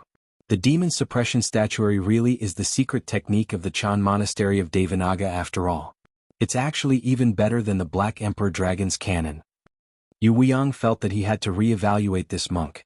If the disciple had such strength, wouldn't the master be even stronger? The unraging monk stared at the battlefield attentively. He was taken aback before smiling. You're too kind, fellow. This child probably came across some fortuitous encounter in the Mist Province. His brows were slightly furrowed because Li Qingshan's performance was really not normal. Although the demon suppression statuary condensed a demon heart, it was fundamentally different from demon folk. However, right now, Li Qingshan seemed no different from a demon king. His completely uncontrollable ruthlessness was even more powerful and terrifying than regular demon kings. The demon suppression statuary was in his hands. His appearance had completely changed. Could it be that he's possessed by the devil? The unraging monk dismissed this thought soon afterwards. Li Qingshan behaved extremely normally. He did not seem like he had lost control of his emotions or changed drastically at all. Moreover, chi deviation was a terrifying, negative state. He had never heard of anyone becoming even stronger after chi deviation. Just what did he encounter in the Mist Province? Asher. Shan. The black dragon was tossed into the air once again. It let out a furious roar. It had never been so humiliated before. It opened its mouth and spat out surging black water. Like a black river, it directly rushed towards Li Qingshan's face. What are you doing? Li Qingshan asked with a smile. With a rip, a thick layer of his visor was eaten away, but there was still a thick layer of armor behind it. His demonified form was basically completely composed of armor. It did not have any other advantages other than its freakishly tough defense. The black dragon struggled hard, and Li Qingshan's hands slipped. He smiled viciously, purposefully not using his full strength. With the violent sound of metal grinding against each other, countless scales flew into the air and fell off. The agony almost drove the black dragon mad. It slithered around Li Qingshan's body. 4 dragon claws gripped his vital points firmly, and its mouth bit down viciously on Li Qingshan's neck. The claws and teeth stabbed deeply, and there was the sound of metal twisting. The demonic armor deformed violently. The black dragon's strangulation. The demon chi around Li Qingshan vanished, and the light in his demon heart dimmed. A thin, black line wrapped around it, which happened to be a miniature black dragon. It had locked down his demon heart firmly, preventing him from using his cultivation. This was not just a strangulation of the body. It was also a direct suppression of the source of his power. "I want you dead," the black dragon growled, surging with killing intent. "This kid is far too careless, or in other words, he has no battle intent at all. Now that he's struck by this move, victory will be difficult to say." The Azura King shook his head, but to his confusion, he still could not sense much battle intent even now. "I didn't think the demon suppression statuary I practice would end up being suppressed by someone today. But it's a pity that you're still too weak. Someone I once viewed as a great enemy, even if your cultivation speed is not slow, has already become so weak. Let alone powerful demon kings like the Martial Chief King and the kings of Yin and Yang, even that bone-eating shaman king who turned into a monk halfway through is stronger than you. A battle like this is far too tedious," Li Qingshan thought. He did not feel his blood boil at all. Although it was said that even a lion would use its full strength to hunt a rabbit, that was because if it did not use its full strength, the rabbit would run away. A rabbit that crawled on a lion and bit furiously would only embarrass the lion. However, in the eyes of outsiders, Li Qingshan had indeed fallen into a terrifying, hopeless situation. The huge demonic armor constantly twisted and shrank, constantly being eaten away by the black water. The claws and teeth constantly sank in. No matter how thick the demonic armor was, it would not be able to protect him very soon. "Si Qing, I'm going to blow up my demon heart and take you down with me," Li Qingshan called out. Si Qing's heart tightened. This move of his was a powerful killing move, but it possessed a fatal flaw. He could seal up the enemy's cultivation, but he could not prevent the enemy from blowing up themselves. Once the enemy decided to blow themselves up, it was very easy for him to be dragged down with him in this state. He was not afraid of death, but this kind of death was far too aggrieving. "TSK, I never thought that a dignified crown prince like you would actually die together with someone like me. Why don't you admit defeat and I'll let you live?" Li Qingshan said with a smile. "Don't even think about it." Si Qing was enraged. He had clearly been forced into a hopeless situation, yet he still dared to threaten him. "Then I'll take you down with me," Li Qingshan said. "Come." Si Qing roared, using all his strength to strangle Li Qingshan. Li Qingshan fell silent for a moment. Si Qing's heart was in his throat, and he was prepared to dodge and flee at any moment. "I'm just joking. Take me down with you? Dream on." Li Qingshan laughed. However, the joke ended here. He made two decisions. First, he would no longer use the absolute strength of the Ox Demon transformation to crush his opponent. He would also not use any of the other transformations. He would only use the Demon Suppression Statuary to fight his opponent. He would use this opportunity to temper this brand new power, and also to avoid arousing too much suspicion from the spectators.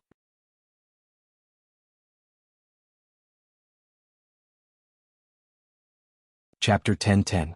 Li Qingshan closed his eyes and allowed his mind to return to the demonic heart. The aura has changed. The Azura King, who was sitting cross-legged, suddenly stood up and looked at the battlefield with bright eyes. His lips curled into a sinister smile.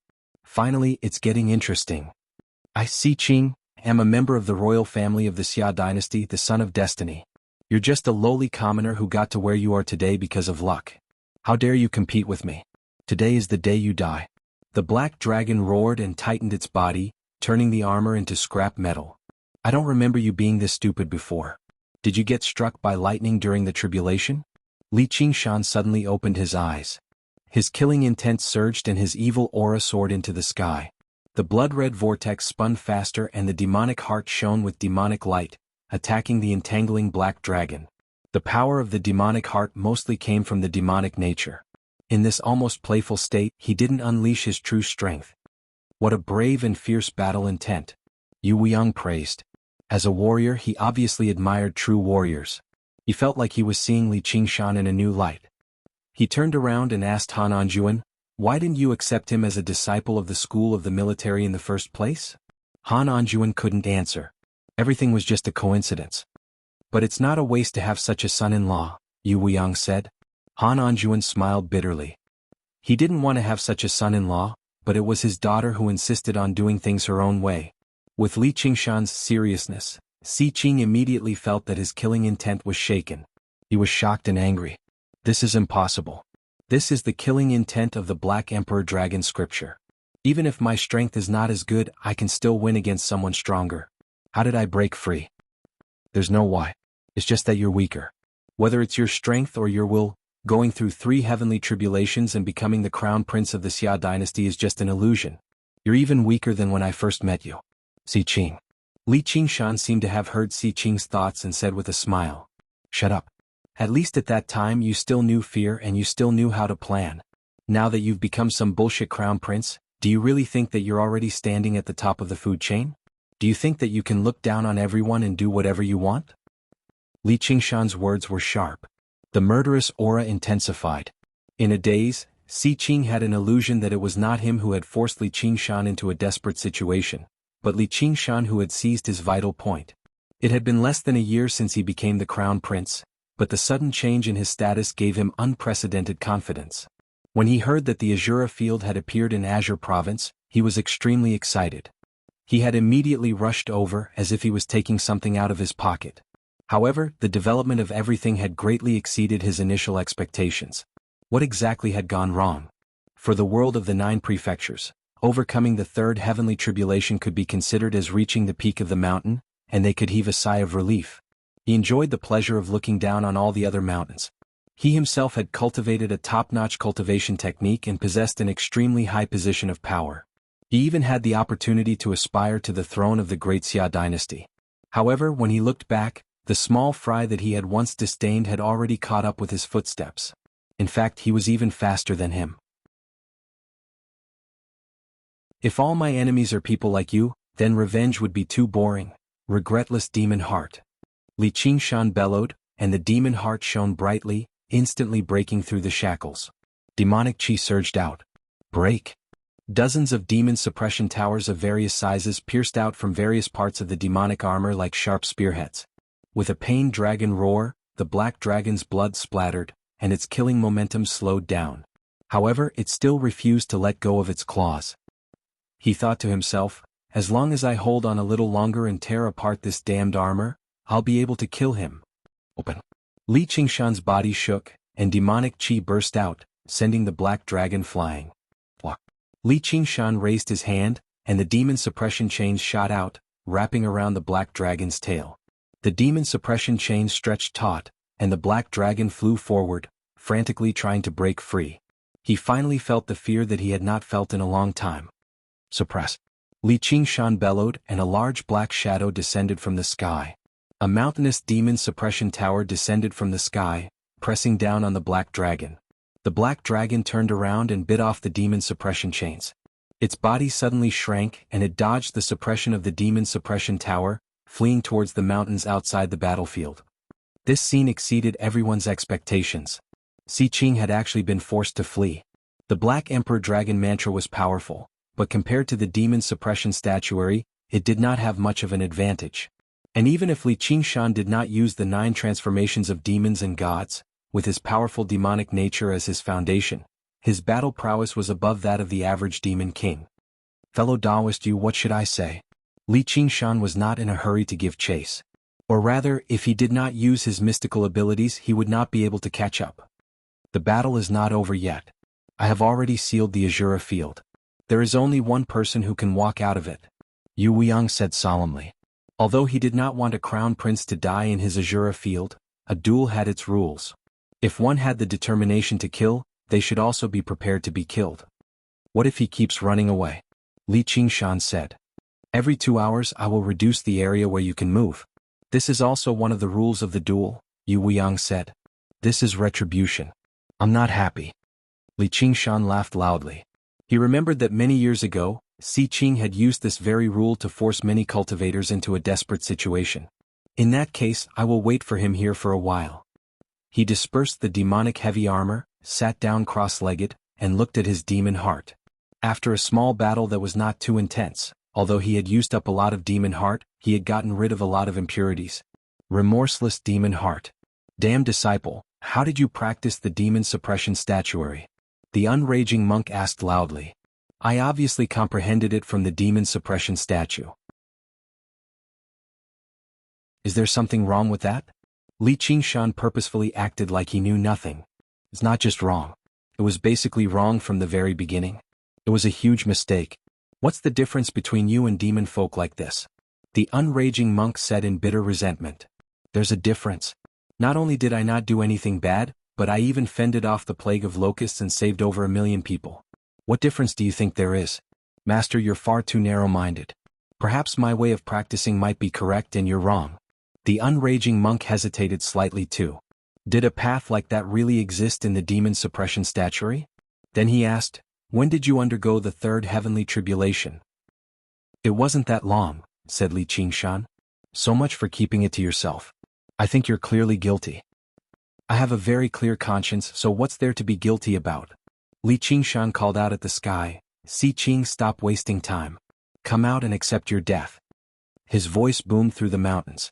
In a mountain stream, the black dragon had shrunk to the thickness of a pinky, like a tiny snake hiding in a crack in a rock. He concealed all of his aura and hid himself.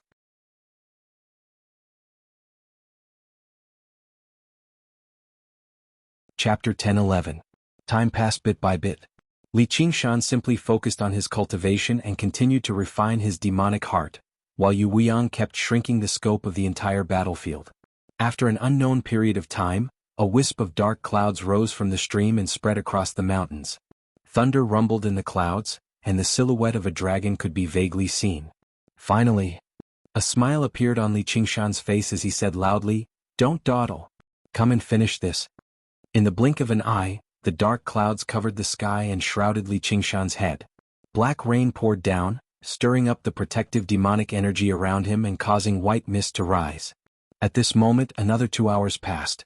Yu Weiyang further reduced the scope of the battlefield.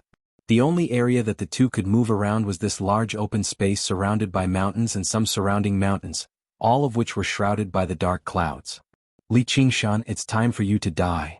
The dragon's silhouette swam, and Si Qing's voice came from the dark clouds, accompanied by the rumbling of thunder, as if it was an order from the heavens.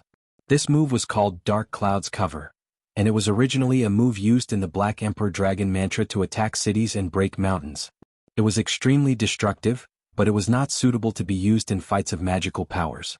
Otherwise, the enemy would be able to escape from the dark clouds in a flash.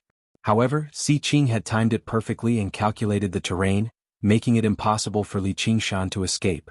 Li Qingshan could only face it head-on. You prepared for so long just to bathe me? Li Qingshan stood in the battlefield and let out a long roar, breaking the curtain of rain and tearing the clouds apart. He caught a glimpse of the black dragon's tail, and the chains of demon suppression whizzed through the air. The black dragon swung its tail, avoiding the entanglement of the chains of demon suppression, and hid in the dark clouds again. The dragon's mouth kept breathing out mist, making the dark clouds thicker and thicker. Low above the battlefield, the heavy rain poured down and soon the black water had covered Li Qingshan's feet. As if it had a life of its own, the black water surged towards him. Li Qingshan's body trembled. The black water surged into thousands of water droplets, flying in all directions. Demon eyes. The billowing demonic aura transformed into a giant battle armor that was 100 feet tall. The sharp horns on its head could almost touch the clouds. However, compared to the clumsy and heavy just now, it seemed to be slimmer. A demonic eye formed between the demonic armor's brows.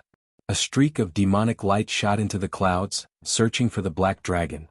Suddenly he saw the shadow of a dragon flash by and he punched it. A large hole was torn open in the dark clouds, but the black dragon was nowhere to be seen. Si Qing remained hidden until the dark clouds had accumulated to the limit. The dark thunder rumbling in the clouds could no longer be suppressed. Suddenly a dragon roar sounded. Die. With a flash of light, a bolt of lightning shot out, carrying with it the flames of vengeance. It bombarded Li Qingshan's head and lightning flickered, turning into a net of electricity that weaved around his body. It disappeared in a flash. Li Qingshan's body turned numb. Dazzling lightning flashed before his eyes, and booms rang out in his ears. A series of lightning bolts struck down. The unraging monk frowned slightly. The 3 graves and 5 classics of the imperial family truly were extraordinary. It could even blast through protective formations with such power, and lightning was rather effective against demon chi. If he were a regular demon king, he would have died from being struck by lightning. Han Qiongji's eyes were filled with worry. However, she did her best to maintain her composure. Yu Bing stared straight at them, unable to take his eyes off of them. Yu Weiyang on the other hand sighed. The new had replaced the old. After all, they had both undergone the third heavenly tribulation recently, but if they fought, he actually did not have absolute confidence in emerging victorious even though he was a great general. He used the opportunity to scold his son. Yu Bing, are you still going to treat yourself as a genius and treat your cultivation lightly in the future? I won't, Yu Bing said obediently. He thought, since when have I treated my cultivation lightly? Am I not a genius with my current cultivation at such a young age? The two of them are just too monstrous, especially that Li Qingshan. I heard from Qiongji that he's only a few decades old. Is he the reincarnation of a celestial? The demon suppression tower on Li Qingshan's helmet pointed diagonally at the sky, basically becoming a lightning rod. The scorching lightning tore through the demonic armor, and the black water beneath his feet constantly surged up, eroding the demonic armor madly. Dragon cries rang out, filled with the delight of revenge. Si Qing powered the white lightning and black water, wanting to reduce Li Qingshan to smithereens. Only then would his hatred be appeased. Li Qingshan did not move at all, as if he had completely lost the ability to resist. He allowed the lightning to strike him as his lips curled into a smile. The reason why his demonic form was so stable was because he had not experienced the tempering of tribulation lightning, and the demonic power he had devoured from the various demon kings was not completely compatible. He had originally needed a lot of time to temper himself, but he did not expect Si Qing to take the initiative to help him, making up for this lesson. What else was there to say? He just had to stand there and take the lightning strikes. As for whether he would be struck to death, that was no joke. Even if he did not use the 9 transformations of the demon and god, his powerful physique was still here. Even if he took off his demonic armor, being struck by Si Qing for 100 years was nothing. Li Qingshan silently circulated the demon suppression statuary, and the mottled impurities in his demonic heart slowly faded under the tempering of the lightning. The demonic nature surged, but it was no longer the fighting spirit of the tiger demon, but the persistence of the ox demon, silently enduring the lightning strikes. His enormous body continued to shrink and soon he was less than 50 zhang in size. The black water quickly drowned him, forming a large black lake that submerged Li Qingshan's waist. The waves surged and slapped his body, but he was like a black reef, standing there without moving. A moment later, the black water had submerged his chest. Qingshan, hold on a little longer. The unraging monk thought. The lightning strikes had already begun to weaken. Without pills and spiritual stones, even Si Qing could not maintain an attack of this intensity for too long.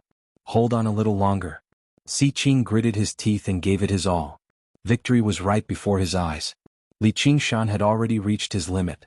He only needed to hold on for a little longer and he would succeed. He would wash away his humiliation and reclaim the Azura field that belonged to him.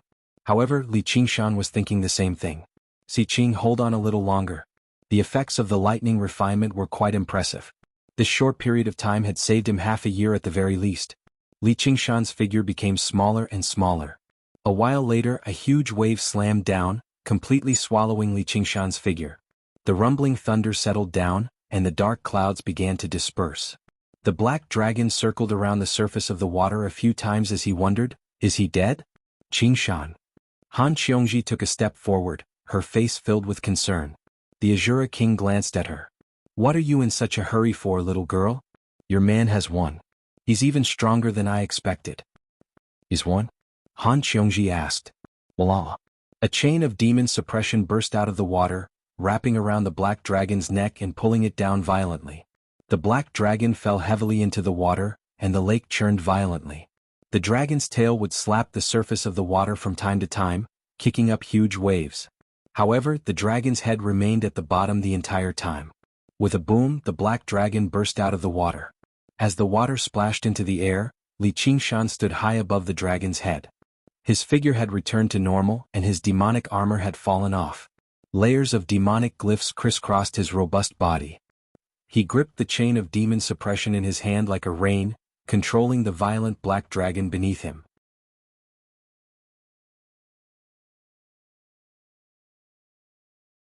Chapter 10-12. The black dragon let out a violent roar, shaking its head and wagging its tail. It wanted to shake off the chains of dispute and throw Li Qingshan off its head. The black dragon would sometimes dive into the lake and kick up a great wave. At other times, it would charge into the clouds and scatter the remnants of the clouds even more. However, Li Qingshan seemed to be nailed to his head, standing firmly on it. With a casual tug on the chain, the dragon's head was pulled to the side, and the pitch-black chain dug deeply into its flesh. Xi Qing was utterly furious. Compared to the physical pain, he found the humiliation and despair even more unbearable. Suddenly, he bolted forward and slammed into the mountain. Boom! Dust surged, and the mountain trembled as if it was about to collapse.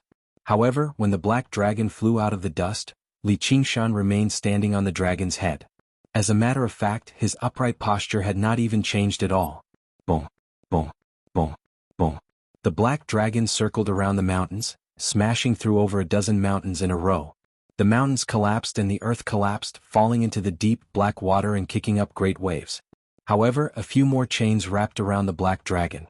Even twisting its body became extremely difficult, and the chains constantly tightened, radiating with a powerful demon-suppressing power. In order to control the lightning, the black dragon had already exhausted all of its mental and physical strength. After a moment of frenzy, it finally showed signs of exhaustion. Under the pressure of the chains, its body rapidly shrank until it reverted to human form. It fell onto the top of a mountain, right next to the highest peak where the unraging monk and the others watched the battle. Xi Qing's hair was disheveled, and his dragon robes were in tatters. Blood oozed from the corner of his lips. He was in an extremely horrible shape, but he continued to stare at Li Qingshan with hatred and reluctance, like a wolf staring at the hunter outside the trap. At least that's more like it. Li Qingshan crouched down and stared at Xi Qing. Demonic glyphs appeared all over his body, and demon chi rose up. He was more like a villain. Just who are you? Xi Qing still struggled to believe everything that had happened. Me? I'm an obedient citizen of Great Xia, a loyal subject of your highness, the crown prince. Li Qingshan grabbed Xi Qing's head and crushed it forcefully with his fingers. The sound of his skull shattering was accompanied by Xi Qing's furious roar. If I don't get my revenge, I'll never forgive you. I swear I'm not human. The figure of a black dragon flashed as if it had leapt into another space. It directly passed through the seal of the Azura field and flew towards the distant dragon province. Li Qingshan was surprised. He didn't expect his nascent soul to escape in such an unusual way. It must be a unique life-saving method of the crown prince of the Great Xia dynasty. He clenched his fists in an instant. Just as he was about to unleash the shockwave, he thought for a moment and loosened his grip. If he exposed himself right now, he would have to take down the Demon Suppression Hall if he wanted to learn the 9th layer of the Demon Suppression Statuary. He still did not want to become enemies with the Chan Monastery of Devanaga, especially his master, the unraging monk. Xi Qing's body had been destroyed by him. His cultivation would definitely be greatly damaged, and it was unknown how long it would take for him to recover. At that time he could naturally crush him at will and there was no need to rush. Li Qingshan wins. Yu Weiyang announced loudly. Li Qingshan picked up Xi Qing's corpse and leaped to the highest peak. After being tempered by the lightning, there was no need for him to use the spirit turtle's method of Xi suppression to suppress his demon heart anymore. He withdrew his demon chi and diluted the demonic patterns, but he still seemed rather mysterious. With a flash, the blood shadow blocked Li Qingshan's path. Surging murderousness surged towards Li Qingshan. You're called Li Qingshan, right? Are you bold enough to fight me? Not interested. Li Qingshan's eyes flashed slightly, and he constantly advanced forward. The Azura King's murderousness changed rapidly. It was as if it could attack at any time. To an Azura there was no such thing as holding back. It would definitely be a fatal strike the moment it struck. However, Li Qingshan did not respond at all, as if he could not tell how dangerous it was. No matter how you change, I'll remain unfazed, brushing past the Azura King. A sliver of surprise flashed through the Azura King's eyes, but it did not take action in the end. Li Qingshan arrived before Gu Yenying and extended his hand. The spoils. Gu Yenying placed the 2 Sumeru rings in Li Qingshan's hand. They looked into each other's eyes as if they had something to say to each other. Han Qiongji went up and hugged Li Qingshan. She said excitedly, "Fantastic. You've won." "It's a pity that bastard escaped," Li Qingshan said with some pity. The unraging monk said, "That's not necessarily a bad thing. Including Xi Qing, there are only 3 great Xia crown princes. Their statuses can't be compared to regular great cultivators. Even if they die in battle, the imperial family of Great Xia might not just let the matter go." Li Qingshan smiled. In other words, it's still a win-win situation. I obtained the spoils and he managed to escape with his life. What kind of win-win situation is that? He came to the Green Province in high spirits to collect his debt, yet not only did he end up giving up his Sumeru rings, but he was even almost beaten to death here. Yu Bing grumbled to himself. I still think there's something wrong with your demon suppression statuary. The unraging monk still did not understand. From how Li Qingshan behaved, he did not seem like he had fallen into the demonic path. Let's talk about these small matters in the future. Master, it's about time I spend some time with the madam. Li Qingshan wrapped his arm around Han Xiongji's waist, which made her blush slightly. Oh my damn disciple. The unraging monk shook his head. Alright, I'll wait for you at Great Buddha Mountain. The group left the Azura field and returned to the main hall of the Han estate. There's something else. Fellow Gu just happens to be here as well, so why don't we discuss it? Yu Weiyang said. What else? Didn't the great General King come for the Azura field? Li Qingshan smiled. That's just a private matter. You are indeed worthy of possessing an Azura field. Yu Weiyang remained calm. He no longer blamed Li Qingshan for his lack of respect. As a disciple of the school of the military, he followed the basic principles of the Azura realm. Powerful warriors were worthy of respect. Apart from that, there's also official business. The Soaring Locust King's hatred for you runs extremely deep. Can you tell me the whole story? Li Qingshan glanced at the unraging monk and the monk nodded. Actually, he was not too sure why the Soaring Locust King held such a great grudge against Li Qingshan. Actually, it's nothing major. It's just that back in the demon suppression hall, he tried to fool me, so I scolded him. Li Qingshan gave a rough explanation of what had happened. I see. How bold of him. I think we can use this hatred. I'll be frank with you. You can become bait and draw out the Soaring Locust King's original body. It's a private matter and official matter. None of them seem to be anything good. Li Qingshan said. Originally, this matter was very dangerous. I've been discussing it with your master to see how we can ensure your safety, but after seeing your performance today, the unraging master can stop worrying. He still needs to ask for your opinion, said Yu Weiyang. I don't mind. However, the Soaring Locust King seems irascible, but he's actually cautious and paranoid. He won't fall for it so easily. Li Qingshan did not believe the Soaring Locust King would be overwhelmed by hatred. Through the few short encounters he had with him, he could sense that there was a coldness akin to an insect beneath his irascible and easily angered appearance. Even if there's only a 10% chance, I still have to try it, Yu Weiyang said. Then I'll be waiting to be summoned at any time. In a certain glorious palace on the Dragon Plain, the figure of a dragon suddenly appeared on a majestic altar with 9 dragons carved on it. It gradually turned into a human figure, becoming translucent. Its expression was twisted from viciousness as it roared at the sky.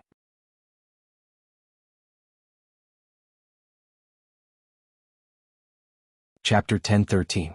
As Li Qingshan and Han Xiongji left the Han residence, snowflakes suddenly began to fall from the gloomy sky. What a scenery I haven't seen in a long time.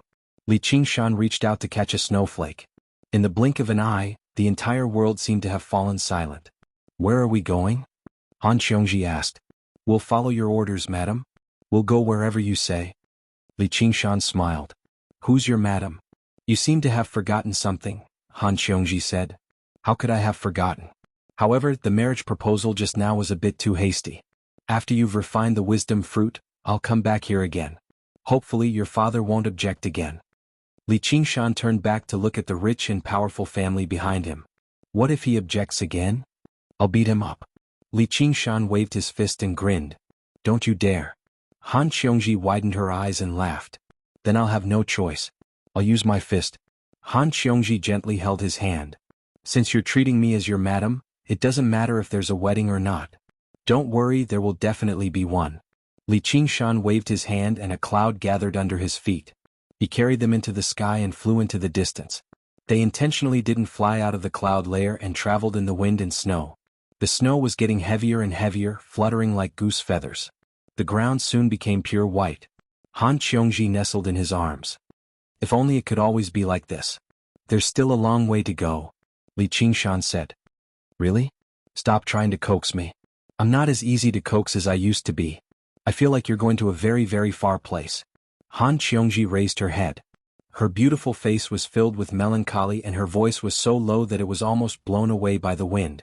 Li Qingshan was a little surprised. He had never clearly told her his identity, nor did he mention anything about the 9 heavens. I was right, wasn't I? Although I'm not very smart, I don't know why, but I feel like I can read your mind, Han Qiongji said proudly. I'll take you with me. Li Qingshan's heart softened. Han Qiongji pinched his mouth hard. It's better not to make promises that you can't do. In the past you said that you would only take 1 ladle out of 3,000. Don't slander me. I've been cultivating for 30 years. I'm as pure as snow. Why are you looking at me like that? Don't you believe me? Under Han Qiongji's gaze, Li Qingshan gradually lost his confidence. Alright, I admit that I make some mistakes occasionally. Madam, please be magnanimous and forgive me. Humph, who wants you to apologize? You can do whatever you want. Han Qiongji suddenly pushed Li Qingshan away. Li Qingshan scratched his head, not knowing what to say. Who asked me to like you? I didn't expect to be with you for the rest of my life. I originally thought that I wouldn't be moved by any man. It was a blessing to meet one. I just didn't expect that we would be together for such a short time. I thought that we would be together for at least 100 years. Then I couldn't stand your wanton behavior and kicked you away. Bastard, you didn't even give me this chance. Wouldn't I be unable to let you go? Han Qiongji's expression changed. Sometimes she was angry and sometimes she sighed. As she spoke, her eyes turned red. However, the rims of her eyes reddened. After Li Qingshan demonstrated his true cultivation, she felt happy for him, but she also completely understood something. She could no longer keep up with him anymore. Qiongji. Li Qingshan was emotional. He wanted to say something but he couldn't. Han Qiongji came to the cloud alone. She looked down at the pure white land and waited for his return. Perhaps it was hard, but there was still hope. Now she had to watch him go further and further away, completely disappear from her world. What kind of despair was this? She wiped her eyes and looked back with a smile. Don't worry. Although I, Han Qiongji, can't be your cultivation companion, I won't be a burden to you. You have to try your best to go further. You have to be 100 times stronger than Si Qing. You have to make everyone look up to you. In the wind and snow, her figure was like a ball of raging fire, dazzling Li Qingshan. His heart was even hotter than when he was pained by Si Qing. Han Qiongji came to him, held his face and asked, Do you want me? Although her pretty face was red, her eyes were still fixed on him. She said seriously, Husband, I want you. Li Qingshan pulled her into his arms and kissed her red lips. They fell on the cloud together. The cloud surged and covered their bodies. The whole cloud also merged with the clouds and disappeared. He still remembered that when they first met, he didn't have a good impression of her. Even when he accepted her confession of love, he refused it half-heartedly. At that time his mind was still full of Gu Yenying. It was only after a period of time that he developed such feelings. Among all the women he had seen in his life, she was not the most beautiful, nor was she the one who moved his heart the most, nor was she the one who helped him the most. When he thought about it carefully, even this feeling was strangely ordinary.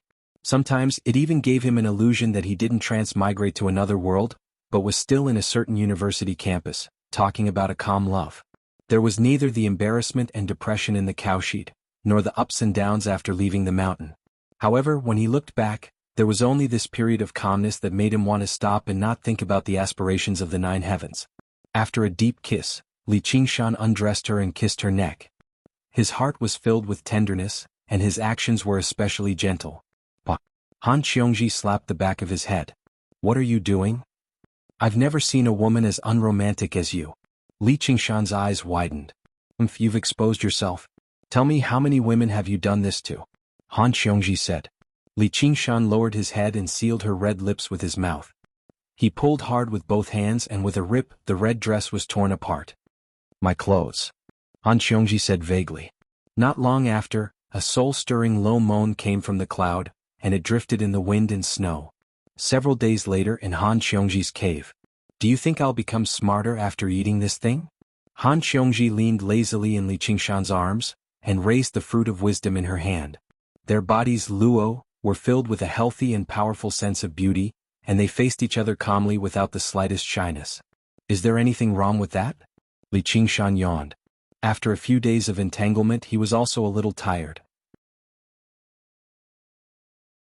It wasn't because he was tired, because the divine earth power could maintain his physical strength forever, but because his mind was completely relaxed. You said you ate one, but I don't think you've become smarter, Han Qiongji said. Because I've always been smart. Of course, the effect isn't obvious, but it'll definitely be more effective if you eat it. Li Qingshan chuckled.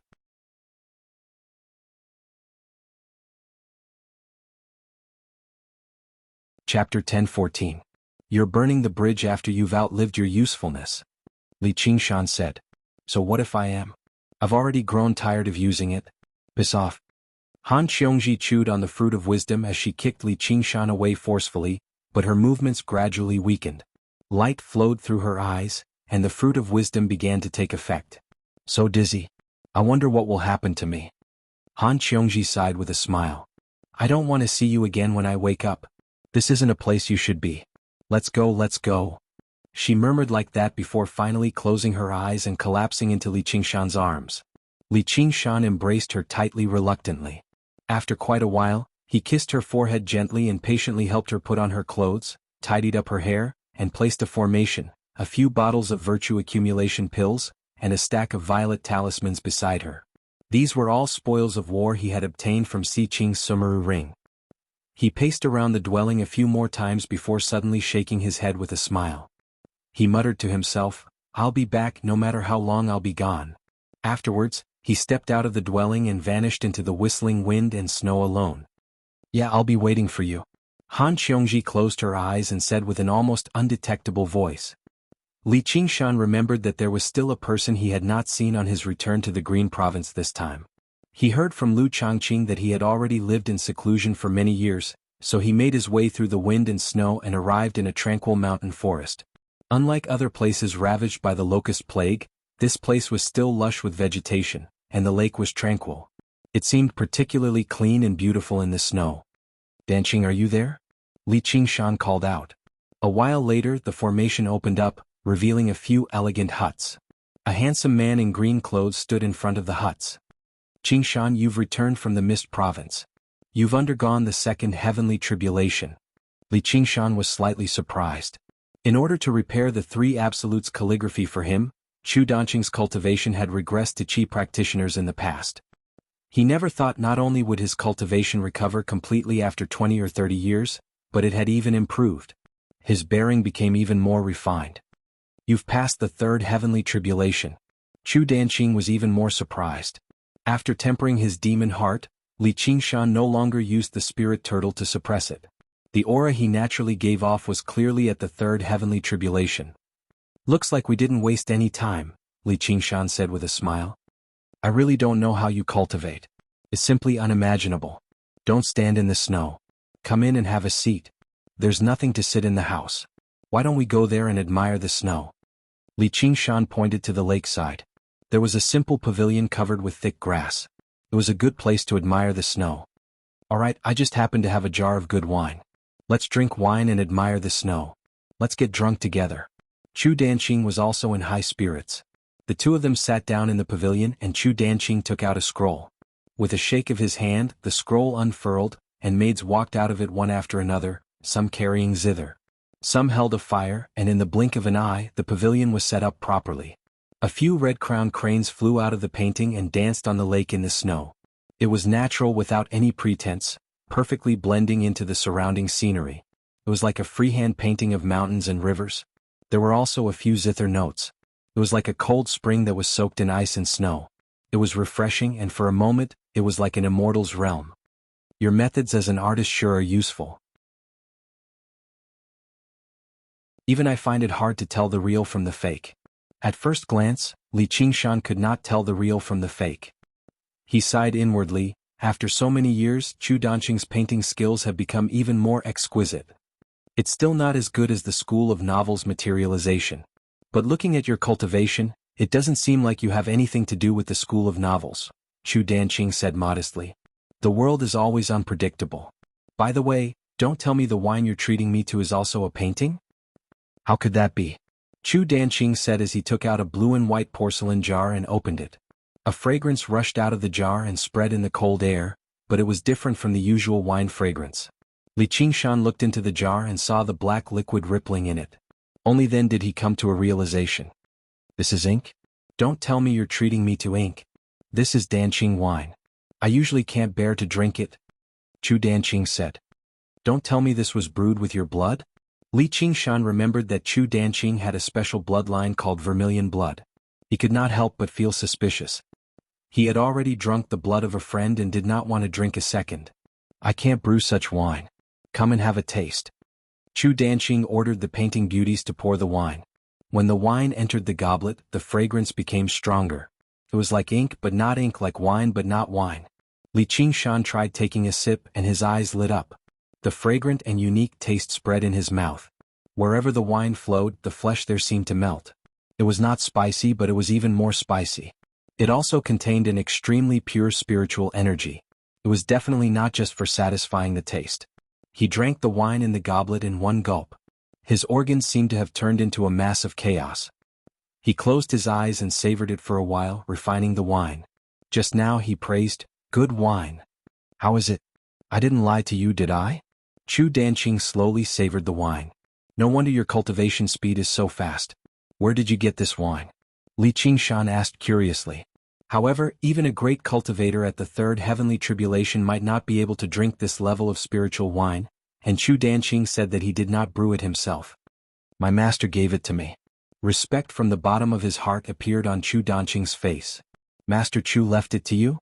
Li Qingshan asked. However, Chu Shidao had only been a foundation establishment cultivator his entire life. No, it was another master. You've taken on another master? I wonder what kind of senior and expert he is.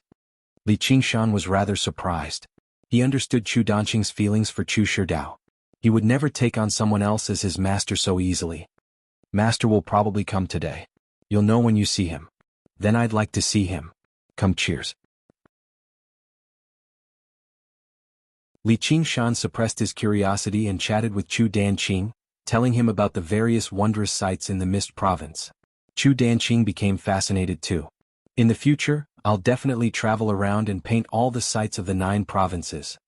You've been staying here all these years? Yeah. Master told me to focus on cultivation and painting. I can even only see those old acquaintances from the 100 schools of thought every once in a while. They've taken my paintings to deal with the locust plague. No locusts have come to disturb you? Li Qingshan asked. This place was deep in the mountains and forests, but it was not exactly remote across the entire Green Province. There were actually no signs of locusts gnawing through the surroundings at all. The soaring locust king probably hasn't reached here yet. You sure are fortunate to be able to avoid the various battles and live in seclusion here. As Li Qingshan said that, he suddenly sensed something and looked over. Before he knew it, a figure had appeared on the shore nearby. He wore black robes that gave off a faint indigo hue. The long hem and sleeves of his robes dragged across the pure white snow like the remnants of a weasel's brush on a piece of paper. It was impossible to make out his face in the wind and snow. All he knew was that he was a slender man, holding an oil paper umbrella that was as red as a maple leaf as he walked over slowly. My master is here. Chu Danqing stood up to receive him. In the blink of an eye, the man arrived in front of the pavilion. Li Qingshan looked at him carefully.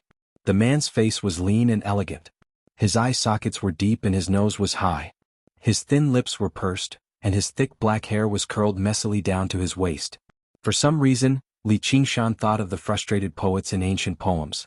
There was an air of desolation about him that came from the winter snow, but brought with it the entire late autumn season. As for his specific cultivation level, it would be overlooked. Even if one wanted to distinguish it, it would be blurry. Compared to the maids in the pavilion, he was more like a man in a painting. Li Qingshan suddenly noticed that his eyes were blank. There were no pupils. He thought to himself, is he blind? No, with my eyesight I can even see a mosquito from 10 miles away. How can I not see his face clearly because of the wind and snow? Master, this is the Li Qingshan I mentioned before, Chu Danqing introduced. It's an honor to meet you. The man lightly shook off the snow on his umbrella. He did not seem surprised by Li Qingshan's cultivation level. Or perhaps he was too frustrated and tired that he became indifferent to everything in the world. May I ask for senior's name? Li Qingshan asked with his hands cupped. He felt strange. They had never met before, so why did he feel a strange sense of familiarity? Mo Wuhan. The man nodded slightly, still a man of few words. The surname Mo doesn't seem very common.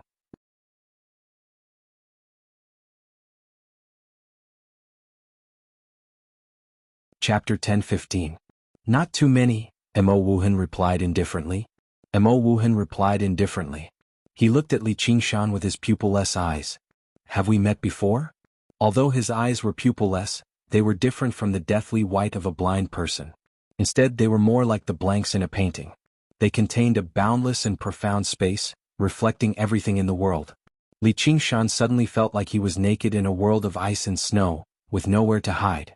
The pair of blank eyes looked through his body and soul, searching for something. He almost instinctively used the spirit turtle's method of sea suppression to dispel this feeling. He smiled. Probably not, or I would definitely have a deep impression of it. Although Li Qingshan had a guess, he was not certain. After all, the guess was just too shocking. How could it be so coincidental? And it really did not feel like it. Probably, Mo Wuhan said. Before he knew it, the crane's cry and the zither music had settled down. Only the snow rustled down. The two men studied each other, confirming a certain suspicion in their hearts. Although they both found this suspicion rather unbelievable, they had an extremely subtle connection. The threads of fate that had once been severed began to intertwine once more in that moment. My master has been in seclusion for many years, so it makes sense that you don't know him, Qingshan. Chu Danqing sensed the difference in the atmosphere. As he mediated, he accepted the red umbrella from Mo Wuhan's hands and invited him into the pavilion. Fellow Mo, you've heard of my name before? Li Qingshan turned around and sat down. Before he knew it, he no longer referred to him as senior. Li Qingshan. That's a good name. Mo Wuhan sat down as well. His long robes and sleeves trailed down, and his long hair almost reached the ground. Qingshan, I've mentioned you to my master quite a lot. Chu Danqing did his best to ease the atmosphere. I think it's a good name as well. Why must one bury one's bones in mulberry fields? Life is full of green mountains, Li Qingshan recited slowly. That's a good poem. Mo Wuhan seemed to be slightly surprised. Qingshan, I still didn't know that's where your name comes from. Chu Danqing said. I wonder which line the name Wuhan comes from? Li Qingshan fiddled around with the wine cup. It's just an empty reputation. There's no poem worth mentioning. Mo Wuhan said. What a pity. Li Qingshan shook his head and sighed. Was it a false name or a fake one? Suddenly he said, I remember a line from a poem. A person is like an autumn swan coming with a letter, matters are like a spring dream ending without a trace. A person is like the autumn swan that comes with a letter, and matters are like a spring dream that ends without a trace. Mo Wuhan recited in a low voice as if he was immersed in a poem. Qingshan, it has been many years since we last met. Not only has your cultivation improved greatly, but you've also become a great poet. How disrespectful of me. Chu Danqing said in surprise. In his impression, Li Qingshan had nothing to do with the word refined. Why did his temperament suddenly change today? Moreover, his master was also a little unusual. Don't forget, I'm a disciple of the novel school. Li Qingshan smiled and said to Mo Wuhan, it's our first time meeting, so I didn't prepare any gifts. I'll give this poem to you as a greeting gift. At least I didn't drink this cup of Danqing wine for nothing. Your gift is very elegant, Chu Danqing said with a smile. But when he heard Mo Wuhan say, I won't accept it, his expression stiffened as he looked worriedly at Li Qingshan. Why not? Li Qingshan was not angry or surprised as he slowly tasted the Danqing wine. It's a good poem, but it doesn't fit the theme. At this time there is no autumn swan and there is no spring dream. Mo Wuhan looked at the endless snow outside the pavilion. That's true. Li Qingshan strolled to the side of the pavilion and thought for a while. Then how about this one? 1,000 mountains with birds flying, 10,000 paths with no trace of people, a lone boat with a straw hat fishing alone in the cold river. Good poem. Chu Danqing praised. Qingshan. I couldn't tell that you had such literary talent. You're too kind, too kind. Li Qingshan sniggered. Although it fits the theme, it has nothing to do with Wuhan. Mo Wuhan pondered for a while and then denied it, causing Chu Danqing to be at a loss. He did not know that his master had suddenly become so picky. It was as if he was purposely looking for trouble with Li Qingshan.